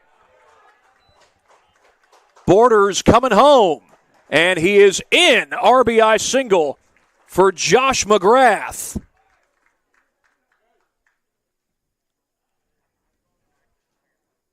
I mentioned that McGrath pulled the ball. That's exactly what you want to do in that scenario, because if you hit it the other way, especially if you hit it to the runner's right shoulder, that runner at second's got a hold. Number 5, Jackson Leedy.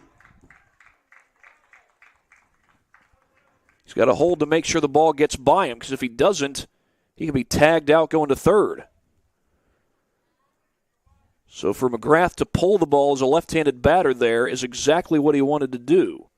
Jackson Leedy up again. I believe he's playing in left field now. This is the second time he's hit in the spot once occupied by Jack Slater, I beg your pardon. First pitch is upstairs. Northrop got 2 runs in the top of this inning. East Noble gets 1 back. 7 runs, 7 hits for the Knights.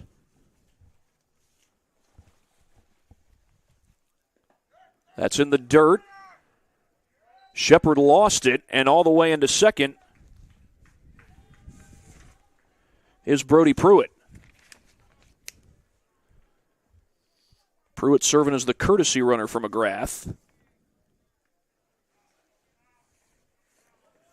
Actually had Cole Strick move over to first base after McGrath had moved to the mound. Or rather, Leedy walked his last time up. Eventually came around to score. He squares to bunt, gets it down. Shepard has nowhere to go. Well, he might have had somewhere to go. Looked like Niddle was covering the bag over at second.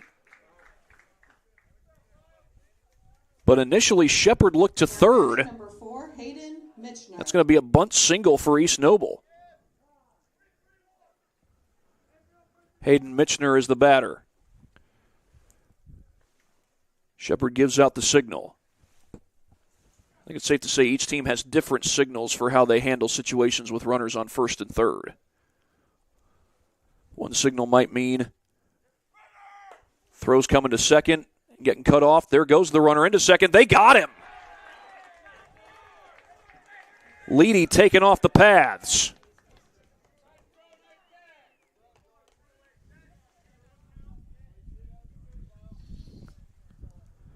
Good throw by Shepard, and that's Niddle right there to make the tag. Got Malachi Williams over at shortstop, meanwhile. That's Ethan Stone at third.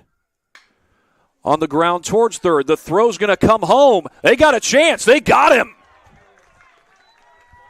Ethan Stone guns down Leedy at the plate. Or guns down Pruitt at the plate. But a big-time defensive play.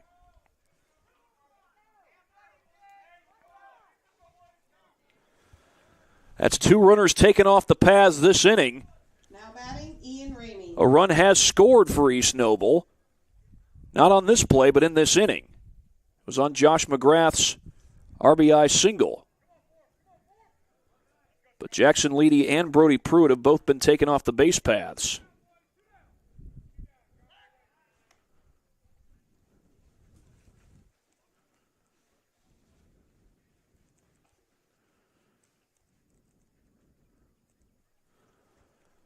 Ian Ramey at the plate, and he's had a field day today.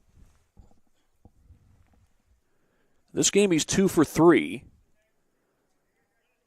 with an RBI single his last time up. Game 1 he went 3 for 3 with 2 singles and a grand slam.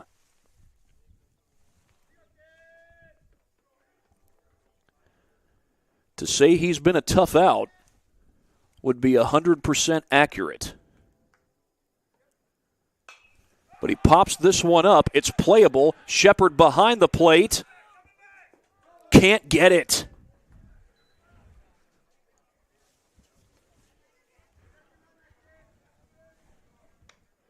Just beyond his reach. And again, we call that a routine play. But tracking a foul ball right over your head is no easy task, especially for the catcher. There's one thing that those catchers have to have on their mind is, okay, I pulled my helmet off to track the ball, but I got to be careful as to when I drop it. I got to track the ball first, then drop it.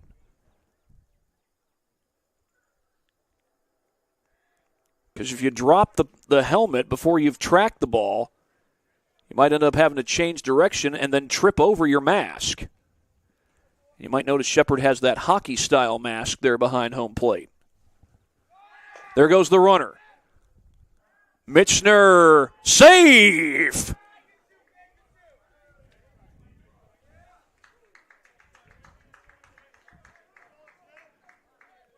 He stole a base in Game 1. He's got another steal here in Game 2.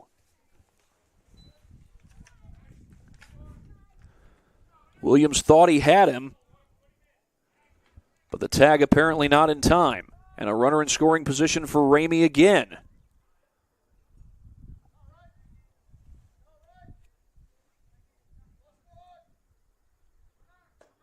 That pitch misses upstairs.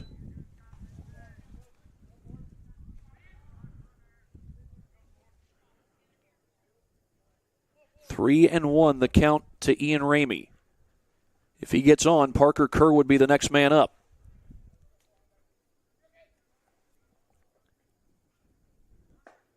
On the corner. Ramey was ready to head off to first.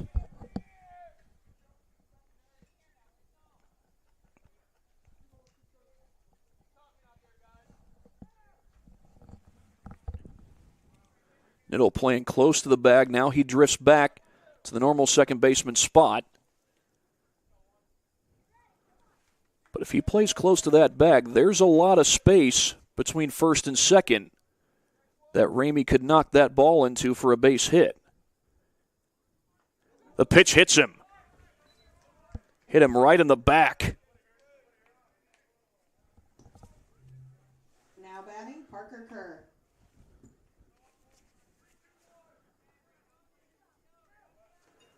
And Parker Kerr will come to the plate.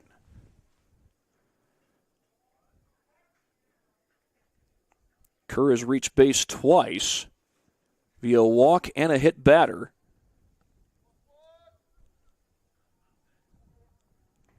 And that one gets away. Through the legs of Shepard, both runners will move on up.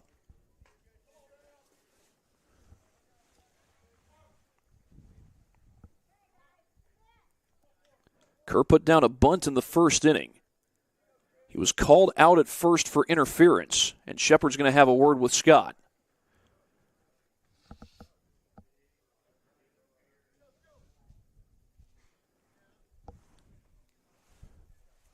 East Noble's gotten one run across. They've had two runners taken off the base paths this inning.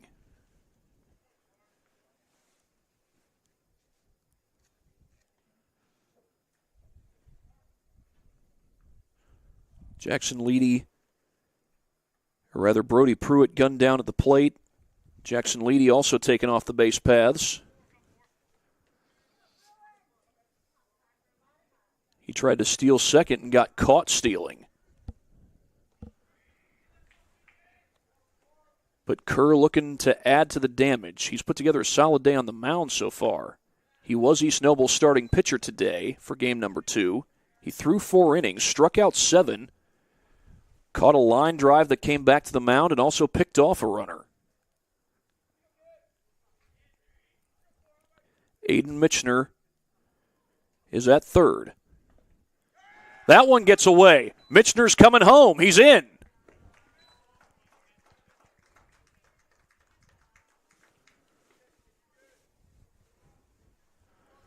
A 3-0 count on Parker Kerr.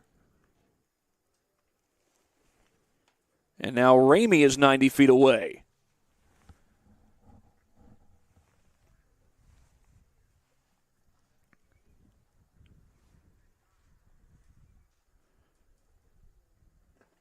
In the dirt, ball 4. And they're at the corners. That'll send up Deegan Monk. And it looks like Connor Adams is going to make a pitching change.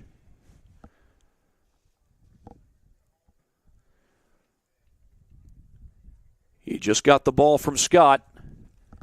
And we'll tell you more about the change in just a moment on this broadcast of high school baseball on SummitCitySports.com. My name's Cam Smith. I'm the Director of Football Operations for PSM Football. PSM Football is going to change the landscape of Fort Wayne football. There's a huge need for folks that want to get their sons and daughters involved in some personalized instruction, specifically in football at all positions. For the first time ever, we're bringing to the region a wide variety of different programming outside of the normal instruction.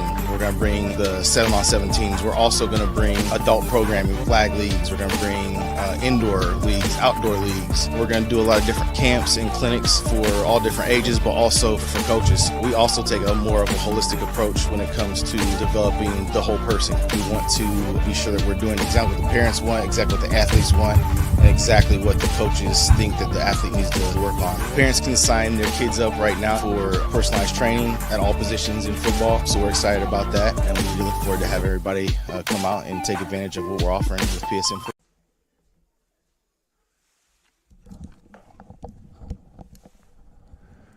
Well, the new pitcher for Northrop is Dylan Todd, the lefty who started this game at center field.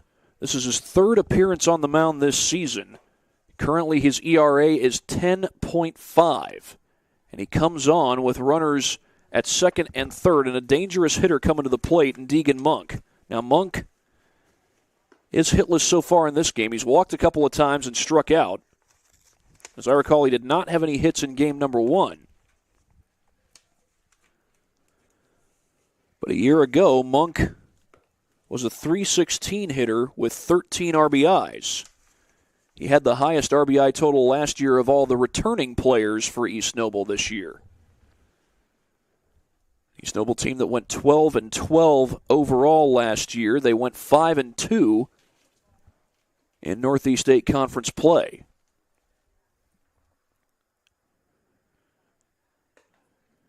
Northrop had been shut out in every game up until this game. Beaten 12-0 in Game 1 today. Lost 17-0 to DeKalb. Lost 10-0 to Huntington North. They've gotten 2 runs here in this game. Those were in the top of the 5th inning, but East Noble has gotten those runs back.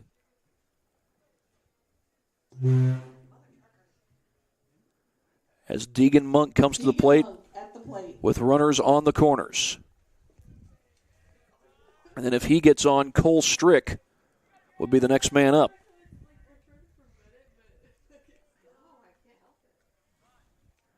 Todd will step off.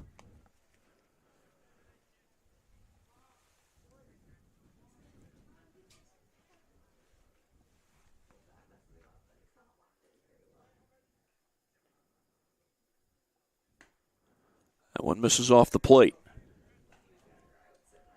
Parker Kerr just walked. Ian Ramey was hit by a pitch. He's at third.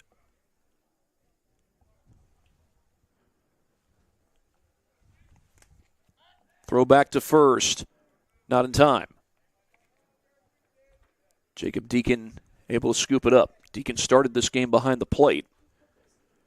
Started Game 1 at first. 1-0 the count to Monk. And he takes upstairs.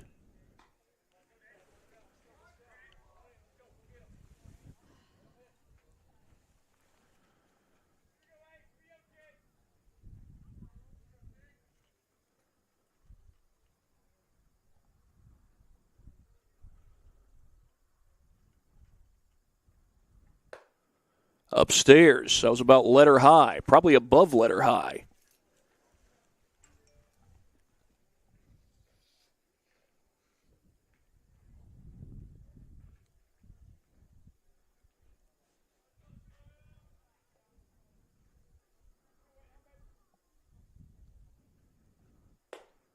Ball 4. He lost him on 4 pitches.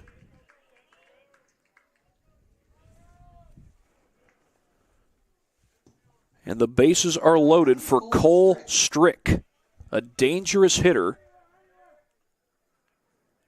He had a 2-run single his last time up. And Strick is the 8th batter to come to the plate.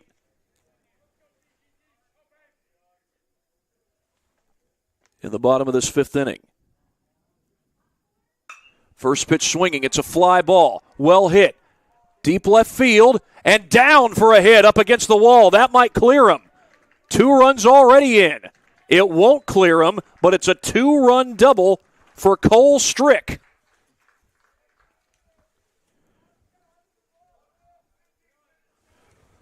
A 4 RBI day for Strick. And the man due up next is Rylan Hathaway. That ball might have hit off the wall. If that had left the yard. Now batting, Jacob Ramey. Not only would it have been the second grand slam of the day, it would have been the end of this ball game.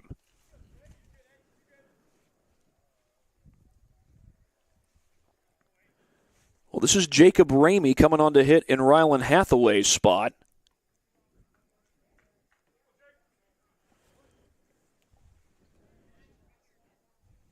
Jake started game number 1, did not start game number 2. His first pitch is swung on and hit to first. A race to the bag, and it's won by Deacon. And that's the end of the 5th inning.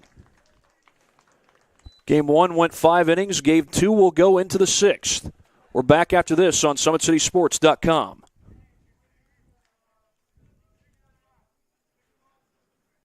ago, I was diagnosed with a third-degree heart block. They had to put a pacemaker in my chest, and so once I had that surgery done and everything, I started at PSM and getting my shoulder mobility and my shoulder strength back, and now that I have that, making it even stronger than it was before and really spend the time that I need to be able to compete at the level that I want to compete at. I've been in the pool since I was 6 years old. It's not an easy sport to just pick up and start doing, but if you have the dedication to do it, you can do it just fine.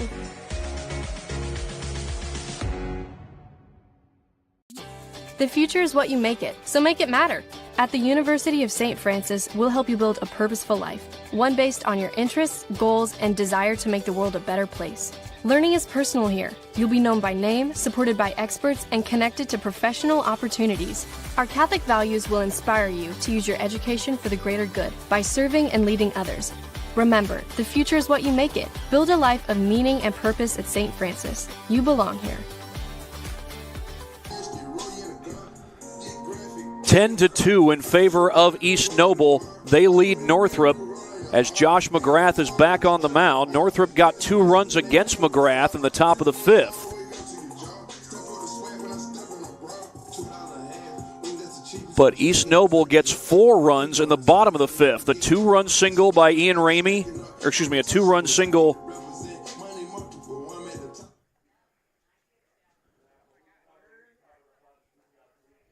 Check that, an RBI single by Josh McGrath, and then a run scored on a wild pitch as Michener came home. Cole Strick then had the 2-run double that made this 10-2 score possible. First pitch swinging, grounded toward first. Strick waits on it, and he'll just step on the bag. 1 pitch, 1 out so far here in the 6th.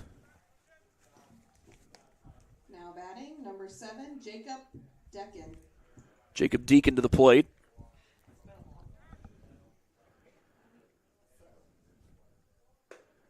McGrath misses upstairs. Should say McGrath. I was trying to make it a point coming into this game not to call him Jeremy McGrath by accident. If you don't know who Jeremy McGrath is, he's a former motocross racer.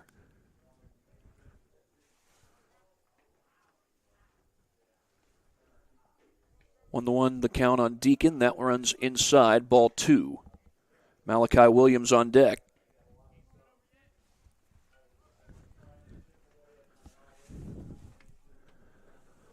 Well, they must have either had one game over at East Noble softball today, or game 2 got done really quickly, because from the looks of things, nobody's on the field over there.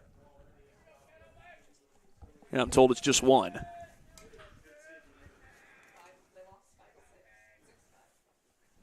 I'm also told that they lost 6-5 to the Garrett Railroaders. Full count here on Deacon.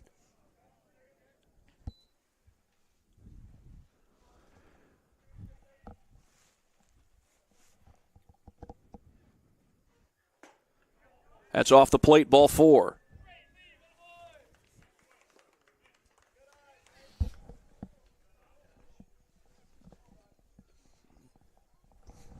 Now batting, number 22, Malachi Williams. Malachi Williams at the plate. Williams started this game on the mound and had a pretty good start to this game. Well, not really a good start. It started with the hit by Ramey. He later came on to score on a double steal. Did he go? He did. But Williams did bounce back from that very well.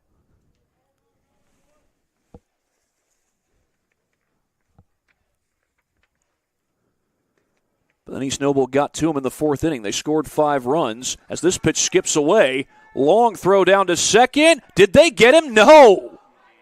Oh, my goodness. That was nearly an incredible putout by Hathaway. He almost got it there in time.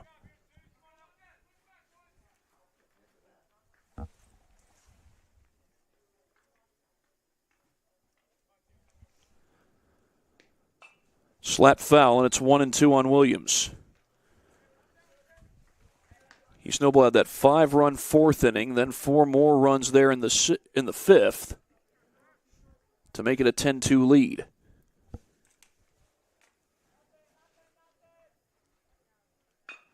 On the ground towards short.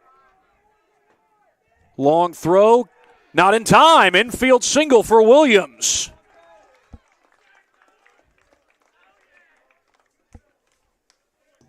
Now batting, number 20, Marco Black. That's going to send Marco Black to the plate. He's already singled in this game so far. East Noble probably came into this inning thinking we can hold them scoreless and get 2 runs in the 6th. This game will be over. Double steal. Oh, my goodness. That's thrown off the glove of McGrath and into the outfield. Williams is going to take third, and in to score is Deacon. Hathaway just needed to eat that throw.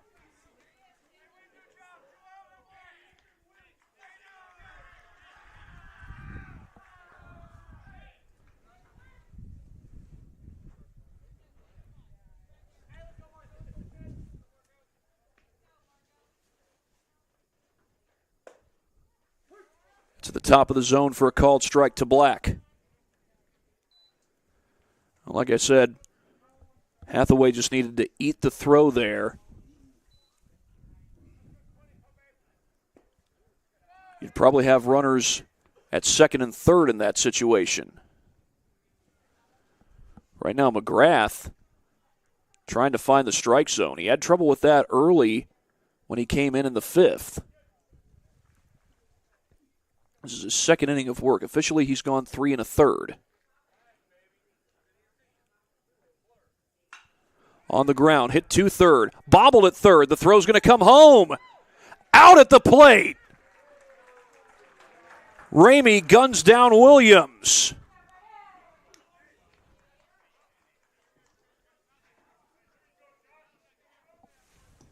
Now batting, number 14, Jordan Shepard.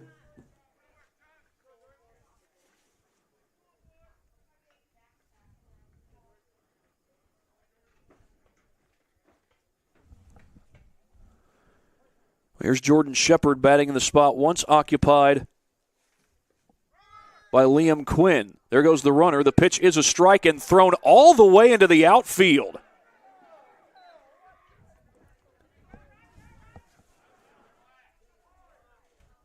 This is something that Rylan Hathaway is no doubt going to be working on with his coaches in the coming days. He's let 2 balls sail into the outfield on throws down to second.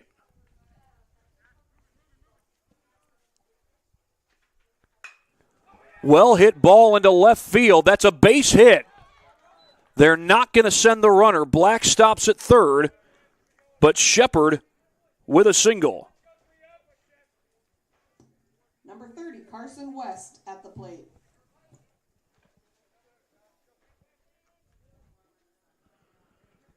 Nine hits this game for East Noble. I've got 7 for Northrop as Carson West stands in with a scoring chance.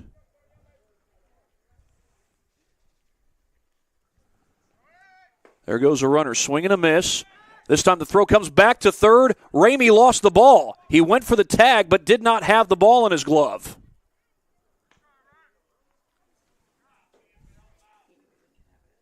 Well, that time Hathaway got the ball to Ramey. Ramey just couldn't dig it up.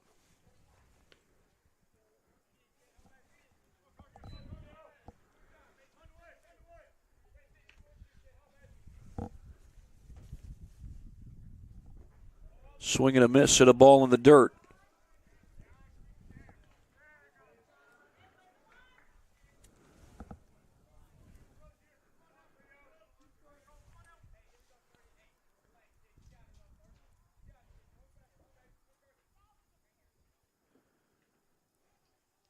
Swing and a miss.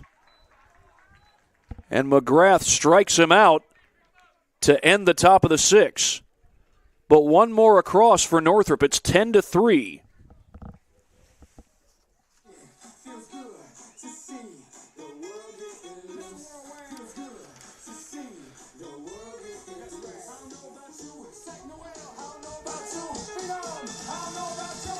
Well, it's either going to be East Noble coming out with 3 runs this inning to end the game, or 2 runs or less for the Knights, and we'll go to the 7th. We know that much, as we'll get a few more words in from our sponsors. Jolly Law Firm is the area's best criminal defense firm, helping defend the accused from the government. Whether you are facing an OWI or any other criminal accusation, Jolly Law Firm is the answer. Shioka Cleaning and Restoration, providing commercial cleaning services, including janitorial, water damage, and state-of-the-art disinfecting services. Online degree programs at the University of St. Francis are built for convenience and flexibility. Most degrees can be completed in 12 months. Visit online.sf.edu. Specialists in design, build, mechanical, and refrigeration. Visit tjwindustrial.org. tjwindustrial.com. Visit tjwindustrial.com for more information. The 12,000 Hoosier men and women with Laborers District Council and affiliated local unions that build Indiana, we are LIUNA.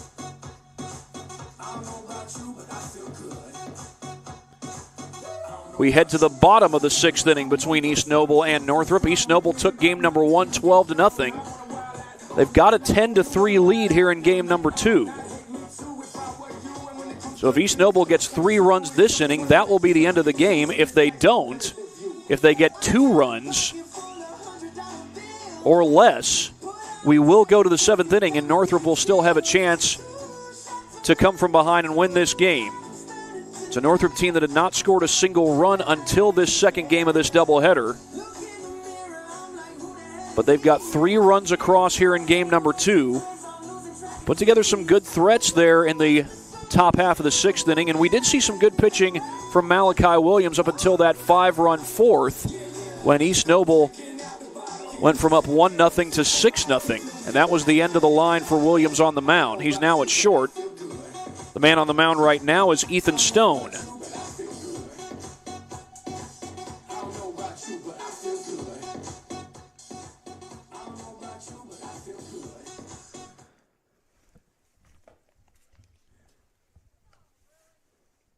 And he's going to face Jordan Borders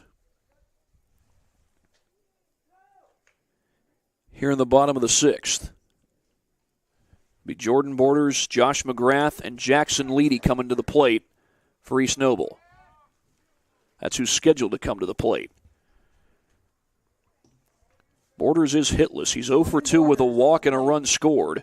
That run scored on Josh McGrath's RBI single.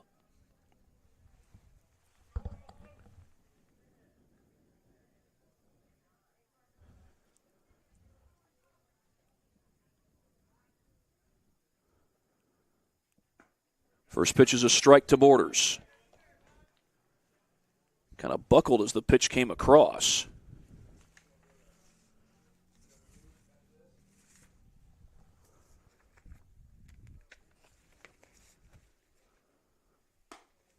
That's just off the plate.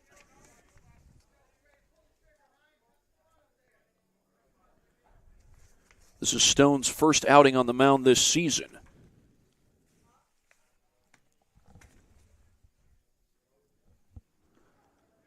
He misses downstairs. 2-1 the count.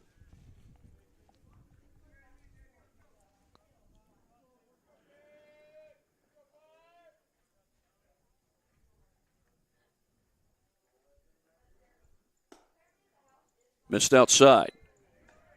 3-1 the count on Jordan Borders.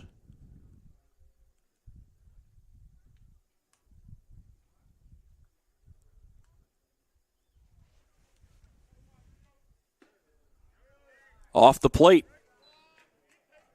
Stone had him at 0-1, and then he lost him. Josh McGrath heading to the plate. Josh McGrath started this game at first base. He's pitched the last 2 innings. And he had an RBI single his last time up. Courtesy runner comes out.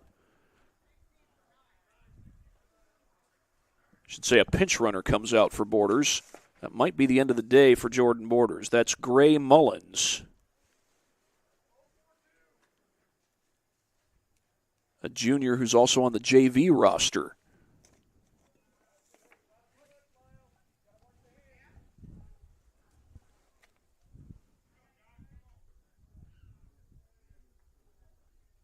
Throw back to first is not in time.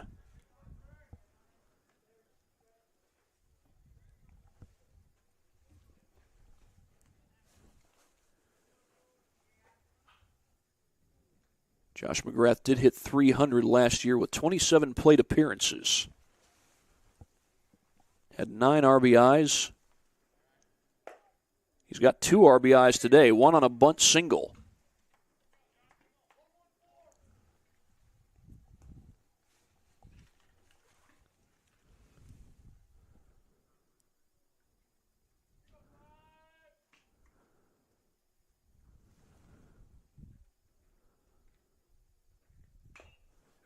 He fouls that one off. Stone now ahead in the count, 0-2. That's Evan DeJesus who chases after that ball. I think his dad is one of the assistant coaches, Javier DeJesus.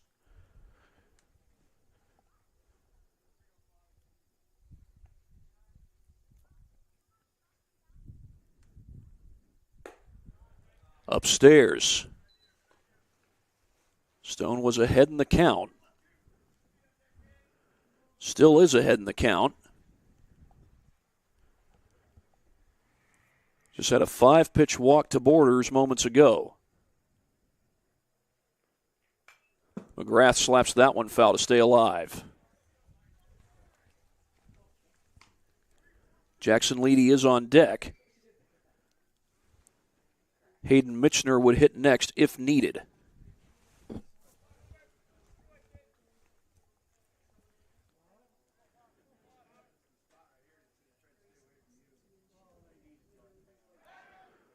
Stone fakes the pickoff attempt.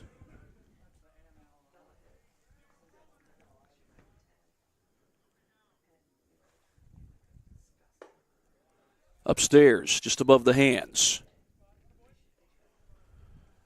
2-2 the count on McGrath.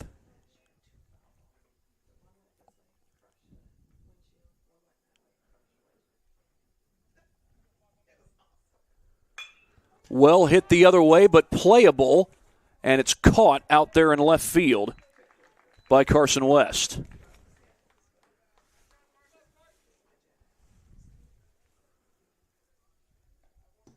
Now batting number 5, Jackson Leedy.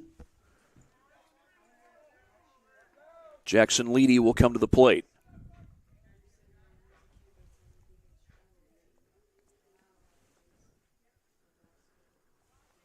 Leedy bunted his way to first last time around. There goes the runner. Throw down to second. Got a chance. Got him. Shepard throws out another runner going for second.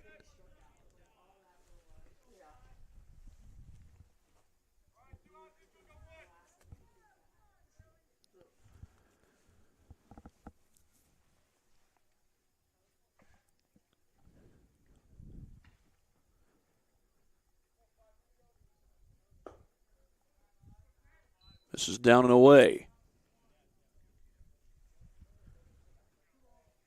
I believe that's 2 runners that Shepard has caught trying to steal here in game number 2. He scoops that one up.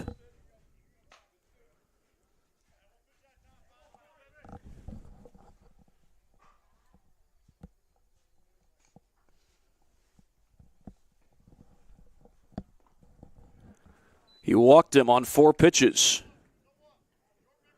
Leedy will take his base, and here comes Hayden Michener. Hayden Michener at the plate. Hayden Michener coming up, and then if we get that far, Ian Ramey would be the next man up.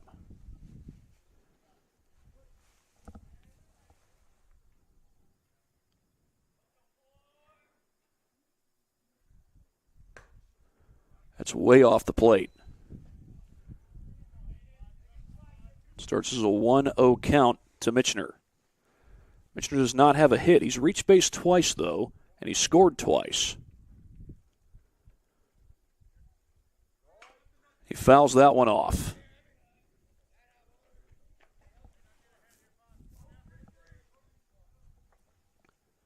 Stone just gave up the 4-pitch walk to Leedy moments ago.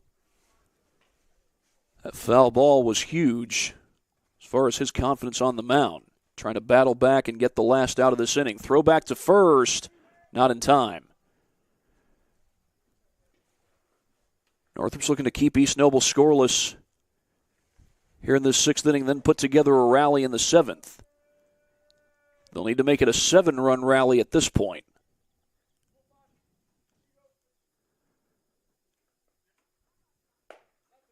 That one missed inside.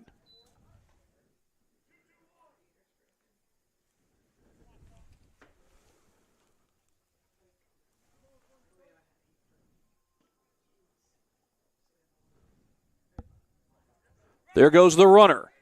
Throw down to second. Got a chance again, but this time he's safe.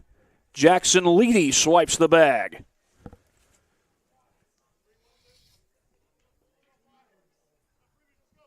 And the count will go to 3-1.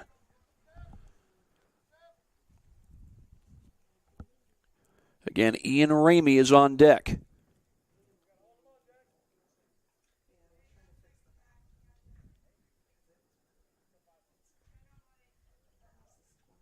Swing and a miss. Ball gets away. That was strike 2.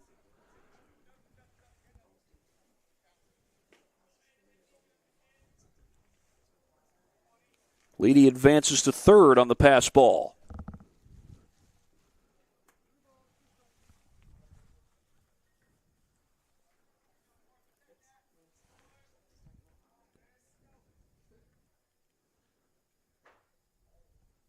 Swing and a miss. Stone battles back to get the strikeout, and it is a scoreless 6th for the Bruins defense. But they'll need 7 runs if they want to come back and keep this game going for another half inning at least. We're back after this break on this broadcast of high school baseball on SummitCitySports.com. My name's Cam Smith. I'm the Director of Football Operations for PSM Football. PSM Football is going to change the landscape of Fort Wayne football. There's a huge need for folks that want to get their sons and daughters involved in some personalized instruction, specifically in football at all positions. For the first time ever, we're bringing to the region a wide variety of different programming outside of the normal instruction. We're going to bring the 7-on-7 teams. We're also going to bring adult programming, flag leagues. We're going to bring indoor leagues, outdoor leagues. We're going to do a lot of different camps and clinics for all different ages, but also for coaches. We also take a more of a holistic approach when it comes to developing the whole person. We want to be sure that we're doing exactly what the parents want, exactly what the athletes want, and exactly what the coaches think that the athlete needs to work on. Parents can sign their kids up right now for personalized training at all positions in football, so we're excited about that, and we look forward to have everybody come out and take advantage of what we're offering with PSM Football. It's a 10-3 lead for East Noble as they try to complete a sweep of the Northrop Bruins. Jordan Borders, who started this game in right field in game number 1 as well, comes on to the mound to try and finish the deal for East Noble. From what I'm seeing, he did not do any pitching last year. Josh McGrath pitched 2 innings of work. The Bruins got all 3 of their runs against McGrath. McGrath really had some trouble finding the strike zone. And I know it's just a warm-up pitch, but with that last pitch, it looked like Borders did a pretty good job of finding the strike zone. He's going to face the top of the order for Northrop. Dylan Todd, Lyle Niddle, and Jackson Scott set to come to the plate for the Bruins. East Noble looking for a 3-0 start here as we begin the 2025 high school baseball season. It's an East Noble team with a lot of great talent around, a lot of guys who have committed to play college baseball. Jordan Borders is one of them. He's committed to play college ball at Jackson College.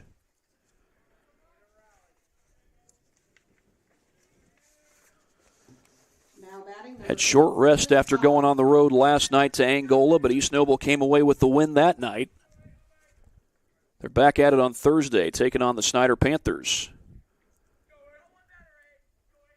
Check that. That's Wednesday as that ball is bounced along the line. Throw goes to first. Oh, nice stretch. Cole Strick gets the out. Apologies if you didn't see it with that scoreboard still being up. But Cole Strick with a heck of a stretch over there at first base to get out number one. That'll send up Lyle Niddle.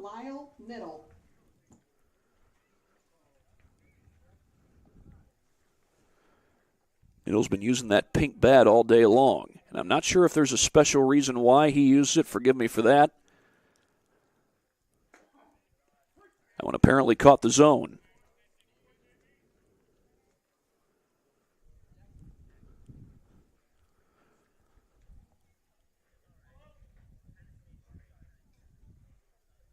Borders will step off.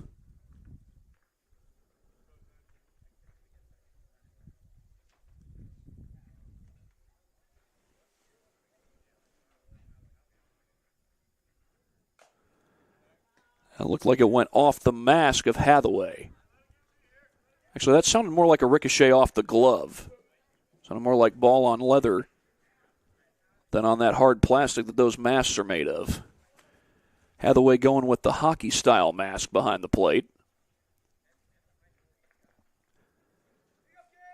Not sure if it was in the 90s when that became commonplace in Major League Baseball. Swing and a miss. Hathaway caught it cleanly. So Niddle will not get to go to first.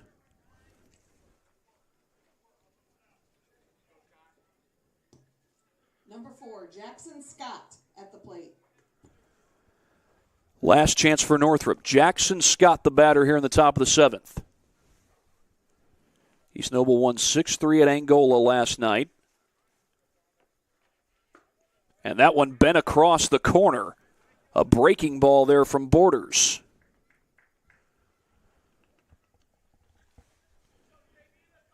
So it's Wednesday night when East Noble will take on Snyder. That'll be right back here. Snyder has the Northside Legends on the road this coming Tuesday.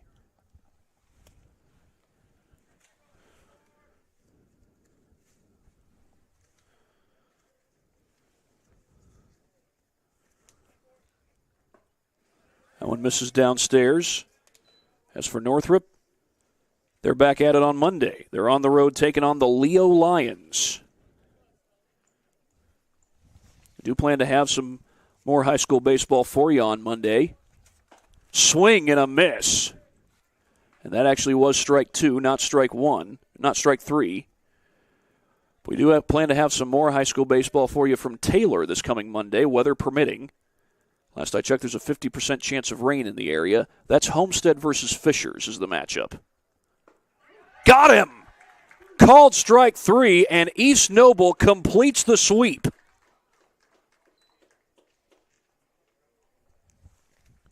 Jordan Borders closes it out, and East Noble goes to 3-0 with Snyder coming in here on Wednesday.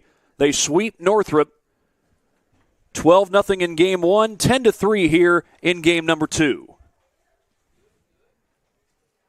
And an outstanding outing overall for the East Noble Knights. Did have a little bit of adversity when Northrop got those 3 runs in the 5th and 6th. But they hold on for the 10-3 win. And again, Snyder comes in here on Wednesday. And Northrop goes to Leo on Monday. Well, it's time to award our Parkview Sports Medicine player of the game, and that player is going to be Parker Kerr. He goes 4 innings of shutout baseball, strikes out 7, picks off a runner at first, and also catches a line drive to help keep the game scoreless. Parker Kerr, your Parkview Sports Medicine player of the game here in game number 2.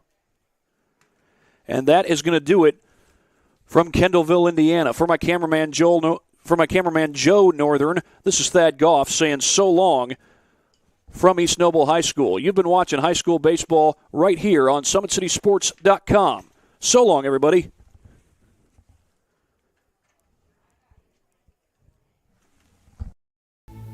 Anderson Heating and Air, locally owned and operated with over 50 years of experience. Call us today and get a free quote on a brand new furnace and AC, financed and available. Don't wait. Call us today and sign up for a maintenance agreement and stay cool. Our maintenance agreements will ensure that you're first in line if you have an emergency, and we'll send one of our service techs out for cleanings twice a year. Call us at 557-0958 or request an appointment on our website. Call Anderson Heating and Air, where your emergency is our emergency. Thank you for watching Summit City Sports. To help broaden our coverage, we're asking you to become a monthly sponsor to our Patreon account. We produce weekly highlights and live video broadcasts. When the Homestead Girls Golf Team won its first state title in program history, we were there. When Fort Wayne brought back 3 state titles in cross country, we were there. We believe in sharing positive stories and setting the standard for how high school sports should be covered. Join us and donate today.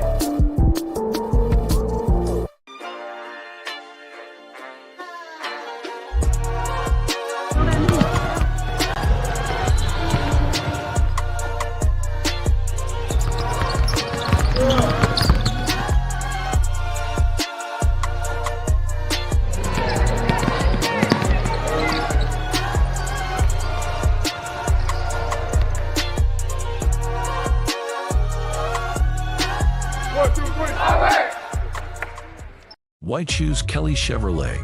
We offer a wide selection of new and used inventory with a team that guides you to your perfect fit. Our certified pre-owned options ensure peace of mind with warranties and rigorous inspections. Competitive pricing, flexible financing, and convenient trade-in services, making your dream Chevrolet a reality. Trust our experienced service team to keep your vehicle in top shape and enjoy free car washes as long as you own your vehicle.